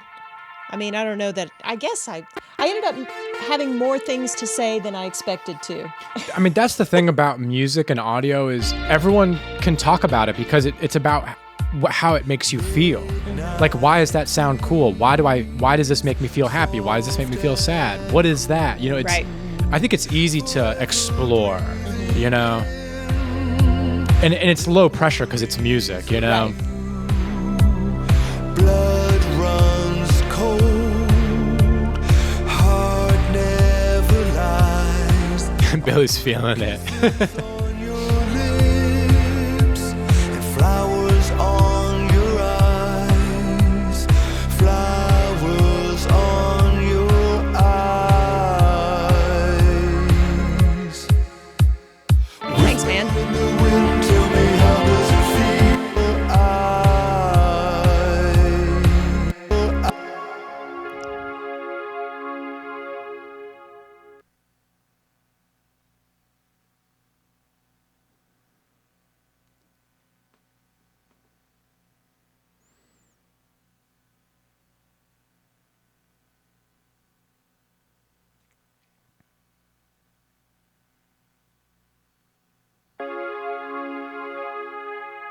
There's that same delay, just on a different instrument. Okay, yeah. Like he's made a different transition, but with a different sound. Yeah.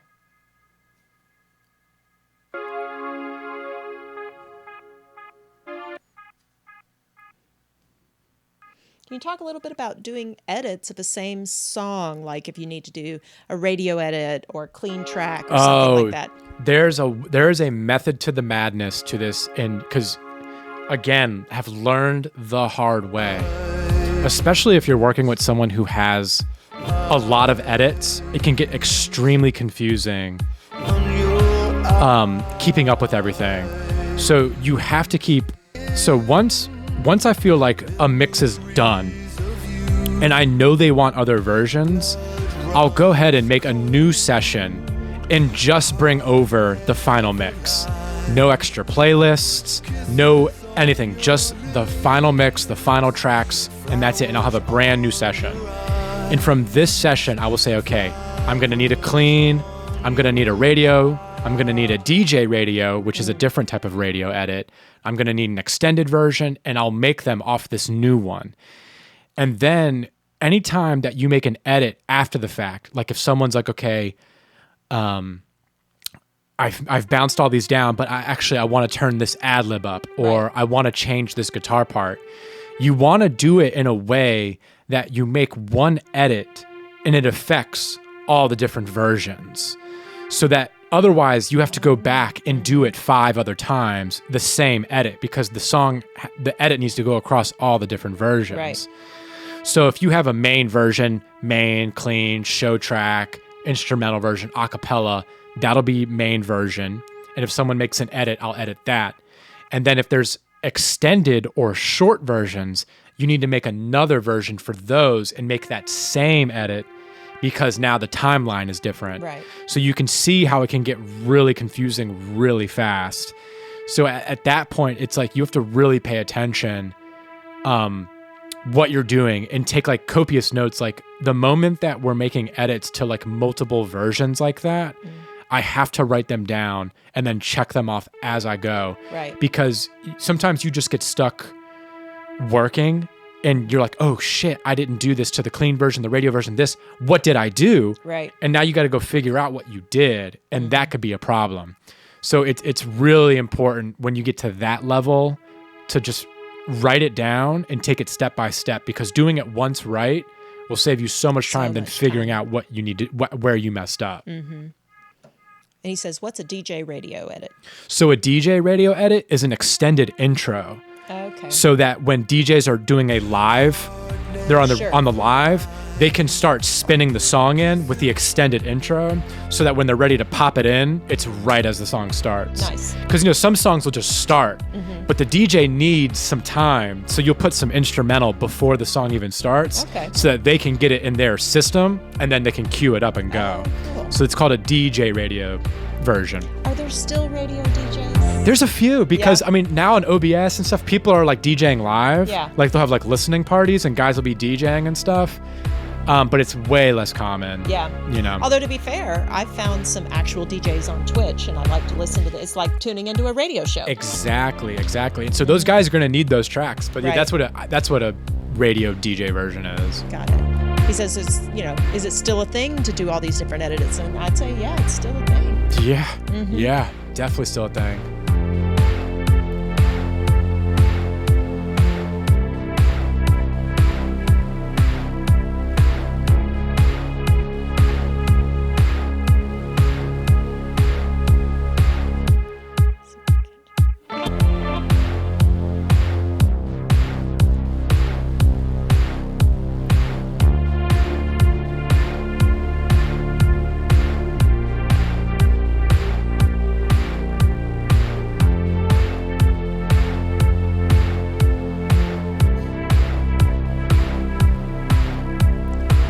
Saxon7 saying it's kind of like he's got, this studio neighbor. He can actually like poke his head over the door and see what's going on.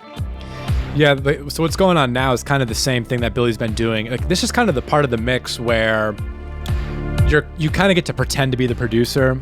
Like you're adding fun flair things in that you kind of want to do. Like these are all just transition effects. These little blips. Yeah. They're just echoes and things that he thinks add spice to the song. Right. And as a mixer, it's your kind of chance to be the producer and be like, oh, I think we should add this,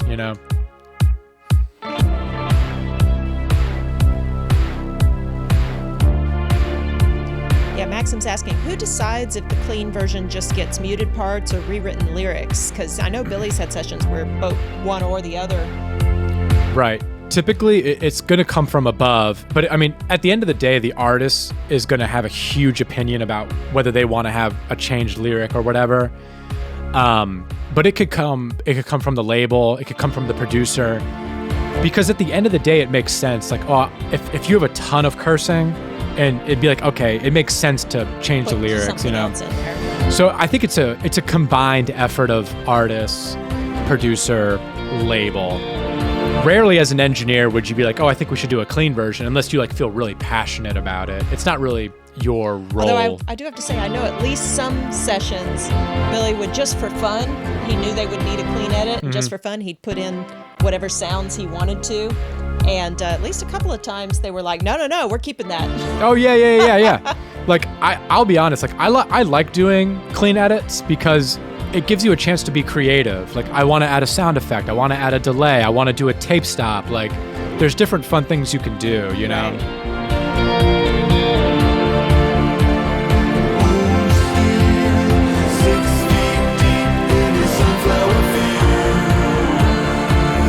Oh, now I know what they're talking about. The stem player, the Kanye stem player. That's right.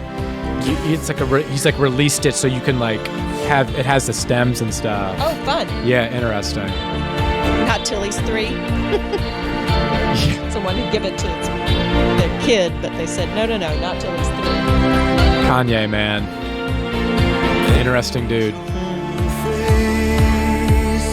Pure as gold, forever you Yeah, Studio Dude. You can actually pick up quite a bit from Billy's body language as to how he's feeling about the mix at any given part.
We are in the future, but yes, we're still getting there.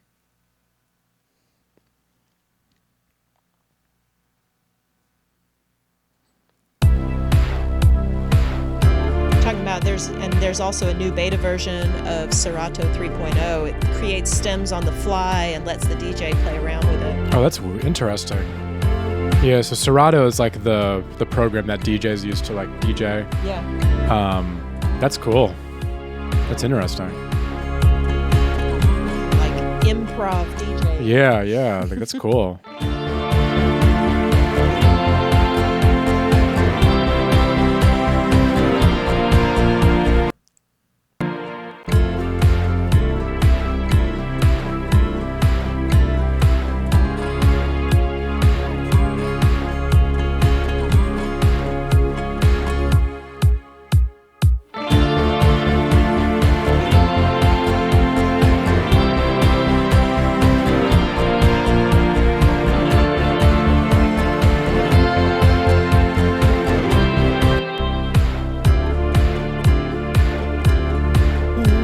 My heart never lies. I put kisses on your lips and flowers on your eyes. Flowers on your eyes. That's a funny comment.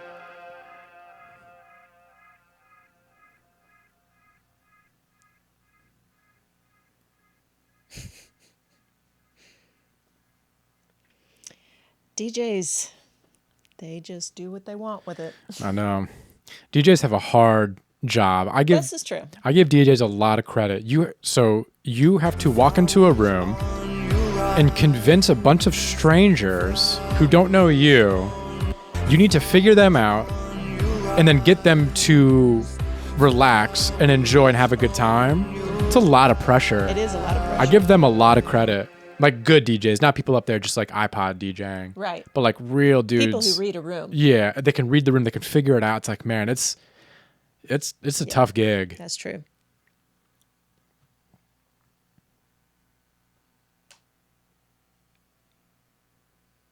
Yeah, I think as a mixing engineer, it could be easy to get too precious with what you've created and need to let it breathe. No, it's true. Like, and I've fallen for this trap earlier. Like when I was younger, it's like when people come back and say they don't like what you did, you take it personally. Right. Like they're saying you suck, and that's not really the case. Right. You know.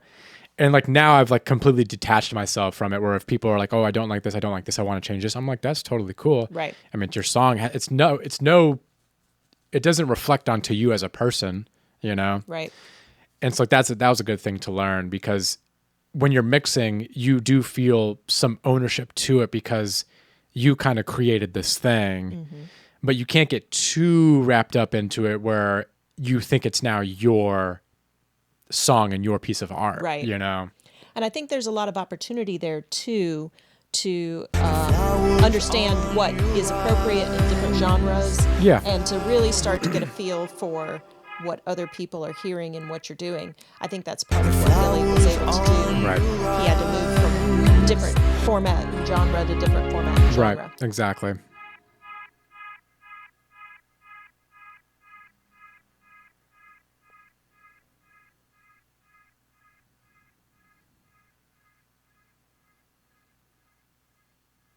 Sometimes I wonder, is he figuring out another part, or is he just trying to hear how something moves? Yeah, I know. Could be either.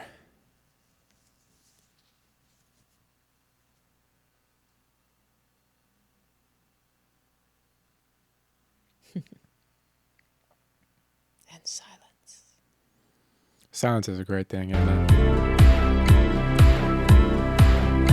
Writing a new song. Yeah, maybe. Yeah. On your eyes, flowers.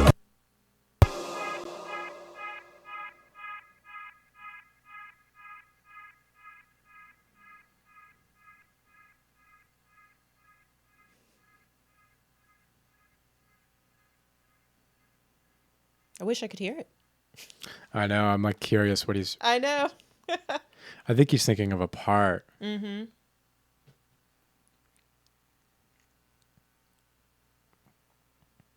Flowers. Or questioning a part he did. Yeah, that Yeah. could be it, studio dude.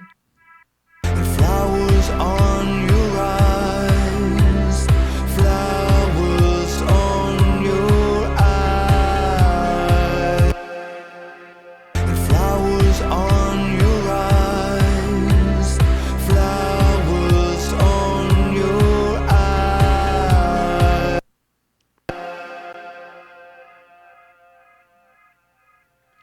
Yeah, whatever it is he's got in his head now.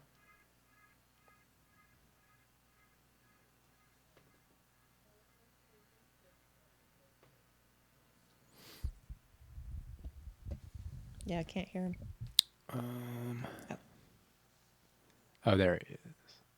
Oh, I think he's going to use his. No, I know. I just kind of. He's going to use his microphone as a vocal mic. Okay. Yeah. I think. 5. And then, all right. So, I just had a little idea. I hope you don't mind. It's a catchphrase that's become on these streams. I've got an idea. Yeah. It's probably silly. Oh, that doesn't need to be on. That's loud as hell in my head. Who turned some idiot? Jeez. Just because your eyes. Flowers on your. Check. Don't always turn the ringer off when you're in the studio, right? You're supposed to turn the ringer off, then you take your phone and you throw it away. Blah, blah, blah.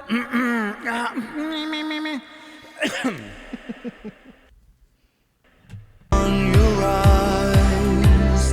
Flowers on your eyes. Where's just a little teeny part in there?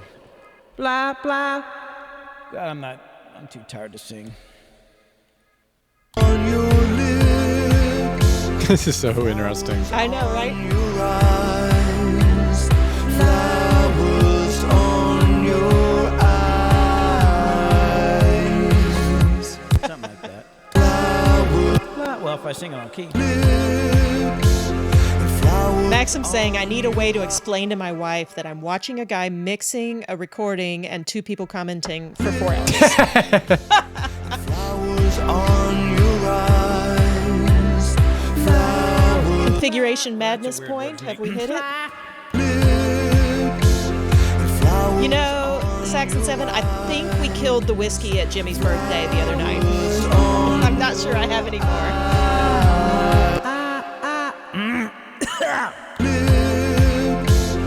Flowers on your eyes. Flowers on your take a few times. Jesus. Sorry, guys. I'm sorry I have to go through this. I got a little work. Flowers on your eyes, flowers on your eyes. It sounds pretty good. Yeah. It's going to sound crazy.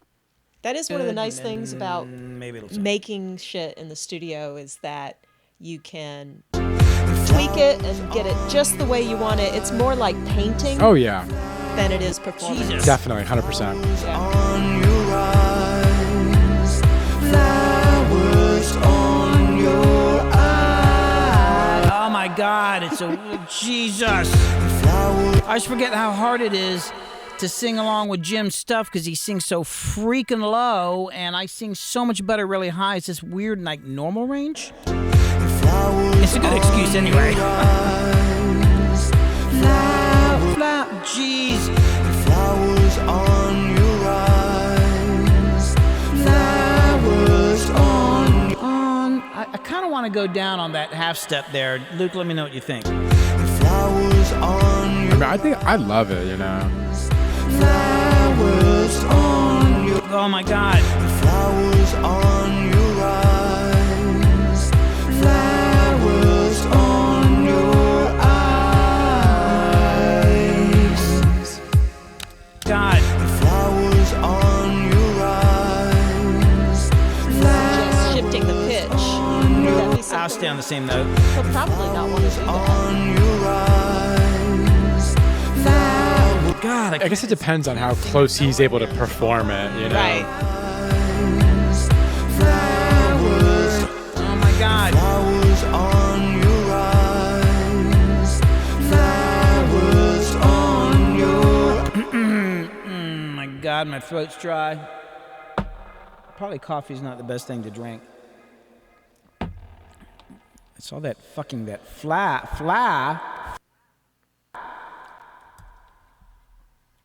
I'm gonna get it. I'm gonna get this. Oh my God. Flowers on your eyes, flowers on your eyes. Jim, I'm probably gonna have to have you sing that. That's so fucking low for me. He had. Oh, Flowers can't hear me. on your eyes, flowers on your eyes. That range sucks. Oh my God, I'm getting too many tracks now.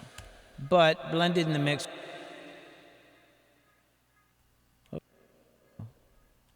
In the mix, just barely in there. Just got to get somebody to sing lower. It'll be like this. Flowers on your lips, flowers on your eyes, flowers on your eyes. Whisper in the wind, tell me how does it feel? Flowers on your eyes, flowers on your eyes.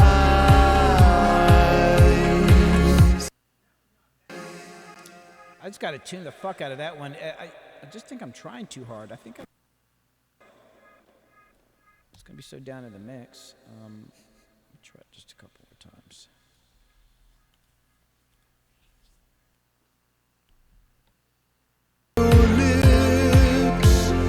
Flowers on your eyes, John Lennon type of harmony. flowers on your eyes. So I wish I was a better singer. Just can't hold the note. You got to go through the tone, you know? Flowers on your eyes, flowers on your eyes.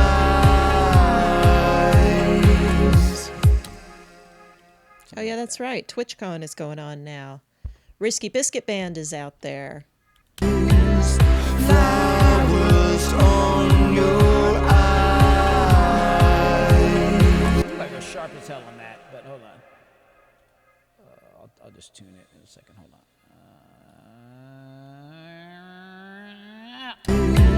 Flowers on your eyes. Oh God, it's got to be longer. So let me drop it into Melodyne real quick. Hold on. Here we go in the Melodyne world. Melodyne. Here we go. There's no coming out of Melodyne world. Fucking harmony in one damn It's like Alice in Wonderland down in Melodyne world. Ceremony. I'm so blind. I So many can't really read the possibilities. words. I but know. can It's a see scary the shit. program. That looks like it says ceremony. Oh, hold on, I gotta switch screens. Well, actually, I'll try to leave this one open. It's just really hard to work on Melodyne on one screen, but I know you guys are gonna want to see it. Oh, come on. Hold on. Boom, boom. Close that for now. Then we're gonna do this. Then we do this, and I'm on the right track. Jesus, these things are piling up. Yeah. That's Melodyne let's theme go. music. Start playing. Yeah, seriously. This is 2. It just freaks me out what it could do, you know? Does it show? Yeah, great. Remember when Auto-Tune first came out and what a splash that made? Just trying to wrap their heads around the world I know. where you could just tune somebody's vocals. It's bizarre, you know? And then Melodyne does it so much more realistically. I know. Auto-Tune used to be a box, like a piece of hardware, like this. Like this, Oh, this. wow. It used to be like an actual physical thing that you would plug a mic into Oh, wow. or send a vocal to. It used to be like a piece of hardware. And then you would just like turn And the you knobs. would adjust it on the box. Okay. And then it became a piece of software. Interesting. Mm-hmm.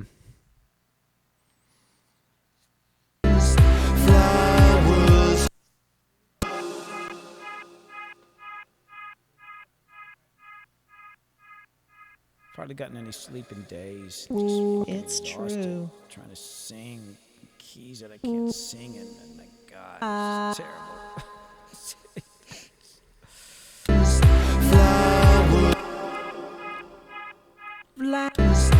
Flowers on your eyes. Flowers on your eyes. I'm early. On your can be later. Because Jim's really dragging there. And I'm just kind of hyped up right now. Auto-Tune was invented because the wife of the guy who invented it was not a great singer, but she loved it. That sounds like an episode of South Park or something. It's a funny story.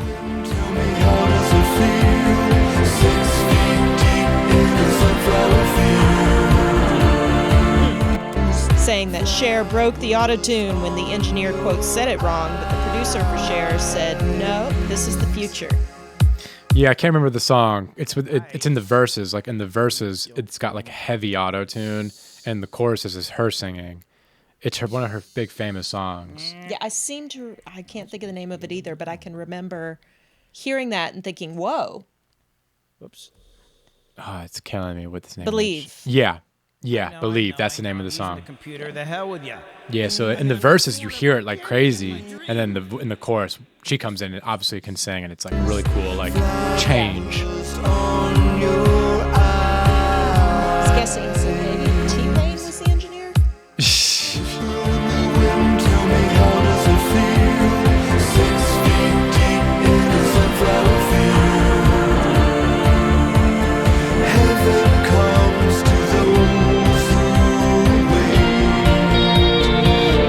So Billy's just kind of sculpting his vocals here. Yeah.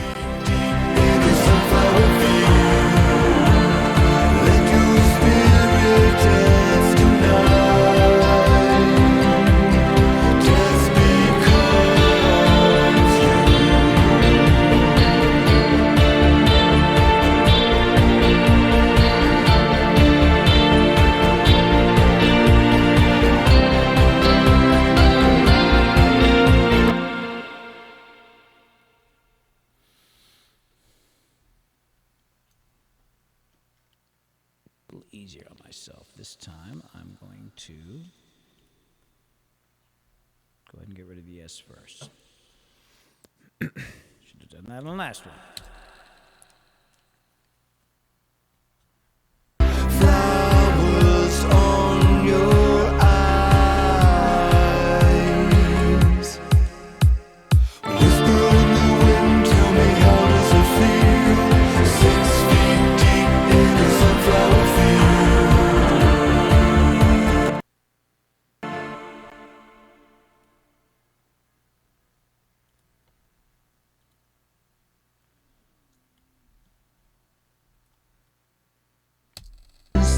Flowers on your eyes.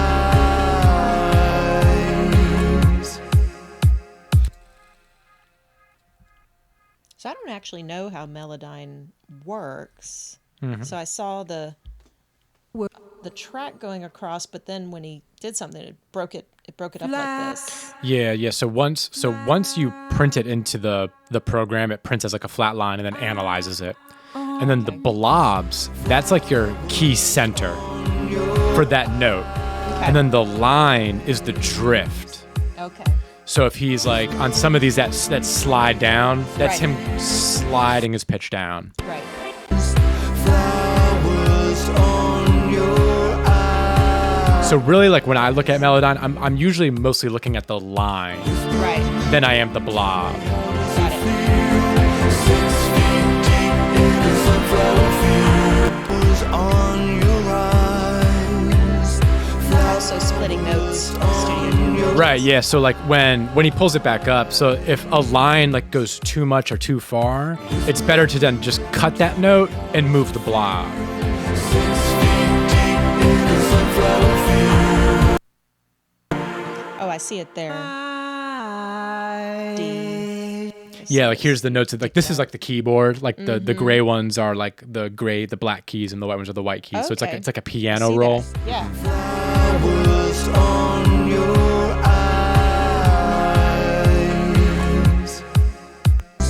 Flowers on your eyes.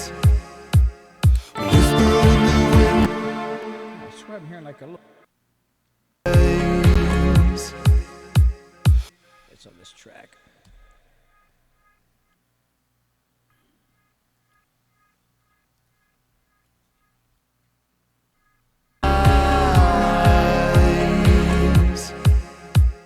Whisper in the wind, tell me how does it feel? I don't know what he heard. All right. Still may have to have Jim redo that part. That's just not a good range for me.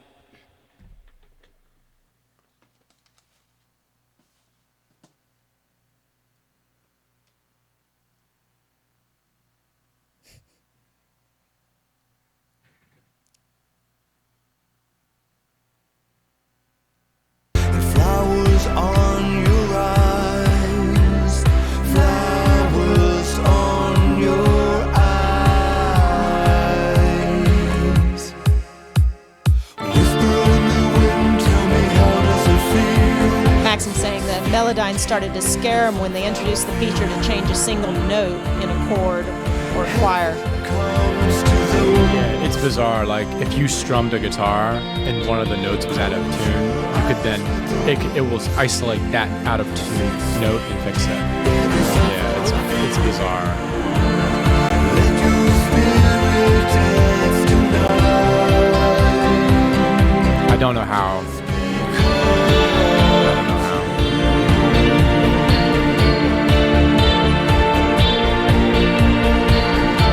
It's one of those areas where AI is catching up to us in Yeah. ways we didn't anticipate. I know.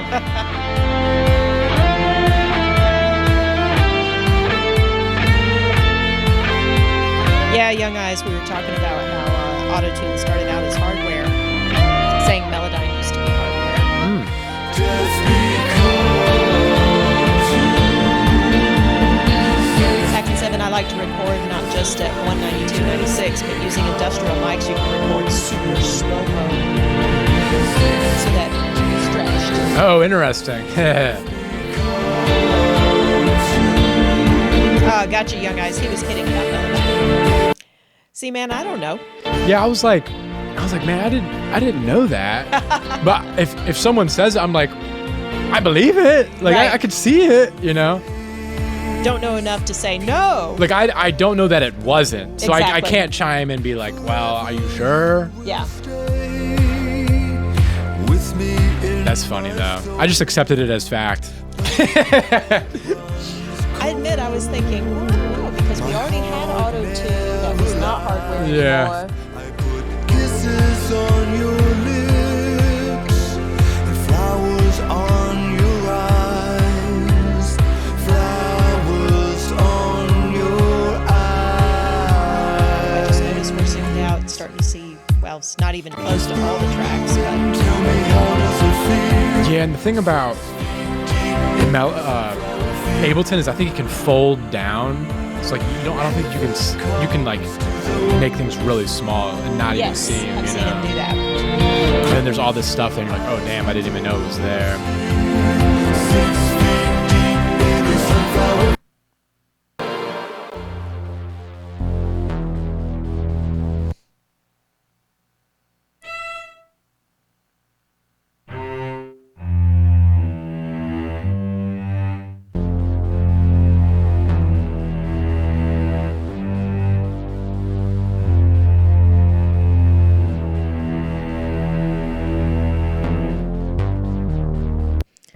Now, watching Billy put parts together and come up with ideas and work stuff out, he does a lot of that on the Wednesday night streams, where, if you know, a lot of those are where the artist comes in, has a seed of an idea, Right. and then Billy, and a lot of this has been with Jimmy for Tokyo Teens, Yep. or with Slade, where they'll come in with just a seed of an idea Yep. and then build it all the way up.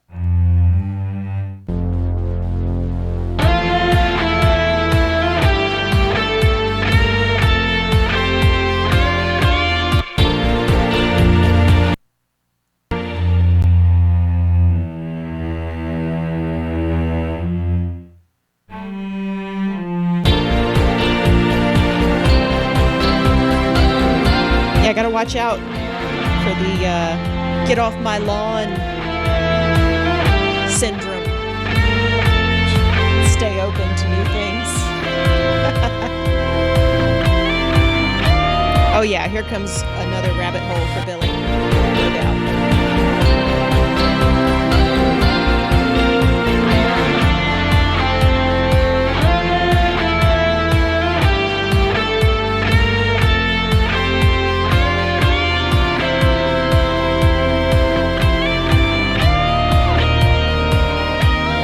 Just because.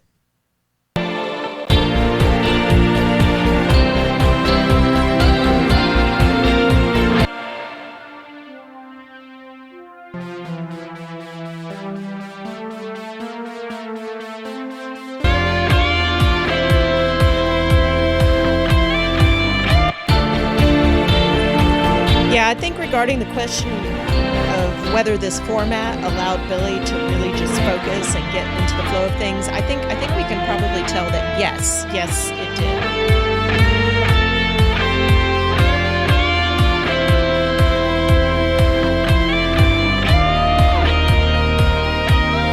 Just because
you just vibing and losing ourselves in it, and then all of a sudden it stops and we go, oh yeah, somebody's working on this.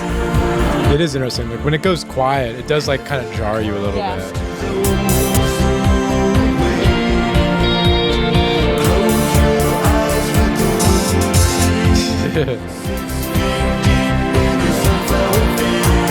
see where we're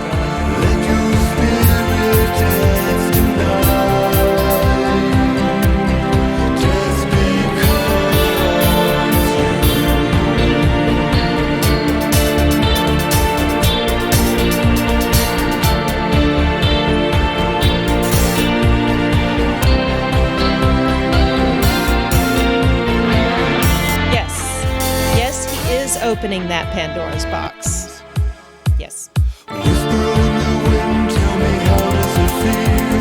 6 feet deep in a sunflower field. Heaven comes to those who wait. Close your eyes, let the wind. Like a Mexican soap opera. 6 feet deep in I love telenovelas. Telenovelas. Yeah, I love those. What is this? Is this plot twist? Is that what we're going for here with the comparison? Yeah, it might be. I mean, I think it's a good idea.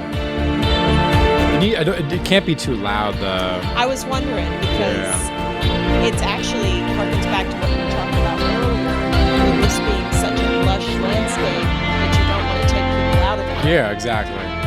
It's going to make it sound more like a song. Right. So it'd be interesting to see what it does with that. Whether it drops off. True.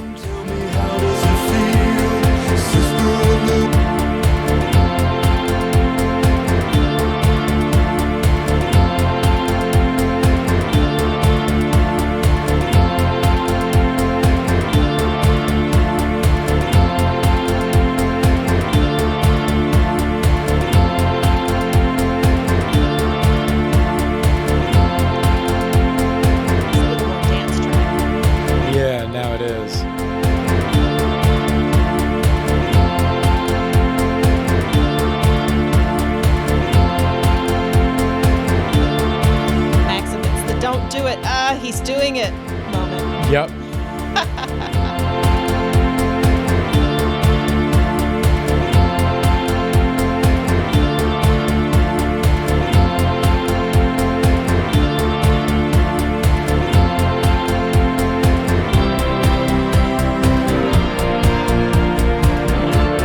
Get on the mic. We're all quietly judging you, Billy. We're questioning this hi-hat decision. Now, see, when it's all like nice and tucked in there, it's gonna be nice. Yeah.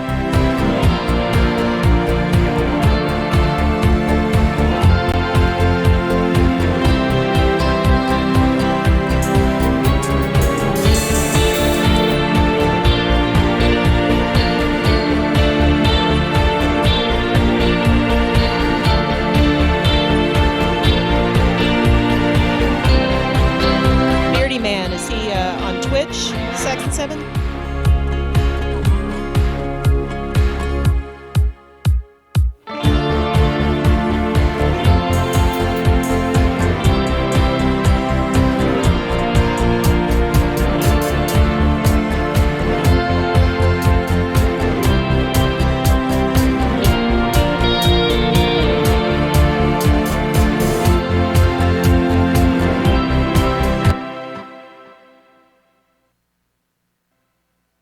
Cowbell solo.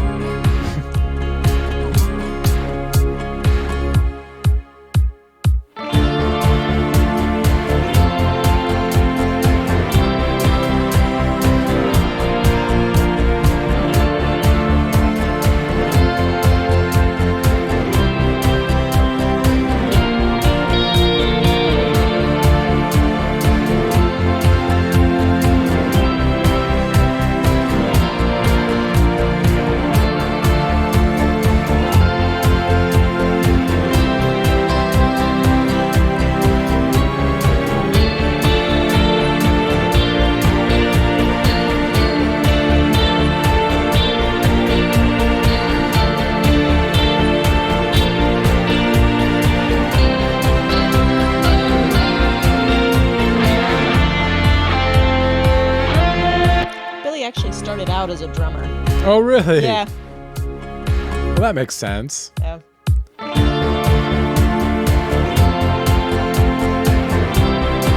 actually think it's one of the reasons why he has become a good video editor. Ah, It's all about timing. right. Exactly.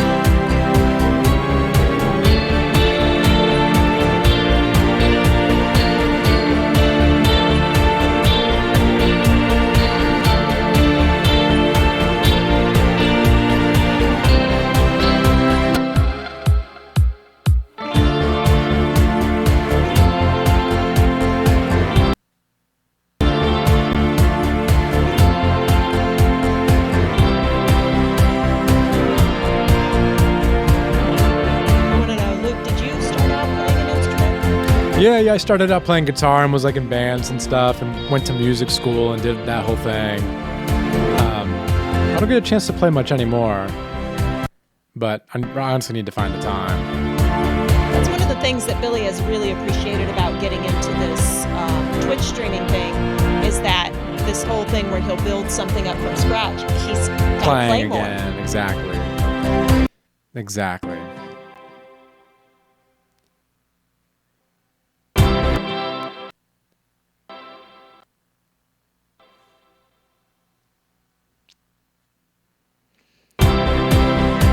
Jay's been wanting to get his chops back up for a while. Right. So, getting there slowly. It comes back to you, you know? It does.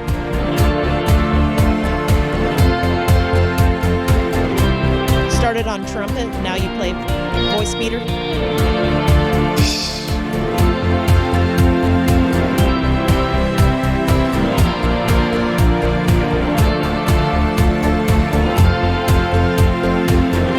Only one of my 3 kids wanted to play an instrument, which is funny. Huh. I guess maybe it's not so cool when it's what your dad does. Yeah, good point. Yeah.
Trumpets and good MIDI guitars will never happen. Well, it's hard to catch the expression, you know? It really is. There's some, I'm trying to think what they're called. When Billy's scoring, there's some strings that he'll use. And one of the things he really likes about it is that there's a little bit of randomizing in it. Yeah. And that it makes all the difference. Absolutely. But it was pretty funny listening to him working with that when he was scoring some of the stuff he scored, because he'd come up to grab a cup of coffee, because he'll get up and take quick breaks and stuff, and he'll be like, one of these cello players, I think they're drunk. Yeah. It's like out enough to be like a noticeable and annoying. Right. Yeah, it's strings. They've gotten really good at like recreating like strings and orchestral instruments, Which is wild, but it's... I know, because it's still expressive, but they've somehow figured it out. It's really interesting because we were watching, there's a documentary about the Beach Boys, and looking at all these incredible session musicians coming in, and you've got horn players, and you've got string players, and you've got all this, and now it's like I never see that in the studios that we're in, because you've got all is you can do it digitally. Exactly. It's not the same, and there are some times when you really got to bring a player in. Yeah. But at the same time, it's one of those things that's two sides of a coin. It's like on the one hand, it made it so much more accessible. People can use these things in their music because it's so incredibly expensive. Yes. To have the space and to be able to pay all these players. Oh yeah, absolutely. But on the other hand, I was watching that Beach Boys documentary and thinking, gosh, if you play these classical instruments, so much work has gone now. Oh yeah.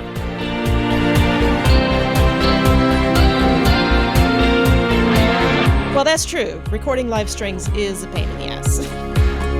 It is, and I mean, in order to do it right, you need a lot of people, and they need to be experts at their craft, because the problem with orchestral string instruments is the intonation between all the players needs to match. Right. And the people that are doing these string sessions, they're so good that they can play with other professionals, but when you have people that just aren't quite as good, it's extremely noticeable because the intonation isn't right. Right. And you can't fix that.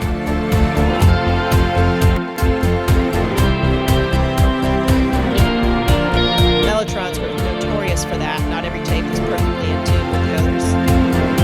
That's what was cool about Mellotron, though. That's what kind of gave it its sound. Yeah. Like that weird, warbly, wonky, kind of weird Right. sound. It was kind of cool. Like, I dig the Mellotron. It's a wacky device, you know?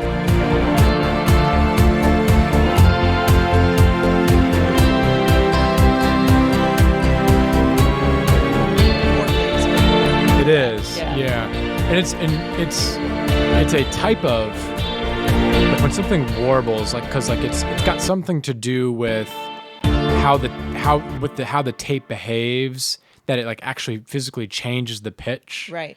based on whether it's like ambient, you know, the environment, the humidity, the temperature. It could be so many different things. It could be the dust on the tape or whatever, you know. Last time the heads were cleaned. Exactly. There's too many variables. Yeah, the Mellotrons, they're so cool. Like, I just don't think you can get that sound from plugins. Right. What the Mellotron did. And like everyone was different, you know, like you had this Mellotron, this one, then all three of them would sound different, you know. That's true of any of Billy's hardware gear, though. Any hardware gear, it's and some more than others, is going to have its own little unique flavor. Exactly.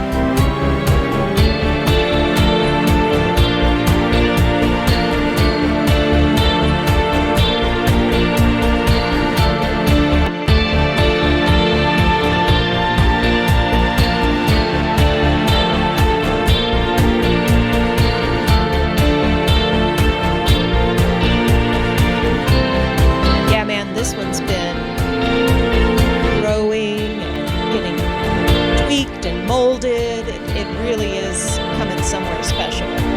Tokyo Teens, who was on here earlier, this is his track, and he and Billy have put this together live on Twitch in a number of different sessions. I like all the additions that Billy made. Like, I think they were all like progressive moves. Yeah. Sometimes when you add things, they actually harm the track. Right. But I felt like everything that was added helped in this case. I do too.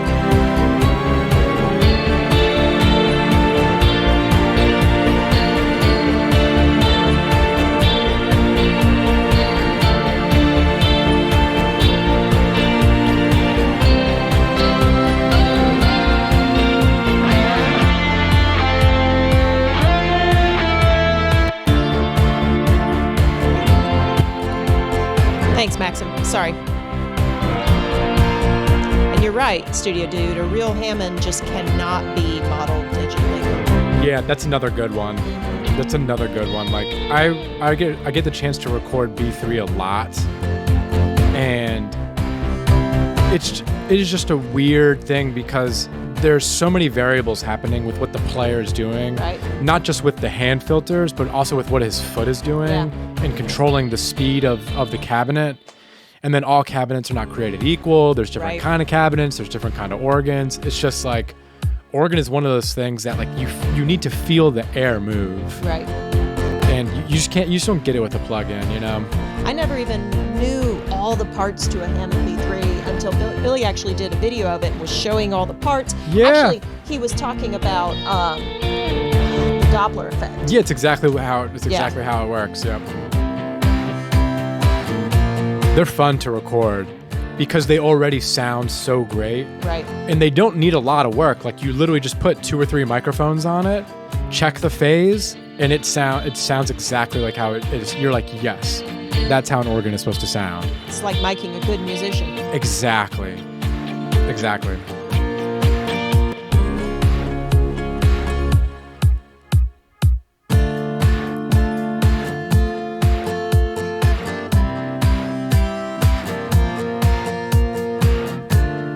It's fun listening as he's progressively going through and soloing different parts. Because, when it's all together, I'm caught up in the richness of the whole thing, but it's fun to hear each little individual bit. It is fun.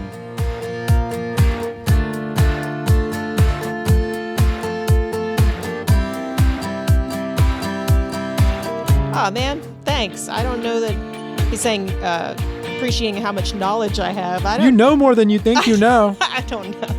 I mean, I guess you pick up on shit if you're Yeah, it's through osmosis. in studios. God, how many years? Yeah. But and you're paying any attention. Yeah, you got yeah. But yeah, I don't know. Yeah, definitely Luke is a pro. I am not.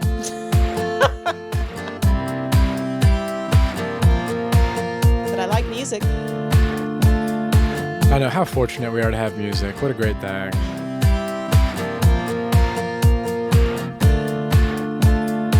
I like creation. That's one of the things about being in the studio that's so nice. Yeah. It's like watching a painter build something up, But there was nothing there. right? Not even an idea yet. Yeah. It's like you walk into a room and it's just a blank room, and then people enter the room, and then there's an idea, and when you leave the room, there's something physical. Right. It's very interesting.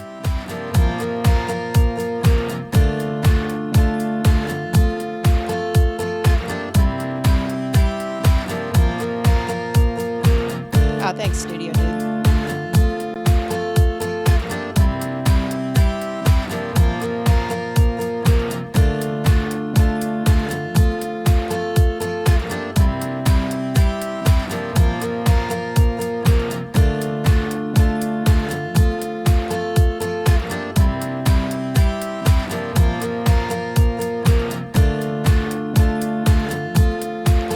So is what he's doing here like selectively thickening up certain hits? Exactly.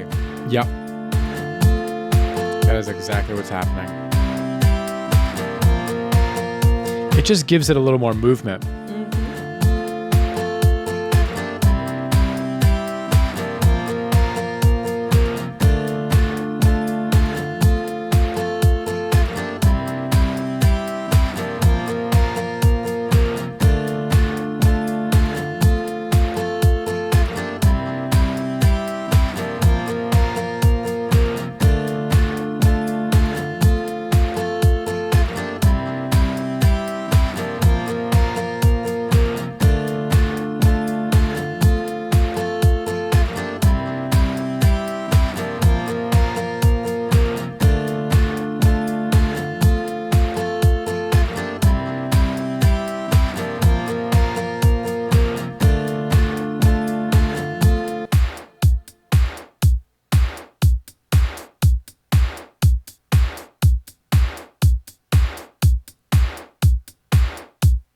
Great deal of ear candy in this track. Yeah, no, there is. More than meets the eye.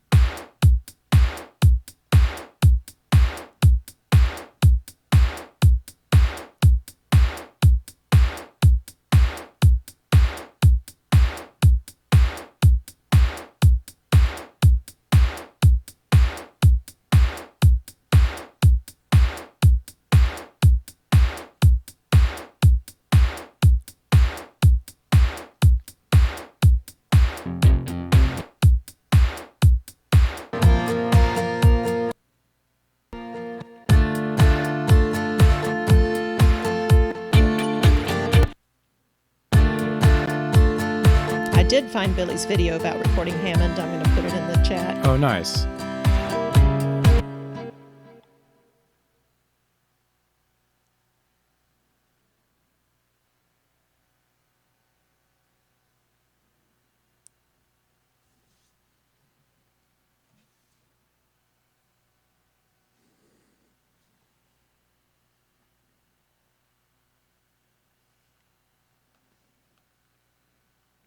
Yeah, one good thing about music, when it hits you, you don't feel pain. I don't know, that depends. I have had some painful music hit me before.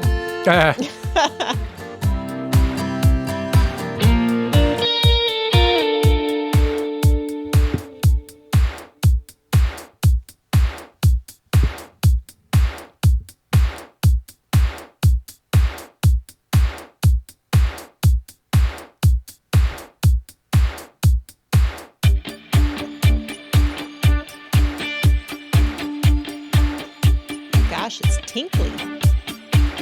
That's neat. You hear the little... Yeah.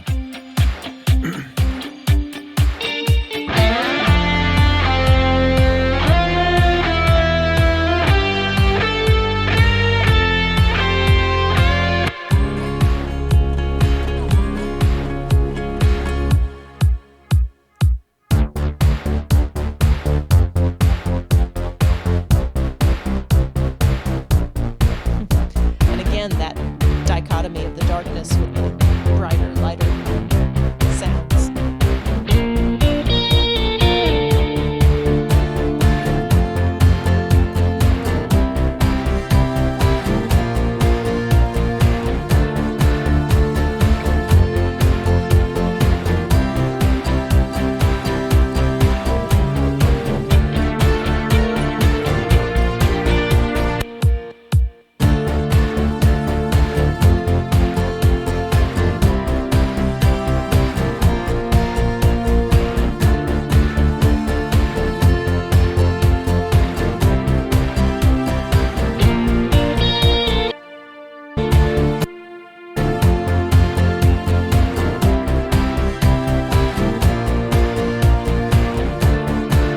And that's the automation there. Yeah.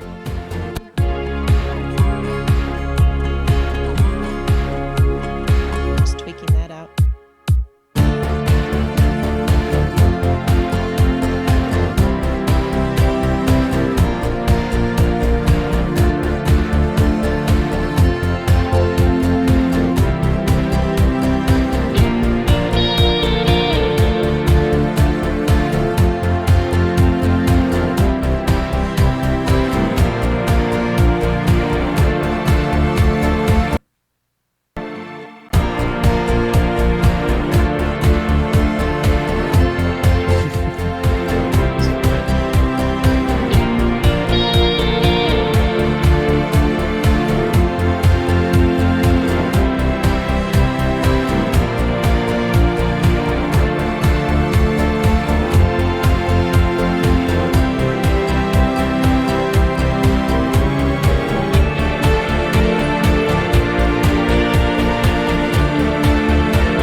Deli's jamming in there. Right.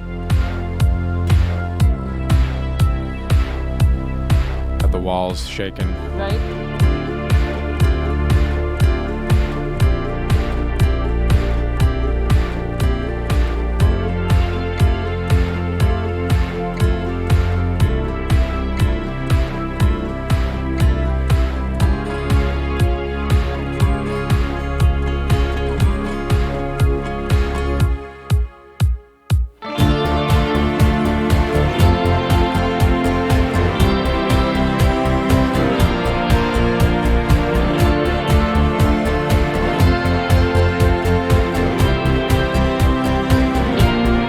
That's right. When you see Billy dancing, it's a good sign.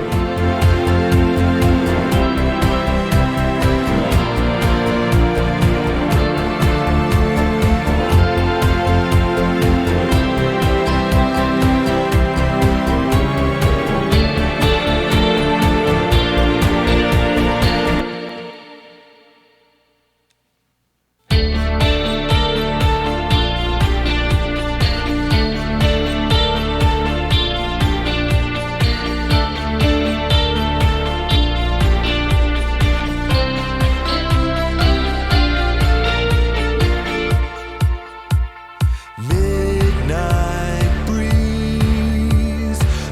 It's interesting. I've been in the studio a lot when mixing has been happening. But this is the longest I've had sustained attention to listening to what he's doing. Right. And I can actually hear him pull something up and hear him adjust it and put it back and start to hear how that affects everything else. It's pretty cool. Yeah, once you just gotta sit there and see it, and it's like all the small things make sense. Right. Flowers on your eyes. Whisper in the wind, tell me how does it feel? 6 feet deep in a sunflower field. Well, I'm glad you figured something out, Saxon 7. He just figured out a way that he can isolate us talking. Oh, really? Yeah, he's got an EQ envelope on the voice meter. Oh, cool. 6 feet deep in a sunflower field. Let your spirit dance tonight. Just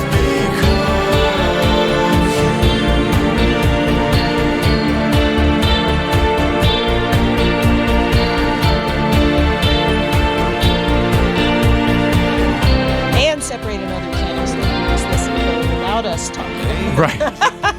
face pure as gold. Forever you will stay with me in my soul. But the blood runs cold. Yeah, Billy typically mixes at a lower volume, so when I can start hearing that bass come through the wall, it means that he's really starting to sit back and he's listening. Exactly. You got to take a macro view at a certain point. Right. Flowers on your eyes. Whisper in the wind, tell me how does it feel? 6 feet deep in a sunflower field. Heaven comes to those who wait. Close your eyes, let the wolves hear.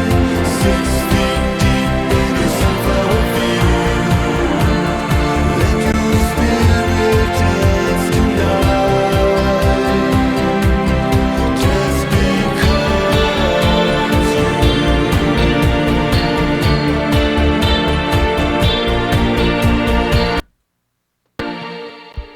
Whisper in the wind, tell me how does it feel? 6 feet deep in a sunflower field. Heaven comes to those who wait. Close your eyes, let the wolves hear. 6 feet deep in a sunflower field. Let your spirit dance. And donuts is not a bad idea. Saying, because it kind of slows down a little bit. Oh, yeah. And then, have something, little donuts, little whiskey. Yeah. How does it feel? sunflower field. Heaven comes to those who wait. Close your eyes, let the wounds heal. 6 feet deep in a sunflower field. Let your spirit dance. Man, I can make a mean apple pie. Just because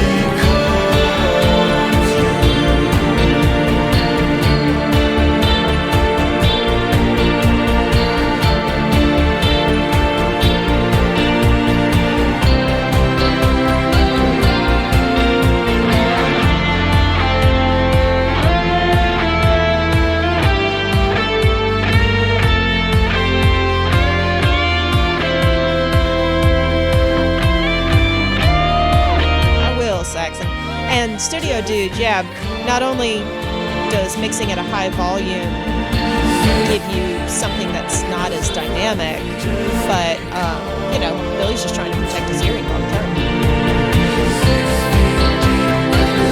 Fletcher Munson. Oh, did someone say the Fletcher Munson curve? Yeah.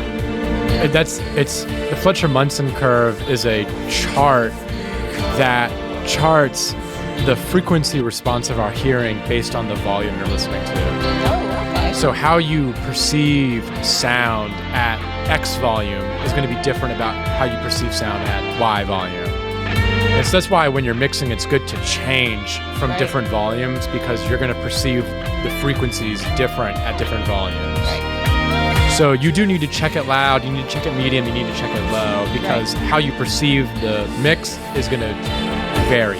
That makes sense. Yeah. I guess if you're checking it for the clubs, you just turn it up. Turn it up! Yeah, I mean, unless you're blessed with like a huge speaker system, Right. there's really no way to try it unless going to a big studio with a big system or just riding out to the club and pushing play and hoping it's right. Right. You know?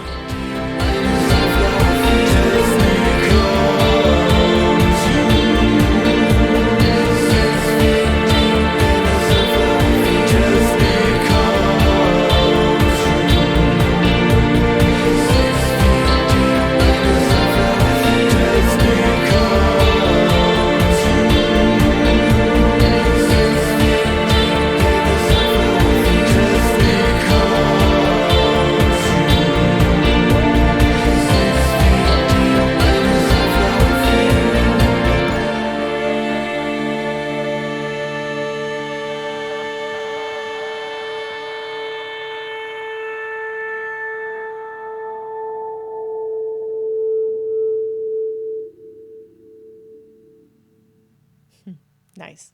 Sounds good.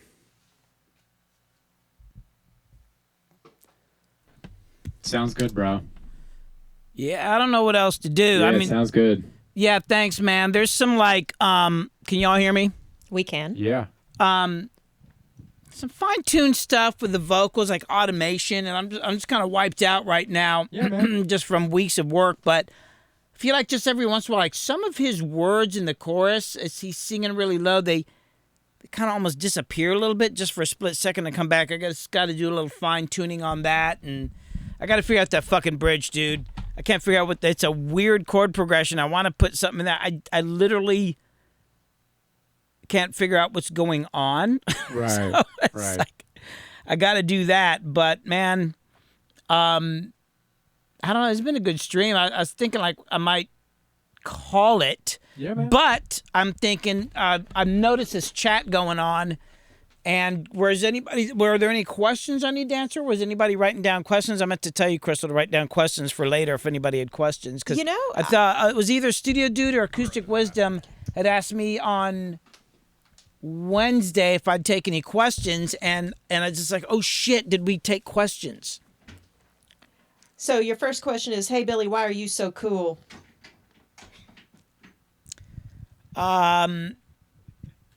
I guess I was just born that way. I don't know, man. I don't know. I'm just hanging on by a thread. Actually, there've been quite a few questions for Luke, which has been really cool.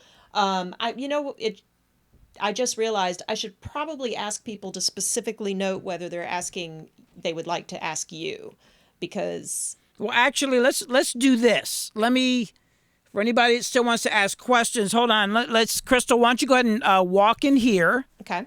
And actually switch over That's to right, the just like Lady Gaga. my full shot. Oh yeah.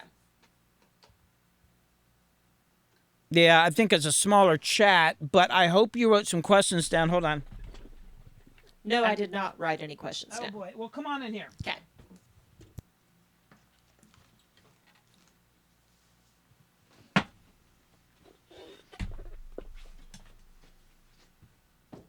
Hey, is that fold-up chair in there?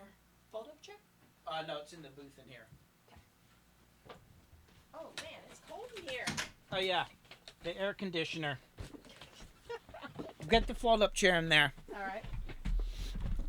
All right. So, was Acoustic Wisdom on tonight at all? Actually, we've had a number of the regulars pop in. Yeah, I saw Studio Dude for a while. He's still here. Oh, good. Studio Dude, was there any questions? Somebody wanted to ask some questions.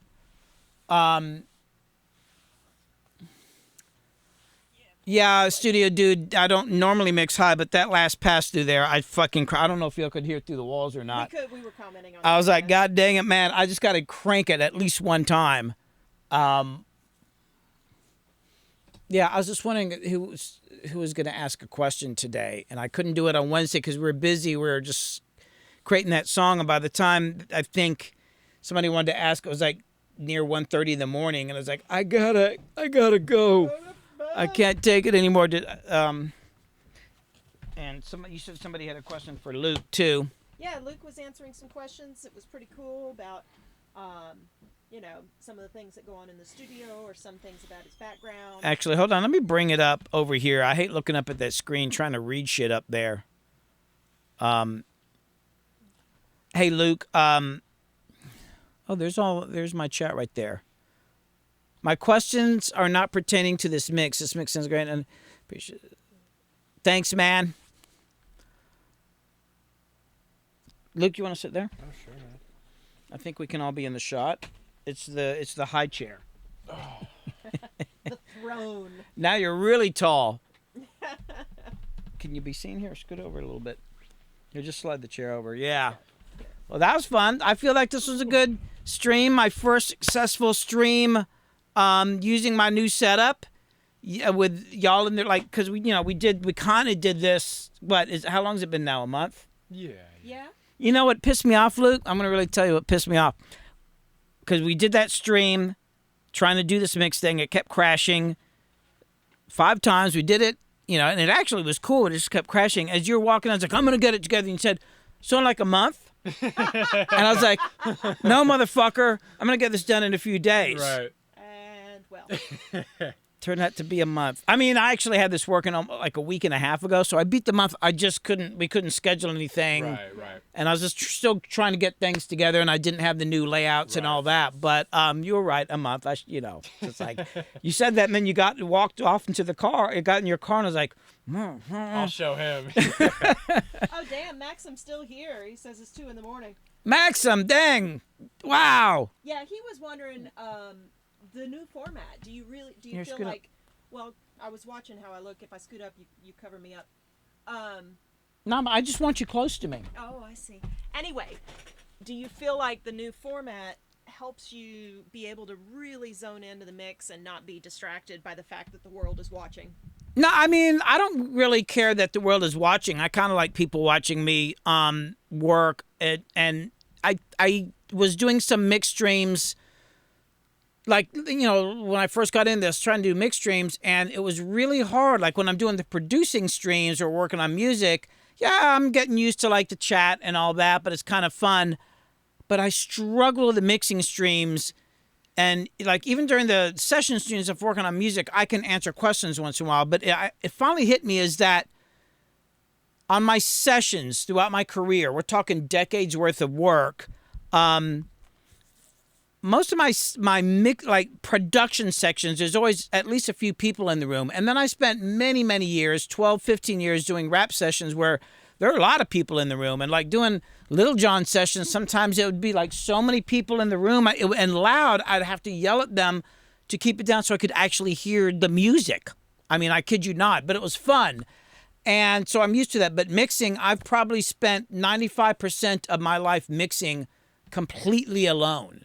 And even if I was getting hired and going to another studio and the client's going to show up, they'd be late. And you know, I just spent most of my time, and most of my big records I mixed in my studio, basement studio.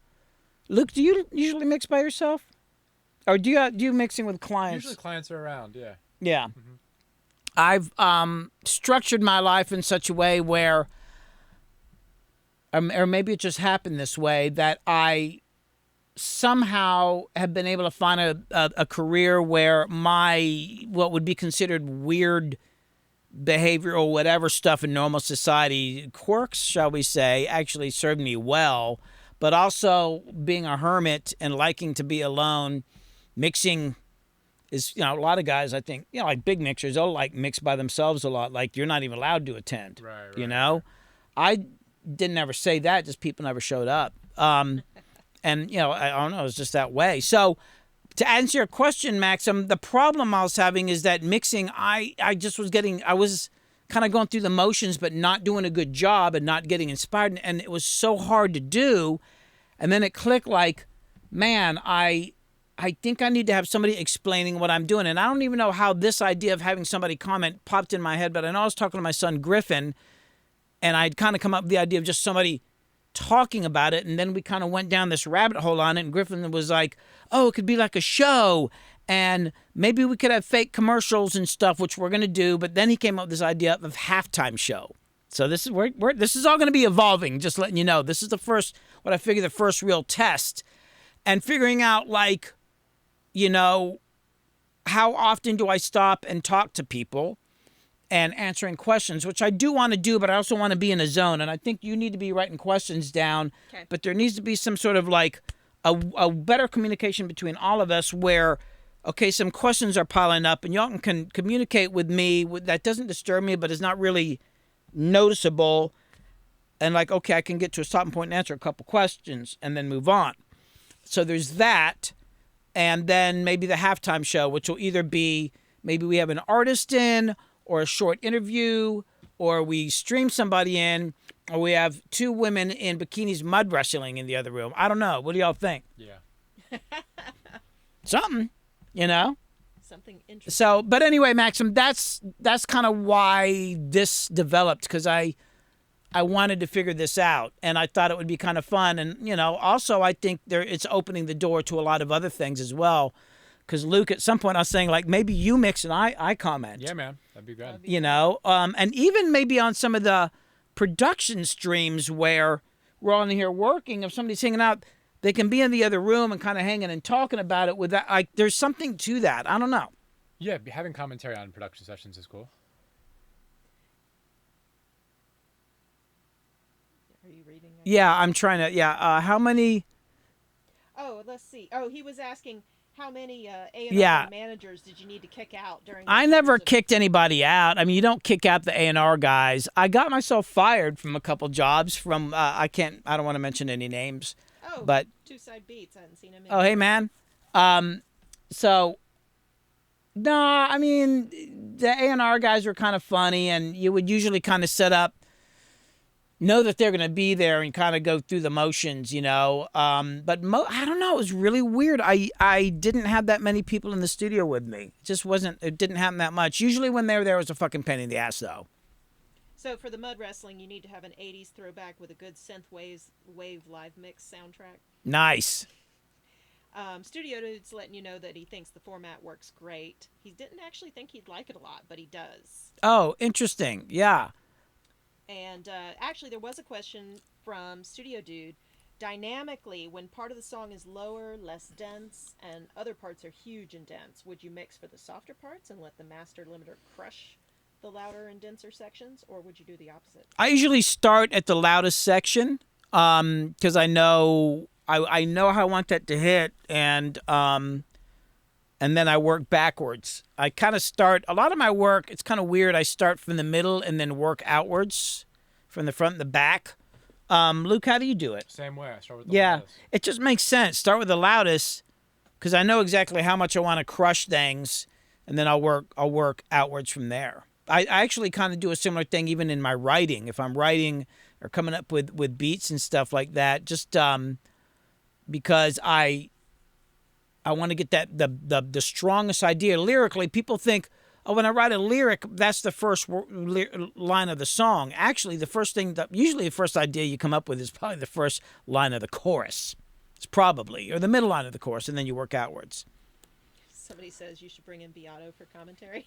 Rick. Oh God, if I brought, I know Rick pretty well. I've known Rick since 97 or something like that. Yeah, that's probably about right. Oh boy, Rick in here for commentary. It could be really interesting, but I might just have to hold off and slap him. No, I've had plenty of commentary from Rick when I was mixing. Yeah, Rick's has given you much commentary. Oh boy, there's been some commentary. Let's just say, back in the day, oh yeah. God, if I'd had a camera around for some of those sessions. Man, and you could have, and just you forgot. Yeah, the whole camera thing's kind of crazy. Let me look up here. Saxon 7 saying he was talking about how awesome it was being here in the mix because he's from Mixland, so it's like visiting home. Nice. Yeah, we had got quite a few people come in today. This was cool. I like this afternoon thing too. I feel that that's going to work really good, and it's also better for my ears and stuff. Follow-up question from Studio Dude. Then what if the lower parts end up too low? Well, then I just turn them up, man. I don't know. Luke, at a certain point, at a certain point in this song, I just started jumping around and moving stuff. Were you able to follow some of that? I noticed that y'all were talking about, like, I don't know, the development of Sicily or something like that. I don't know what it was. Trying to get off on some There were a couple tangents. Yeah. At one point, I think it was the development of the spoon. No. But I was doing a lot of automation, Studio Dude, and I really I started loudest sections and then I worked backwards, but there's a ton of automation going on. And Luke, were you able to follow some of that? Yeah, we caught the automation. We caught you making the transitions with the little echo, the transitions. Yeah. All that. Yeah, man, we were following along, you know. I just went to town today. I just wanted to fucking work, you know. Yeah. That was part of the point. Yeah. Do you recommend the Yamaha NS10s? I've heard they make you work harder to get your mix right, but then that's also why they're useful. I was probably using NS10Ms. Oh, we should have set up the camera so people could see my rig. But I was using Yamahas for most of today. And actually, a lot of the mixing that I was doing, probably most of my mixing was done at a level that I could be talking like this. Like we could just be sitting here talking and hear each other fine, like without raising it. It was pretty low for most of it, especially when I was balancing vocals and kind of certain types of fine EQ. Like I was doing weird EQ on the voice. Not weird, but it's just like finding little, especially his harmonies, like in the mid-range. I got the speakers barely on. But I do use them. I often heard people say, well, they sound like crap, so it'll sound good on anything. And I used to think that when I started working on it, but now I think of them, I actually like the way they sound, and it's kind of like hanging out with somebody who tells me the unvarnished truth. And it doesn't mean that they're accurate necessarily. It's just kind of, I don't even know how to say it, but I actually will track bass guitar, since I'm playing bass guitar a lot on my NS10s, than something big. I don't know. I can take care of a little boominess here and there on the big speakers with something else, but getting the mid-range right, there's a certain area of those speakers that, I don't know, I feel like all the action is there. Like all speakers have mid-range. Like if you go into a stereo shop and you put your favorite record in and just go through all the stereos, the reason they sound different is because one's going to have this nicer high end and one's going to have a rich low end and big boom or less boom or whatever, but they all got mid-range. So if I can make things work in the mid-range, which I guess the NS10Ms are kind of more or less doing that, it'll work. But I actually really like them. Luke, what do you mix on mostly? I have a set of Dyne Audios. Oh, do you? And a JBL set. Are those the ones you own? Mm-hmm. Now, when you're at Patchwork, what are you mixing on? I use those. They have the same ones there? I have them with me. Oh, do you just walk around carrying speakers with you? Yeah, they live at different places and they'll live for a couple days or a week or so. Wow, that's cool. Are they the ones that are like sideways? They're three-way. Three-way, yeah. I have a JBL sub that I. Those are a little more hi-fi though, right? Yeah. Yeah, and I think they got a better low end. Mm-hmm. I just started using NSNM so many years ago, you know. Well, man, unless anybody else has got any more questions, I think, you know, maybe we'll call it for the night. Let's see. And also, I was thinking, like, we should probably raid somebody. I've got this Bluetooth speaker that came broken with this weird static. I was going to replace and then realized that it's unique, and now it's an instrument. Oh, yeah. Yeah, what? Studio Dude says Dyne Audios are nice. I probably mixed on them before. I enjoy them. Yeah, they're nice, man. I've just mostly used Yamahas, you know, and then I got these Haflers here, which they don't make anymore, and I got another set at the studio, and I think I got 1 or 2 woofers left. I don't know what I'm going to do after that, you know, figure out something, you know. Oh, is there anybody I know? Everybody's out of town. They're all at TwitchCon. TwitchCon, yeah. Yeah, everybody's at. Although this guy's kind of fun. Oh, is it this guy? Let's raid this guy. Somebody gifted me a sub of his. Hold on. So we're gonna do a raid here, folks. It's Kenny's prog rock jukebox. I kind of like this guy. Hold on. He's all in. He's definitely all in, and that's one of the things I like about him. He's not afraid. I've actually been very inspired by him. Hold on, guys. We're gonna set up a raid here, but I'm working on 2 computers. So creator dashboard. Then I'm gonna go over here, stream manager. Oh. All right, so we're gonna set up a raid. I think that's it right there. Oh yeah, there it is. So guys, so everybody, thanks. I am going to start a raid here to Kenny's prog rock jukebox. I appreciate everybody coming on the stream and watching and being involved in all that. This has been really awesome, checking out the new format and all that. And Luke, thanks so much for coming out and helping me out and doing that. And Crystal for filling in for Jim. Really appreciate that. So everybody, let's do this raid. Here we go. Start raid. All right. See y'all.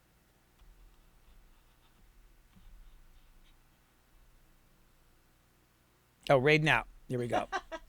There's another button to hit.